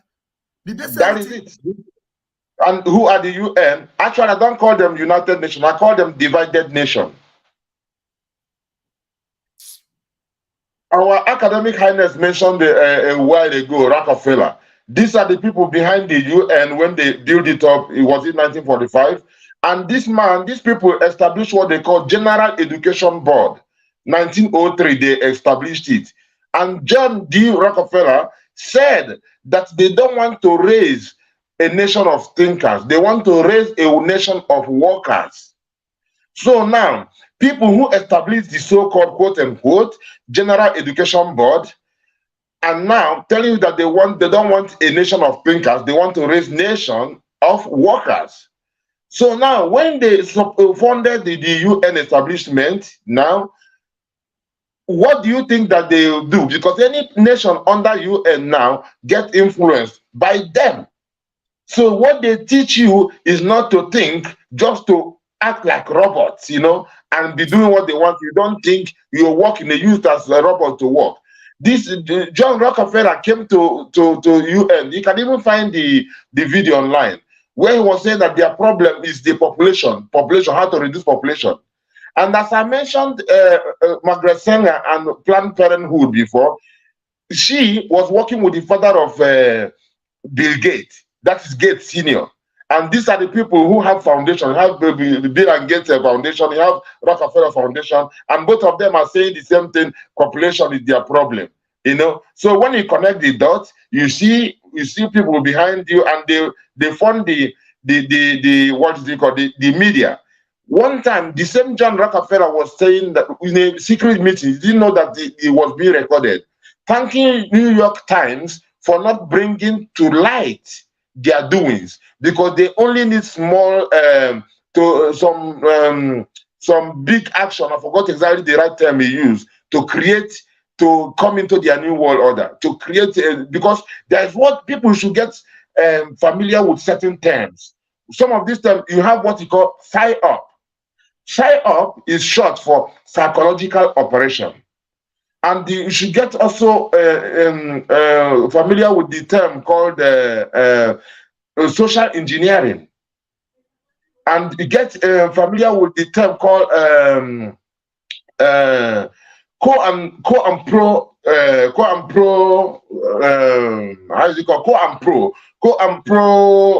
I forgot the next word that following it, But if you put co and pro, you will still, that is counterintelligent pro. That is what it means actually. So, and these are people who are functioning and designing how people think, how society think. These are all psychological operations, So, and the next term also is crisis actors. There are sometimes things happen, you think is an accident, things happen. No, but it was really carried out to channel how people think. Yeah. So these crisis actors, so if those terms are existing, why shouldn't you know about it? And if we're talking about engineering, microbiological engineering, you have electronic engineering, you have civil engineering, and you can see how they are moving, how they are developing, But why is it that nobody tells you the level of psychological engineering? Because they are working on you. This is why you don't hear it. You check the technology in 1960, check the technology in 1908, you see how it's been growing. So what is happening in your, this term? How is the social engineering? Which level are we? So, and also the next term also is like project or the operation, either project or operation Mockingbird. This is how they try to use media to fool people. And now when you hear a conspiracy theory, they came up with that. This man mentioned J.F. Kennedy a while ago. After they assassinated J.F. Kennedy, people started saying that, there is a conspiracy. So they used the Project Mockingbird with the media, saying conspiracy theories, conspiracy. They put it a lot that now, even if you are here, saying that there's a conspiracy going on, these people, because what is conspiracy? When 2 or 3 people gather to conspire about something. So if you say now, look at Boko Haram, how they're releasing them, how they brought them out, how they are paying them, and all these things. It is well planned. That means conspiracy. So you talk about it, somebody will put theory behind it. It is not their opinion. These people put the opinion in them. Because this is how the mainstream media, they are controlling, push it on you, and you think you have opinion. That is not your opinion, So Agenda 21, that is this, yes, to 2030, that is for the population. Thank you very much. Ayakos, you did there. You are there. So all these terminologies, we should know, we can know that what is killing us is coming from far. It is beyond Fulani, but we know that Fulani they are using. So, and what is it that, so Project Mockingbird and MK Ultra is another one. MK Ultra. When you check all those things, they are reality. You can see the documents, how they're existing, how they came up with those things. Know those terminologies and keep educating yourself, because they don't want you to be a thinker. They want you to be a robot, a worker. Right on, brother. Thank you very much. Well, these are deep things that our people need to research and know. Now, listen to George Galloway continuing.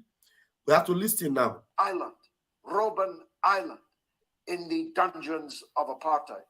The West supported racist apartheid rule in the very southern Africa. They're now holding a summit to tell Africans how important their democracy is. There's the picture of the hero, Patrice Lumumba, being led down the steps of that aircraft to his death, his dismemberment, and his dissolving in acid. You couldn't make it up. And they wonder why Africans are utterly unmoved at their pleas to reject China and Russia and embrace them instead. China never occupied a square inch of Africa. Russia never occupied a square inch of Africa. As a matter of fact, when the West was supporting apartheid and white supremacist rule in southern Africa, it was the Russians who were arming, financing, and providing the diplomatic skeleton, backbone for the worldwide activities of the anti-apartheid movement, of the movement for liberation in southern Africa. I have many times spoken at the Patrice Lumumba University for the Friendship of the Peoples. It's not in San Francisco. It's not in London, and it certainly isn't in Brussels. It's in Moscow. Wow. It's in Russia. I have been there, spoken there many times. Does that little vignette not explain something to you, the viewers, and the wider public about why the Africans will never hate Russia, will never hate China? China is building roads, railways, terminals, ports, harbors, infrastructure, all over Africa. All the so-called West did was loot it. Loot it. And steal even the people of Africa themselves. Chain them in the holds of ships, sailed them through the Middle Passage, tossing thousands of them overboard when they died as food for the sharks, and then those lucky enough to reach land were placed as beasts of burden in chains as slaves. You want Africans to support you, Mr. Biden, Mr. Sunak, Miss von der Leyen, Mr. Borrell, the people you just described as the people of the jungle while you sat in your garden? How does your garden grow now, Mr. Borrell? Have you seen the streets of France? Oh my goodness, this is deep. This is deep. It is deep. It is deep, but it's deeper. You know why it's deeper? In as much, you know, we must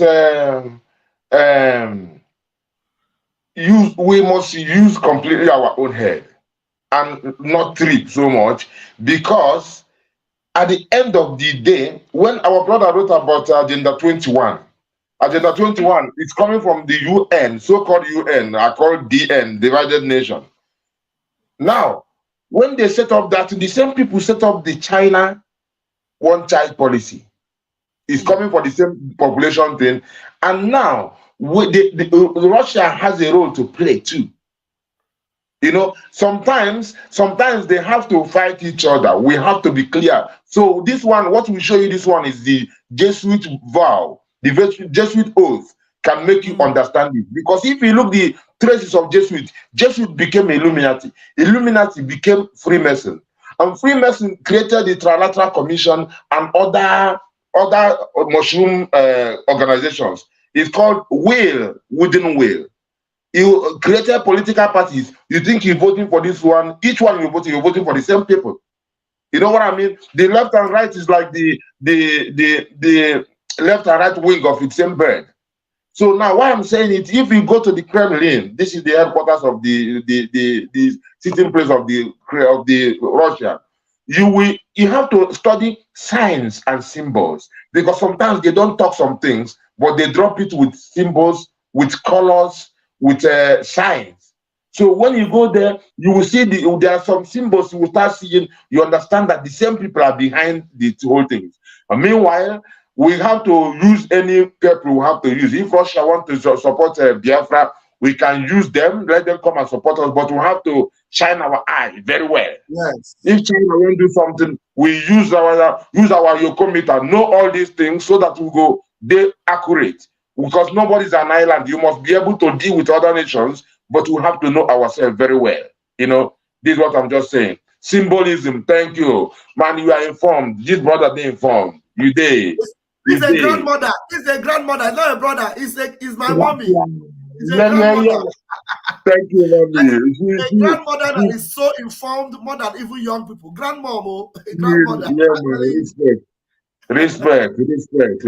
That's my grandmother there. I'm telling you the truth. Thank you. You know, because sometimes if one person is talking, you go be like say you be madman. But if you see somebody where they say what you say, you go they hear. Like Nnamdi Kanu said. He said when dragon came, he said, "Wow, if not him, they go say mad people. But let there be so much mad people like this, so they go no say, you know, now humanity they push them." Yes, bam. Thank you so much. We are going to come to the end of today. Please remember that the reason why we're coming out is today being the 9th of April 2023, release Mazi Nnamdi Kanu now. 653 days of illegal detention. Self-determination is never a crime. Nigerian government has refused to obey 2 court judgments that discharged and acquitted Nnamdi Kanu. 2 of their court judgments. Plus the UN group. Please, Let's keep making these our videos and these our posts. Let's keep making them go viral. This picture is posted on my Twitter page. If you're not following me on Twitter, go there. Raphael Chamaka Ajere on Twitter. If you're following me on this YouTube channel, Ajere Global Media, I always put them there.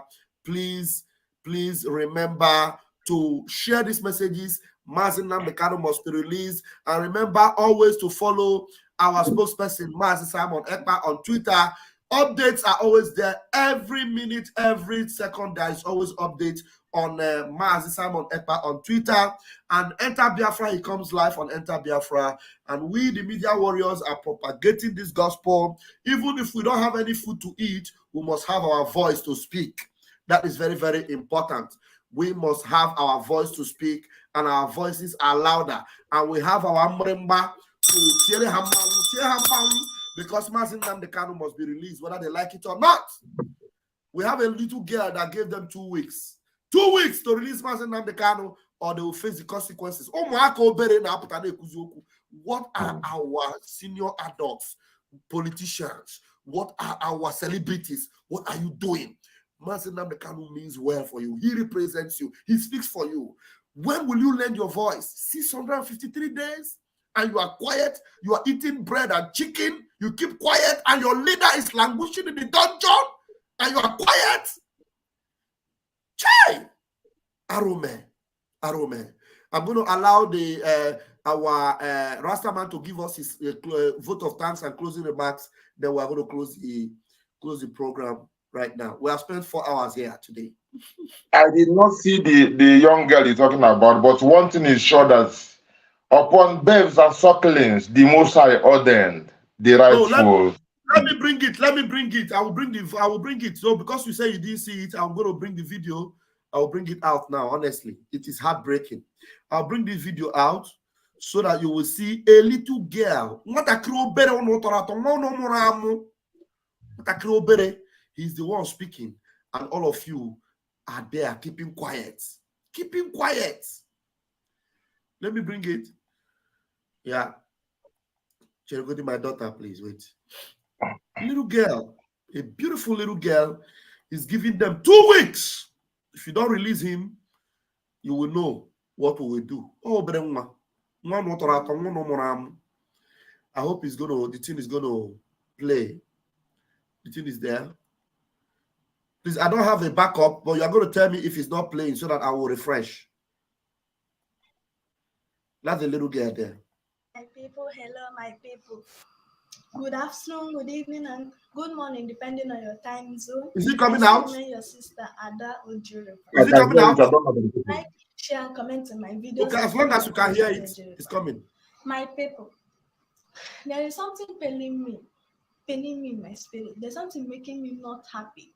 There is something making me very angry in my spirit concerning our country, Nigeria, more especially in Igbo land. Things are falling apart in our country, Nigeria, more especially in Igbo land. I want to ask, where are the prominent men of our land, motivational speakers and co? Where are they, the youths of our land? I want to ask, where are they? Our leader, Mazi Nnamdi Kanu, is in the SS dungeon, languishing, wasting, and nobody's talking about him. Nobody. Where are the youths of our land? Where are they? Our leader, Mazi Nnamdi Kanu, told the Nigerian government that even in their own court, that he is going to win them. And what happened? He won them.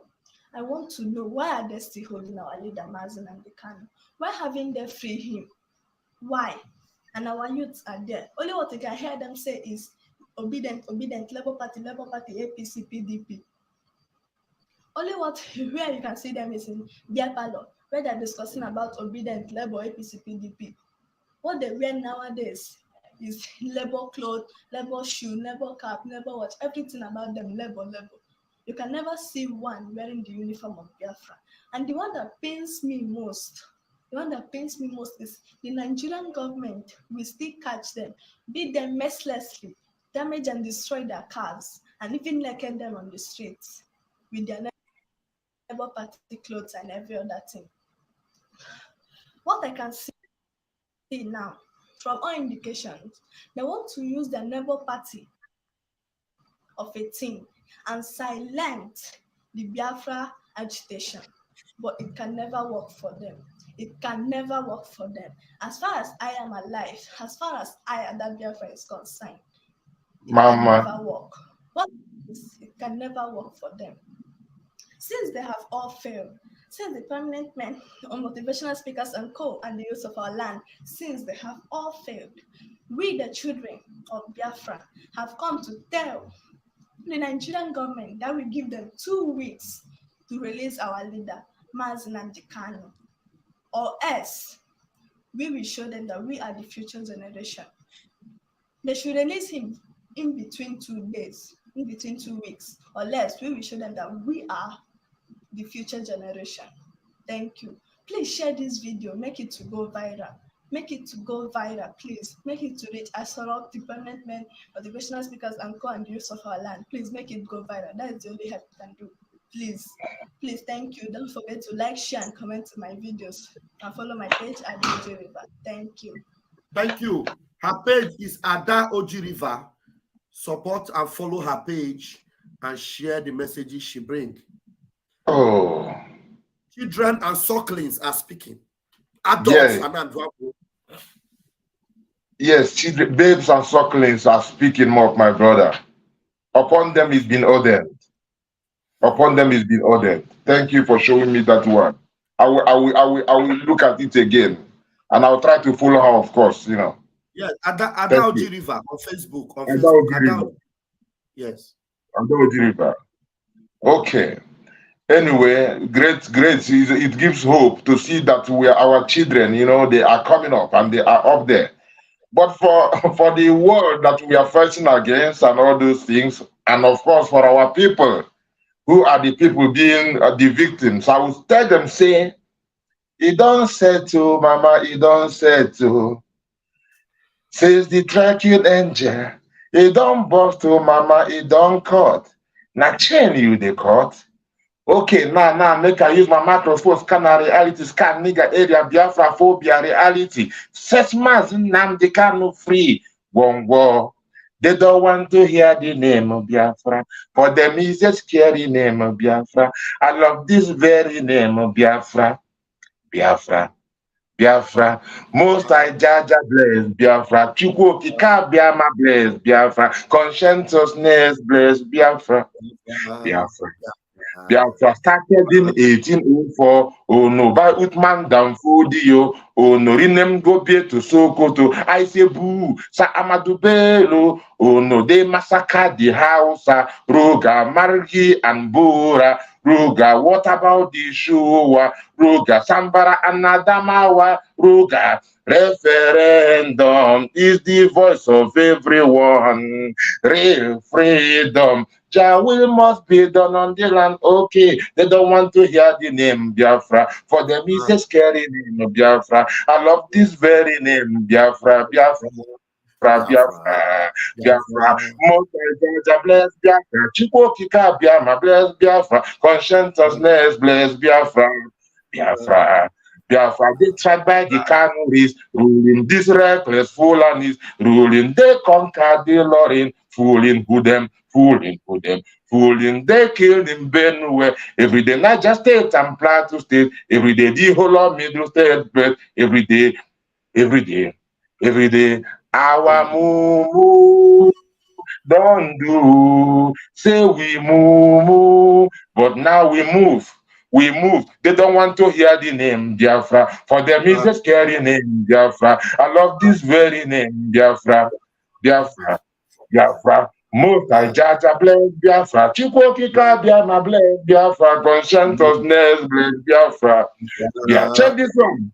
We know that they will be terrorists, like the man called Fred Gumi, terrorist garbage, terrorist Isa Ali Ibrahim Pantami, terrorist Boko Haram in the army, terrorists, they stop the people from farming, terrorists, Abu Bakar Malami, terrorists, mainstream media swami, terrorists. Now we have more sellers than buyers, information minister liar, Mr. Lai Mohammed and liar. The truth is Biafra fire. They don't want to hear the name Biafra. For them it's a scary name Biafra. I love this very name Biafra, Biafra, Biafra, Biafra, Biafra.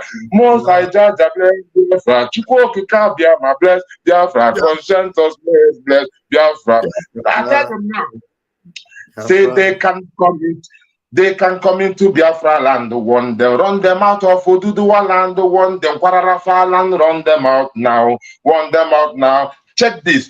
Divided nation, this same playing their bloody game against Biafra with the AU, all the same. What a shame. Such a pain. Nnamdi Kanu say Biafra. He goes away Biafra. Black people worldwide say Biafra. Mark of the way Biafra. They don't want to hear the name Biafra. Blessed love. Blessed love. They don't want to hear the name. Biafra is a must. Biafra would be hitting them. No turning back. It's forward ever, backward never. Here we come again, Biafran style. Forward ever, me say backward never. Killing the Fulani, killing us, yeah. Forward ever, me say backward never. Yes, my brother, make we not day too long. We're gonna drop on small. That's all. Thank you so much. Thank you so much, Rastaman. I appreciate you. Give thanks. Bless Wonderful evening to you. Thank Biafra. Keep it going heads high every time. Remember, they don't want to hear you. You are Biafra. They don't want to hear you. And you are Biafra before you are a Biafran. You are Biafra before being a Biafran. So when they say Biafra is you. So, and you have a lot to give the world. Know this and keep your head up high every time. Blessed love every time. Blessing. Thank you so much. Yeah, that's a wonderful one. Happy one. Happy one.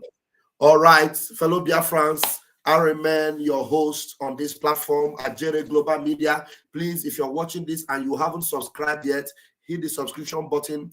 We are almost hitting 3K on this one. Remember, you did it before on Raf Chamaka TV. We hit 8,000 plus, and we are just less than 3 months here, and we are almost hitting 3K on Ajere Global Media.